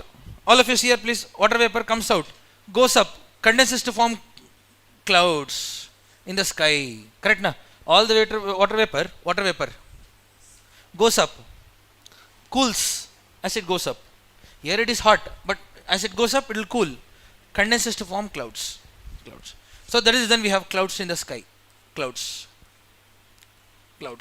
Everywhere we have clouds like this. Clouds. What do clouds do? They rain. Rain where? Back to earth. Why? Gravity. Gravity will make sure that water will fall back. Gravity is acting like this. Correct. So all the water will fall back where? On the earth like this. It will fall here. Earth will cool further. All of you got it? Earth will cool further. Initially it was hot because of formation of atmosphere, because of rain. Earth is cooling now. Okay, earth is cooling. When it cools, it becomes hard. Which part will become hard? Outer layer. Outer layer will become hard. All of you pay attention now. This outer layer will become very hard, like this. Like this. This outermost hard layer, you notice this. In some places it is very thick, like this, because of volcano and all. Some places it is very thin, like this. It is not same everywhere. Okay, some places it is very thick because of volcano. Some places it is very thin, like this, like this. So it is uneven. This outermost hard layer, is called as lithosphere. Lith means what? Rock. This outer layer became hard, very hard. So earth is not a perfect sphere. Don't think earth is a perfect sphere. It is like this. So whenever it rains, water will fall here, correct? All of you notice this. So this will become hard. Outermost hard layer is called as lithosphere. Please notice this. Lithosphere consists of what? Crust and mantle also. Little bit of mantle and crust, correct? It will contain the crust part and the mantle part. Outer layer crust is also there here. Little mantle also is there here. Crust and little bit mantle. So lithosphere contains crust plus outermost mantle, uppermost mantle. Uppermost mantle. All of you see the board, please. Don't write. I'll give you half an hour to write. Done. What will happen when it rains? The rainwater falling here. Please here. It will fall here means all the water will flow like this. Correct? It will collect here. All the water will collect in the depression. There is a depression here. Here the depression here. It collected in the depression like this. It collected in the depression around the earth. Wherever the depression was there, the water collected, forming ocean. Wherever the continents were thick, there the continents. Wherever the lithosphere is very thick, this is continent. Wherever there is water, that is ocean. So lithosphere contains both continents and oceans. Try to understand this. Lithosphere के ऊपर thicker part of lithosphere is continent. The depressions got filled with ocean, water. That is the reason if I pour water here, let's say I'll take the water and I'll pour here. Where will the water go? It will fall here and then come here and then go there only, finally. Gravity will pull it down there only, finally. So the water falling on the mountains eventually have to go down as rivers, finally into some ocean. That is the reason you notice every river today flows from mountains to ocean, downstream. So that's how the water was formed. This water on earth is called as hydrosphere. Now all of you got it right. Lithosphere, atmosphere, hydrosphere. Okay, how it is formed I am telling you. Stage by stage. First earth was formed, segregation, crust, mantle, core was formed, then atmosphere was formed, then lithosphere was formed because outer layer became hard, then all the water started collecting, correct, forming hydrosphere. Okay, in all depressions the water collected. This is all ocean. This is all ocean. This is all ocean here. This thicker part is called as continents.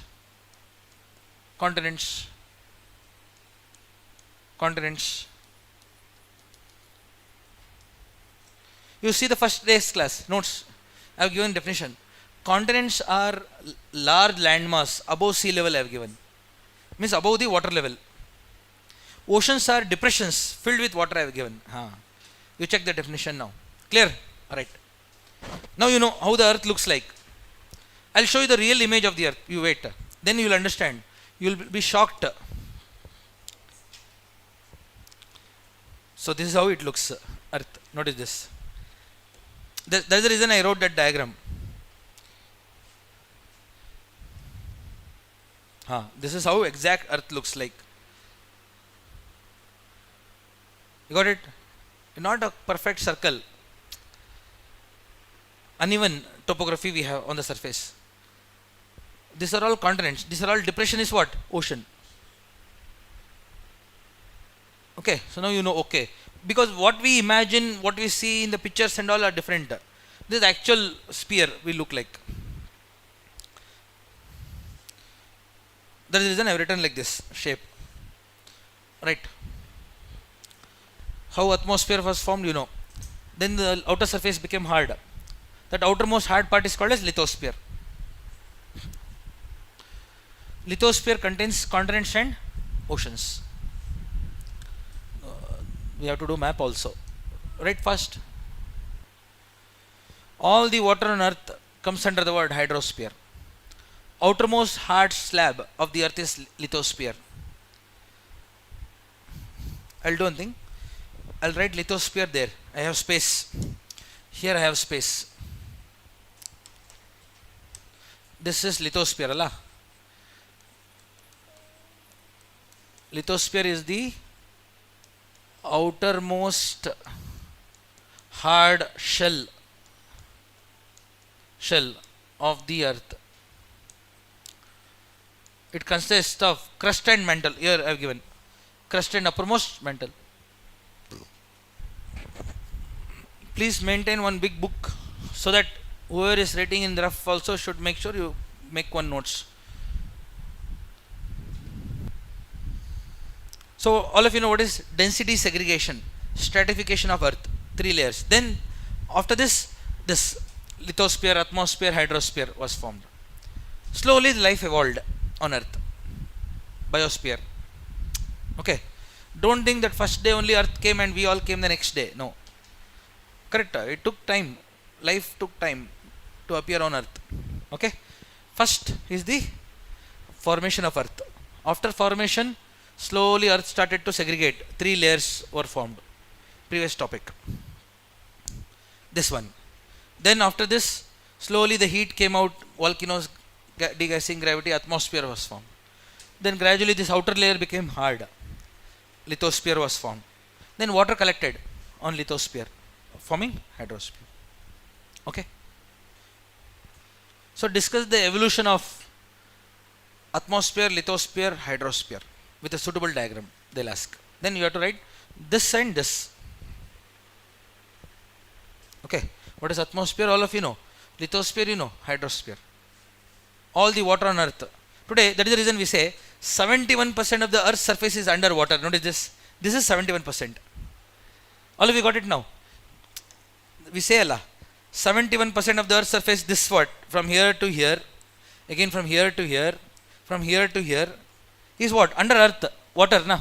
71% of the earth's surface is under water. Rest is 29% is land.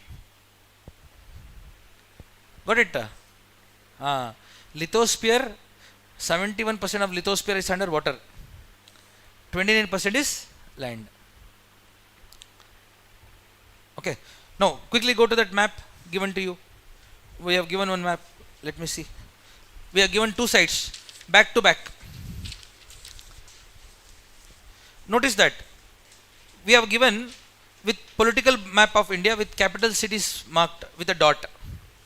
Okay, with a dot, and I want you to rename the name the surrounding countries also in one color. Water bodies also, Bay of Bengal, Arabian Sea and all. Then capitals also. Capitals you write just one letter. Okay, Hyderabad, H, like that. Do it fast. No seeing the atlas. Yesterday I told you every day we'll give maps. Yesterday we covered one. Now we are adding lot of information now. Hope all of you know the capital cities.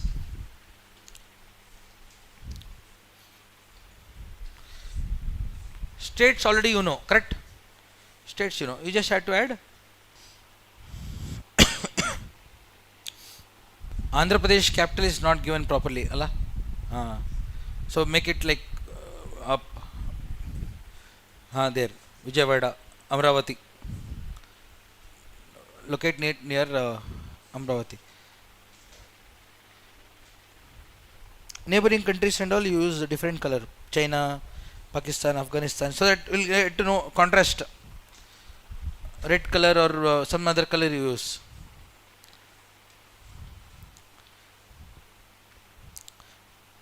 Nepal, Bhutan, Myanmar also you mark. Bangladesh you mark. Neighboring countries, water bodies, capital cities. All done. Good to go.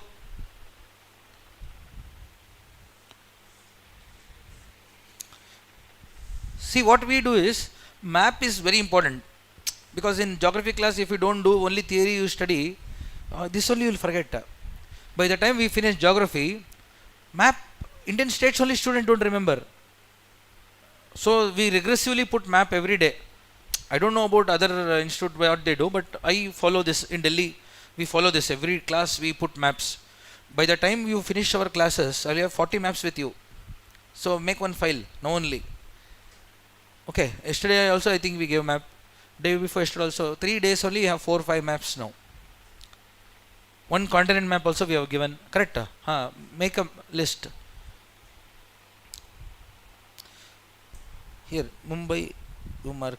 Oh, they have given there. So every, I think capital they have not located it correctly. Location is not correct. Mark there, Mumbai.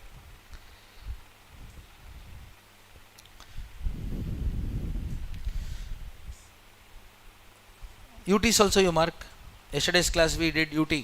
That also you mark.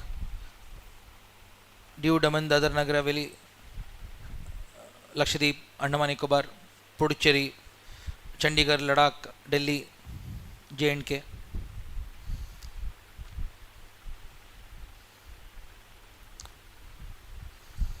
Thailand also you mark. Myanmar, below Myanmar, Thailand. That is Thailand, this one. Mark Bay of Bengal, Andaman Sea. Okay. Gulf of Mannar, Pak Strait, Pak Bay, Tirip Sea, Arabian Sea. Notice Tropic of Cancer, that tomorrow I will teach you. Tomorrow's class will cover latitude, longitudes. Anyhow, now time up. Okay. We can mark Afghanistan, Iran also. That side. On the corner of that left side is Iran. That side. That beyond that border. That is Iran. Okay. Turn the map. Yeah, one more for you to practice. Okay. But I want you to make sure that no mistake should be there. Because if you do mistake here, you will read wrong after that. Check with the atlas. You can cross check now. Open the atlas, cross check. In case if there is any mistake, rectify now only. You should not carry that to next class. You don't have atlas? You bring. Oxford atlas, this one. This atlas you bring. Because internet many mistakes are there. You might all Google for map and all, but what if the map in online is not correct? So never rely on online, always. Oxford Atlas books, NCRTs you read. All physical features which are related to land comes under land form. All the physical features which are related to water comes under water form. Okay, so land and water form, we have two types. So we'll start with the land form. All the physical features we notice commonly. Some common landforms we are going to see today, water forms we are going to see today, which are considered to be very basic, we should know. Correct? That is the reason we are doing it in an NCRT class. Once we know this, atlas becomes easy, actual geography class becomes easy. Okay, so now let's start with the word mountains. Mountains, hills, hillock. These three terms are used interchangeably. They are used together commonly, correct? We'll see what are the common things connecting them and what are the differences also. So whenever you look at a mountain, you might have seen any mountain or a hill by now. Normally when you will be looking at a mountain, from you are standing somewhere and there is a mountain there. your line of sight will be like this, upwards, correct? The line of sight is always looking up because the mountain is elevated from the surrounding area. It looks taller, correct?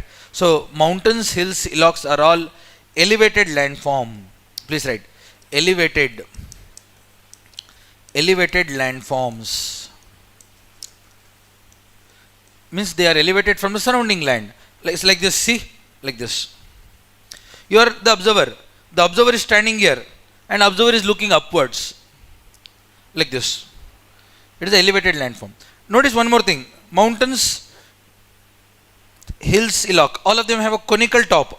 What is conical top? Means upper part is cone shaped, either like this or like this, correct? Mountains have what? Conical top. Conical top. Mountains, hills, hillock, you take any, all of them have a conical top. Okay, this is the common between these three. So then what is the difference? We'll see now. Okay, the difference is the mountains are have very vast expanse. Vast expanse means what? They cover hundreds and thousands of kilometers. Mountains are very vast expanse. For example, Himalayas. Himalayas start from Ladakh, Jammu Kashmir all the way up to Arunachal Pradesh. You know map now. 2400 kilometers in length. Can you imagine? 2400 kilometers. Our Himalayas stretch from Ladakh to Arunachal. Western Ghats, Sahyadri Mountains, Gujarat to South Gujarat to Kanyakumari, Tamil Nadu. 1600 kilometers. Mountains are what? Vast expanse and also very tall. All of you know Mount Everest. It is 8850 meters. Correct? So vast expanse plus very tall. Mountains are tall, high. Okay? Mountains are tall. Whereas hills and hillock, all of you have seen a hill or hillock, like Banjara Hills, Jubilee Hills, and all you have heard of. Correct? Not very tall, correct? Slightly tall, but round shape. Plus you can go around Demala. You can go for a round and come back quickly. So hills, this word, I am doing hills now. Hills have limited expanse, small expanse, and they are short. Correct? Short, not very tall. Means normally from surrounding areas they are less than 600 meters. From the surrounding area, less than 600 meters. That's it. Less than 600 meters, not more than that.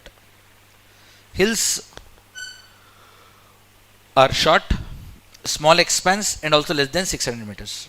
They are called as hill. Like Nandi Hills near Bangalore, you might have heard of. Okay, like these are not very tall. What else? Hillock. Hillocks are a very small hill. Hillock means a small hill. A small hill. Small hill. Height is less than 100 meter. Height is less than 100 meter. They are not more than 100. So this is how we distinguish them. What is a hill? Hillock, mountains. Okay. So all these are what? Common feature I have written in one color. Common. Mountains, hills, hillock. What is common? I have written in one color. Difference I have written in another color. The uppermost part of the mountain is called as peak. Right. The uppermost part of the mountain is called as a peak.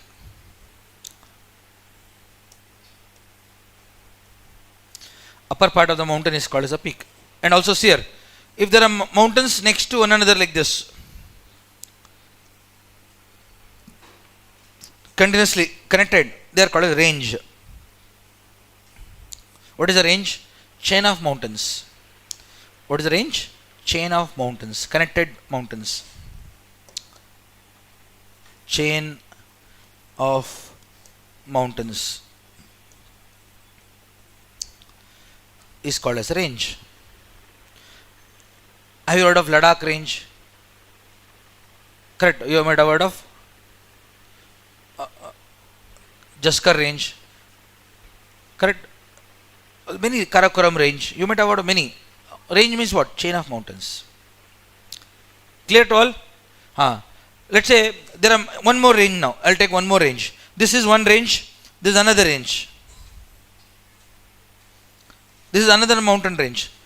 This is one range. This is another range. When there are many ranges parallel, when this is one, this one, and many ranges are parallel, then they are called as cordillera.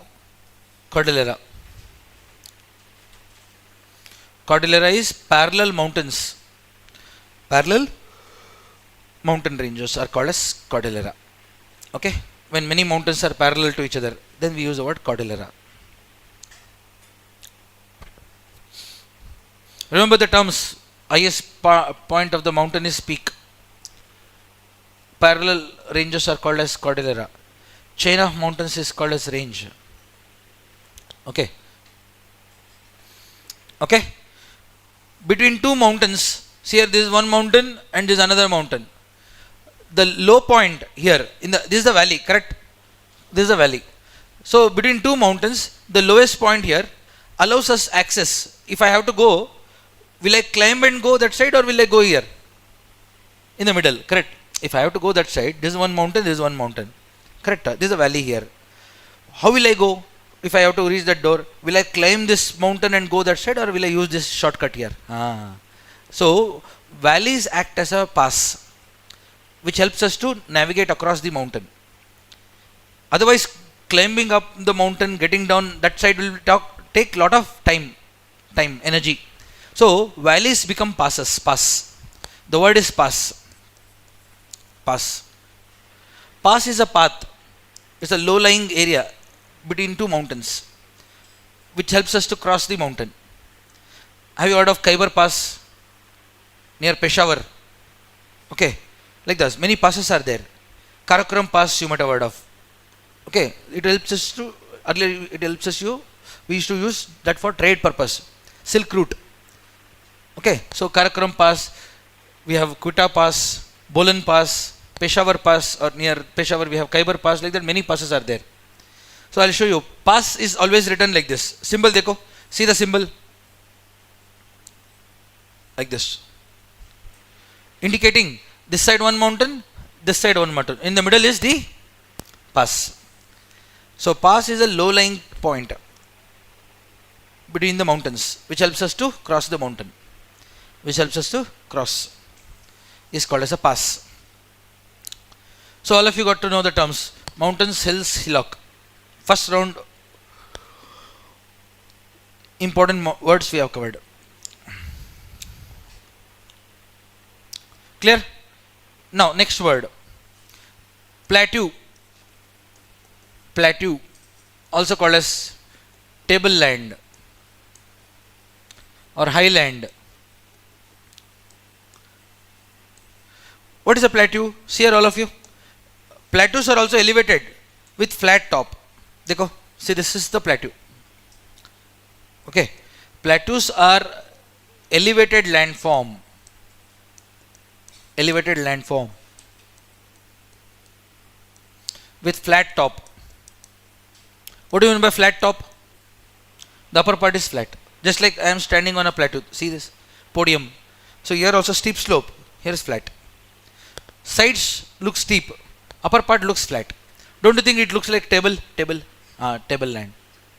It looks higher than the surrounding. So highland. So Telangana is a plateau.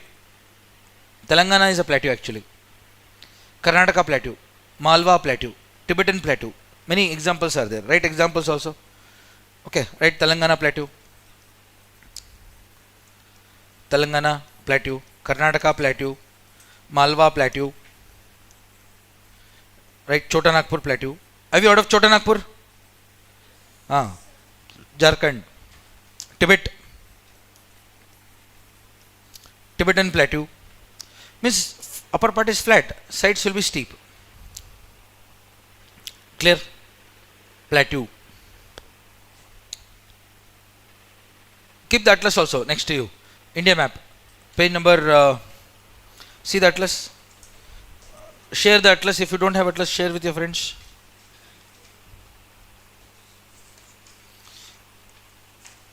Page number 8, 9. 8, 9. Locate Telangana plateau.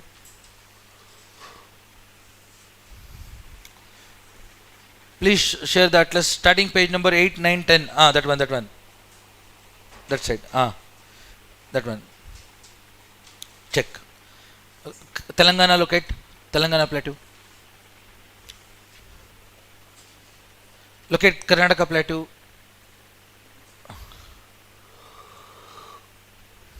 Locate Malwa, Chota Nagpur, Jharkhand. All of you know the states? You know the states now. Easy na? Locate Himalayas also. Range, Karakoram range, Ladakh range, Himalayas. Karakoram, Ladakh, Jaskar. Correct? You got to know. Examples, mountains.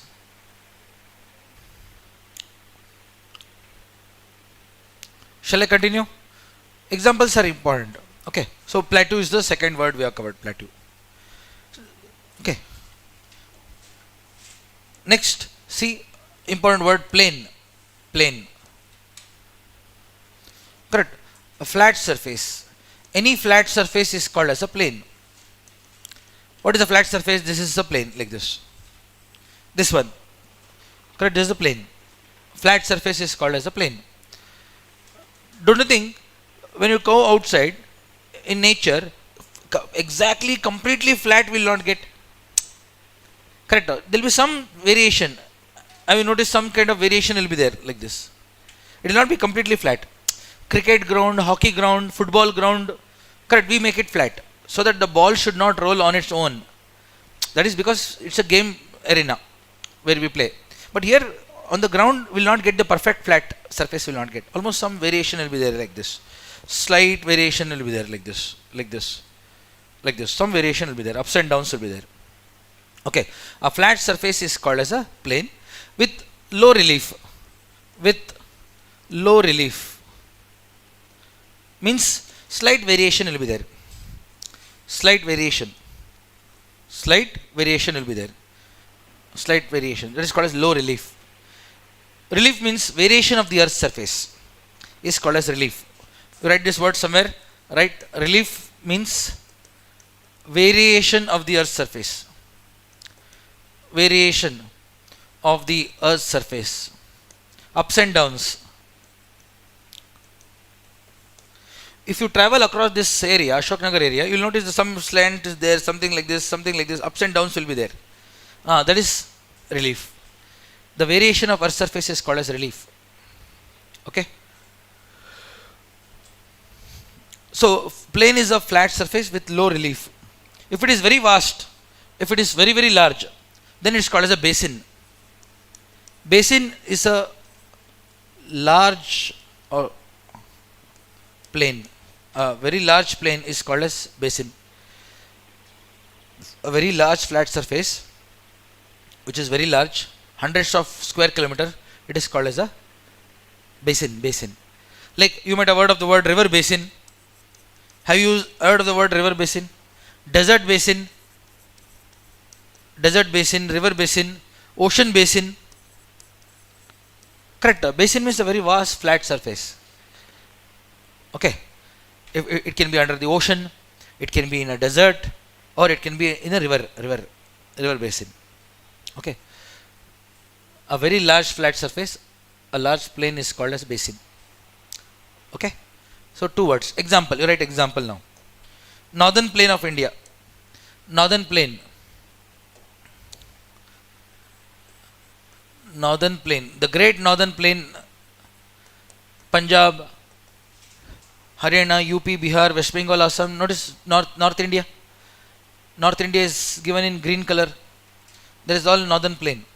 Rajasthan is desert plain, desert basin. Rajasthan. Notice North India.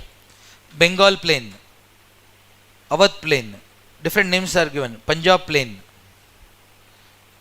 Can I say Bangladesh is completely a plain surface? Bangladesh.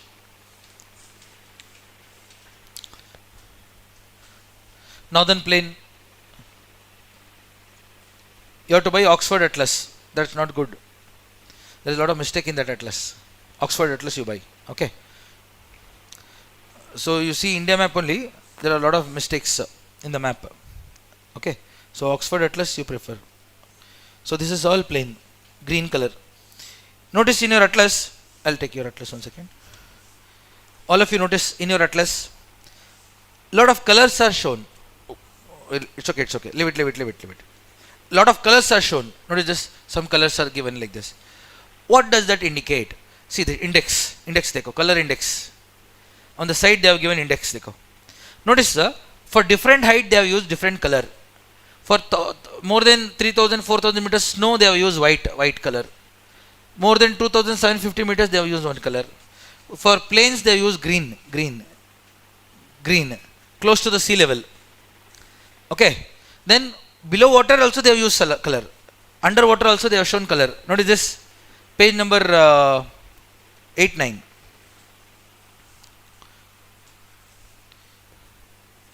Go to first page.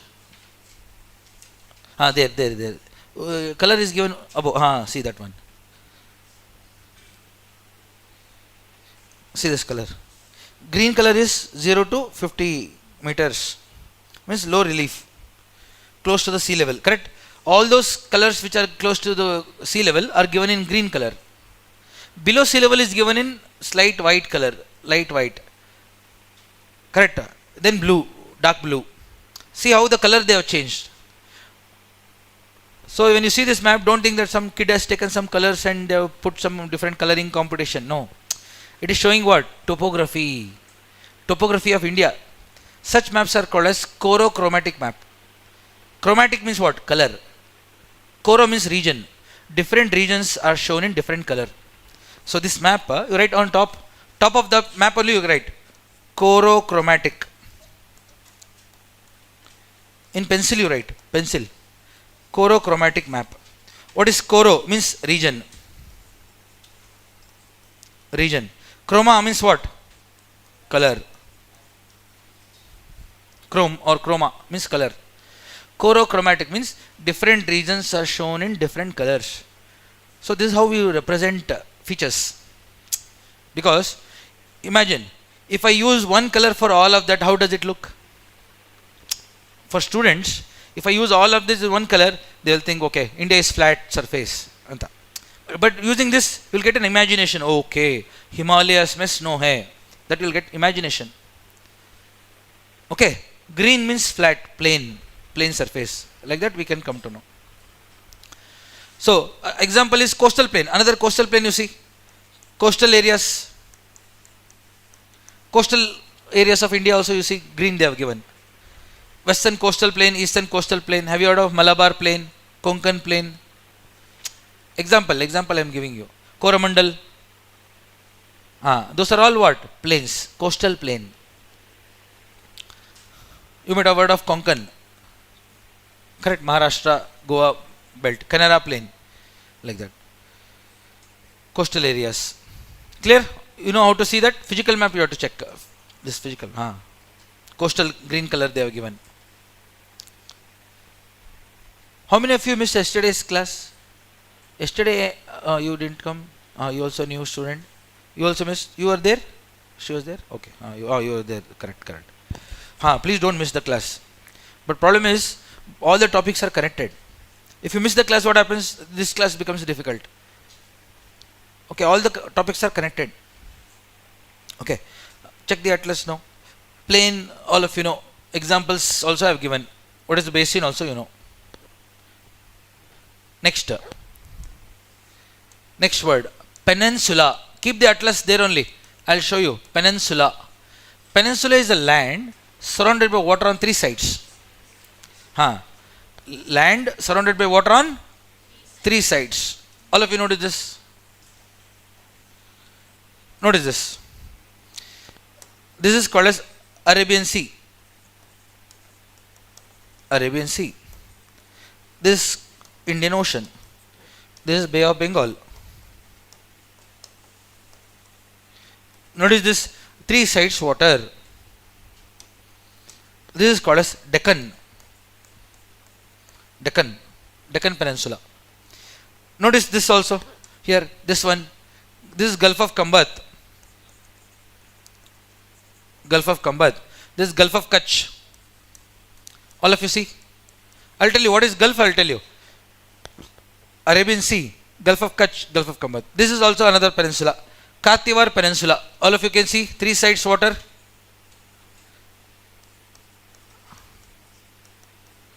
Kathiawar Peninsula. Check your atlas. Gujarat mein. Kathiawar Peninsula. Okay. Clear? What is peninsula? All of you know. Peninsula is the land surrounded by water on 3 sides. 3 sides. Example, here only we have Kathiawar, Deccan. Okay. Island. Land surrounded by water on all 4 sides. If the water is surrounding all 4 sides, then what you call? Island. Island. Yes, silent. See here? S is silent here. Island. Island. Land surrounded by water on all 4 sides. Notice the board, please, all of you. There are so many islands here. This one island, this another, this another. So many islands in a group. Group of islands is called as archipelago. Archipelago. What is archipelago? Group. Group. Can I say Lakshadweep is archipelago? 36 islands we have. Andaman Nicobar is an archipelago. 572 islands we have in Andaman Nicobar. So, archipelago means group. Group of islands. Group of islands. Okay. Land surrounded by water on all 4 sides. Okay. There is the archipelago. Example you write. Indonesia. Indonesia has 17,000 islands. 17,000. 17. Imagine. 17,000 islands they have. Indonesia is the world's largest archipelagic nation. Means only islands they have. Okay. Like Japan has around 8,000 islands. Indonesia is 17. Japan has around 8. Like that. Philippines also 6 to 7,000 islands they have. Like that. Many islands they have. Indonesia, Philippines, Japan, Maldives, Mauritius. All these are Indonesia. All these are archipelago. Group of islands. Indian example is Andaman Nicobar. Islands 572 है इसमें. Lakshadweep 36 islands in a group. 36 islands. Lakshadweep. Andaman Nicobar 572. Very small islands are called as isle. See here. Or islet. Very small islands are called as isle or islet. Very small islands are called as islet or isle. Islet or isle. Okay. Islands can be anywhere. Only thing is it should be surrounded by water. Islands can be on a river. Islands can be on a lake also, ocean also. For example, Sri Lanka. Sri Lanka is an island in the water body, ocean. Majuli you might have heard of. Assam mein, Brahmaputra river. Okay, write that also example. Majuli Island is an island on Brahmaputra river. Brahmaputra river. It is the largest riverine island. World's largest riverine island. It's in Assam. Largest riverine island. Okay, means large island located on a river. Okay. Please write Majuli. Okay. Shall I continue? So largest island on a river, Brahmaputra river. Similarly, islands can be found on lake also. Lake, lake is a water body occupying a depression. It's surrounded by land, lake. Okay, lake is a depression, correct, filled with water, surrounded by land. So islands can be found on lake also. So then one example I will give you. Manitoulin Island is the largest island on lake, Lake Huron. Lake Huron. It comes in US, Canada USA border. Canada USA border. Canada US border. There is a lake called Lake Huron, North America. There is a island called Manitoulin, largest island in the world, located on a lake. Largest island located on a lake. Please remember, Mazuli is located on a river. That one is located in the lake. Go to world map quickly. World map, 100 something, page number. Next page, next page. What is the page number? Go to physical map, 102. Here, this is Lake Huron.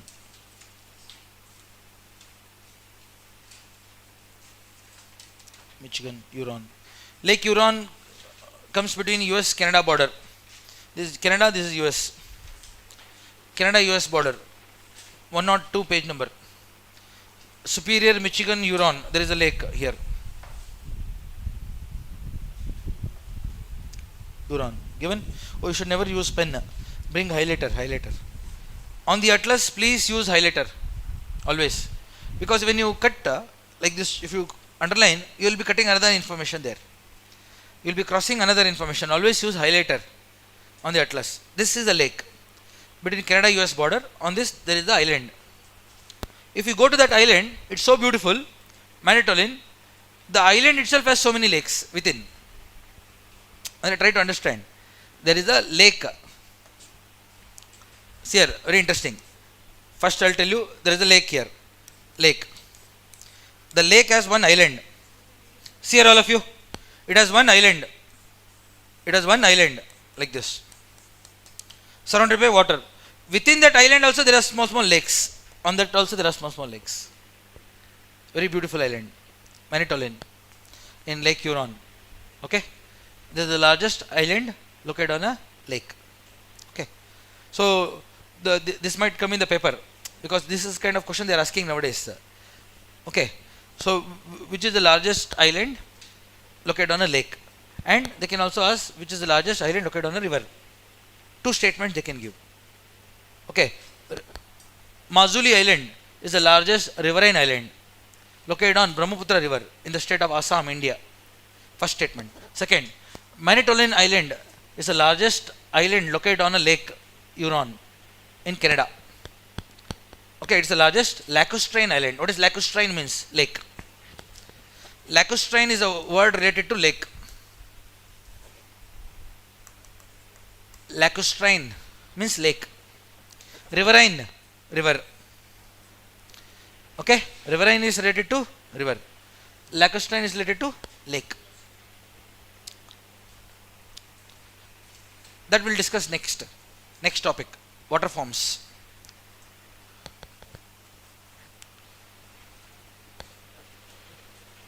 Clear? We have covered islands now.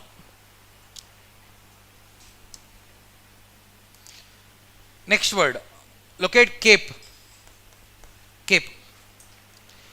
Have you heard of Cape Camorin, Cape of Good Hope? Correct, huh? Cape is the tip of the land projecting into the water. See, this is the cape. This is the cape. This tip is called as cape. Tip of the land. Tip of the land projecting into the water is called as cape. Okay. Example, Cape Camorin, India, Kanyakumari.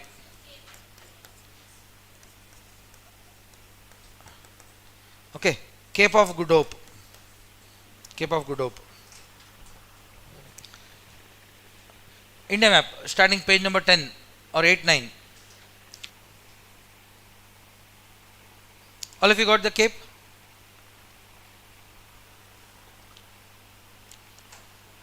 Like this, you can locate many in the world map. Now, if you go on looking for the world map, we'll get many cape, tip of the land. Notice, this is one cape. This is one cape in Tamil Nadu. Let's say this is Cape Camorin, India. This is Tamil Nadu. Here, notice this one cape here, another here. This is called as Point Calimar. Locate Point Calimar.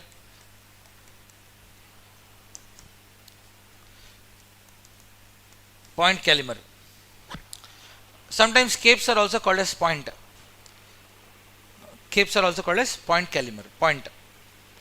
Locate Point Calimar, Tamil Nadu. Physical map. There.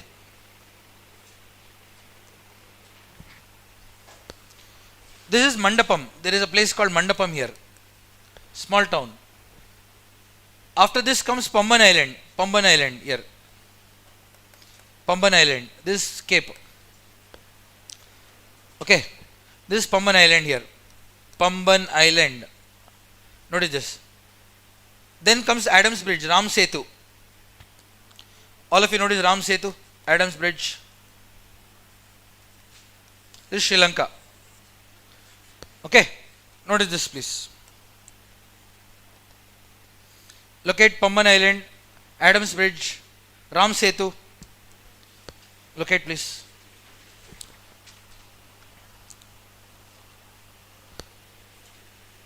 Okay.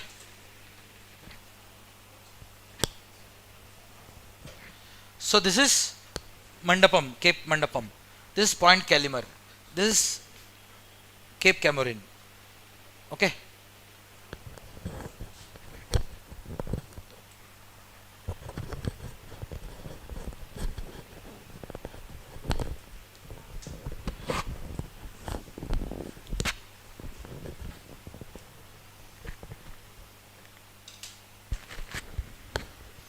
Shall I continue?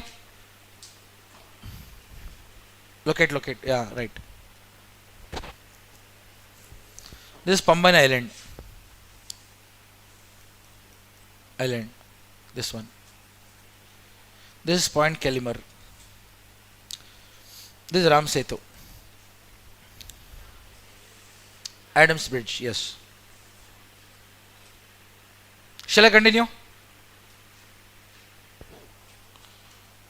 Last one.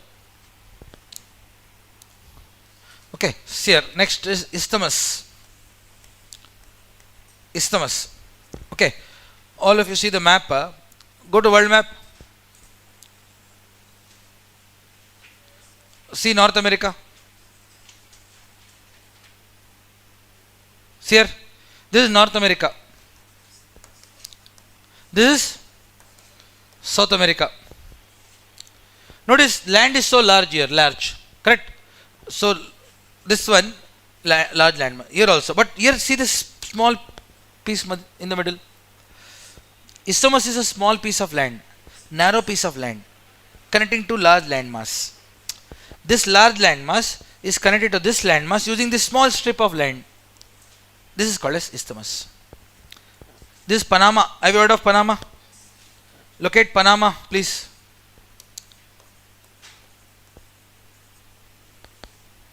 Panama Isthmus.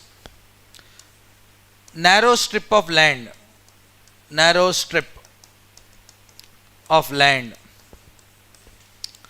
Connecting to large landmass. Panama Isthmus. Locate, please. Okay. There is a canal here called Panama Canal. Very popular canal. Isthmus, can I say? Isthmus is like this, our neck. Neck is very small, connecting the head to torso. This is very small.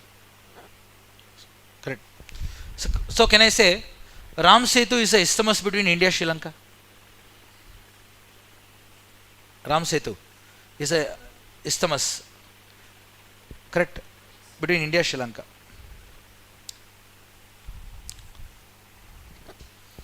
So all important features of land we have covered, related to land, which you should know. Basic. More landforms are there. That will come later. For these are some basic. Some means mountains, hills that we use regularly. These terms is clear. Okay. Now come to water. One more. We'll do one more land. Continents, right? Continents. Continents are again very large land mass. Continents are very large land mass. Very large land mass above sea level. Please write above sea level. Example, Asia, Africa, and all, In the first class also we have discussed this. Okay. So everything related to land we have covered. Next is water.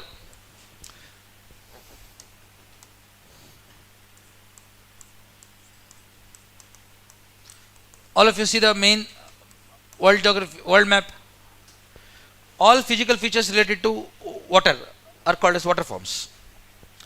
All physical features related to water are called as water forms. Okay. Like ocean, first word. I'll start with oceans. Oceans are very large saline water bodies. Please write. Very large saline water bodies. Right first. They are interconnected body of salt water. I mean, if you agree. Interconnected body of salt water. Interconnected body of salt water.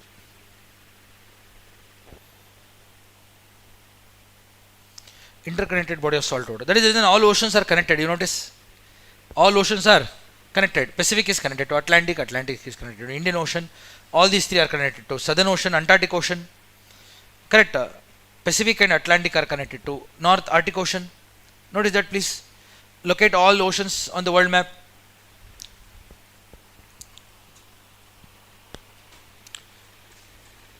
Okay. Oceans are large saline water body. Example, Pacific, Atlantic, you write. Few examples also you write. We have written in the first class, correct? Nothing wrong, right? Pacific, Atlantic, Indian, Antarctic, Arctic. Correct? Ocean is clear. Next word is sea. Sea. Seas. Can I say seas are smaller saline water bodies? Please pay attention. Seas are smaller than ocean. Smaller saline water bodies. Okay, first one. Second, they are part of the ocean. Almost all seas are part of the ocean. Okay. They are found where? Fringe of the land.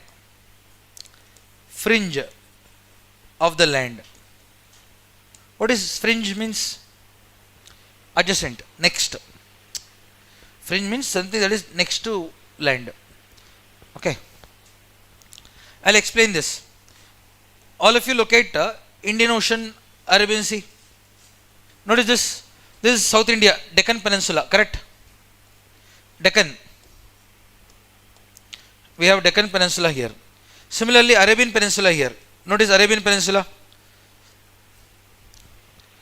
Africa. Correct? All of you got it? Notice that here is the Indian Ocean. Where is Indian Ocean? Here. Indian Ocean. Indian Ocean. Indian Ocean is a very large water body, correct? All of you pay attention, please.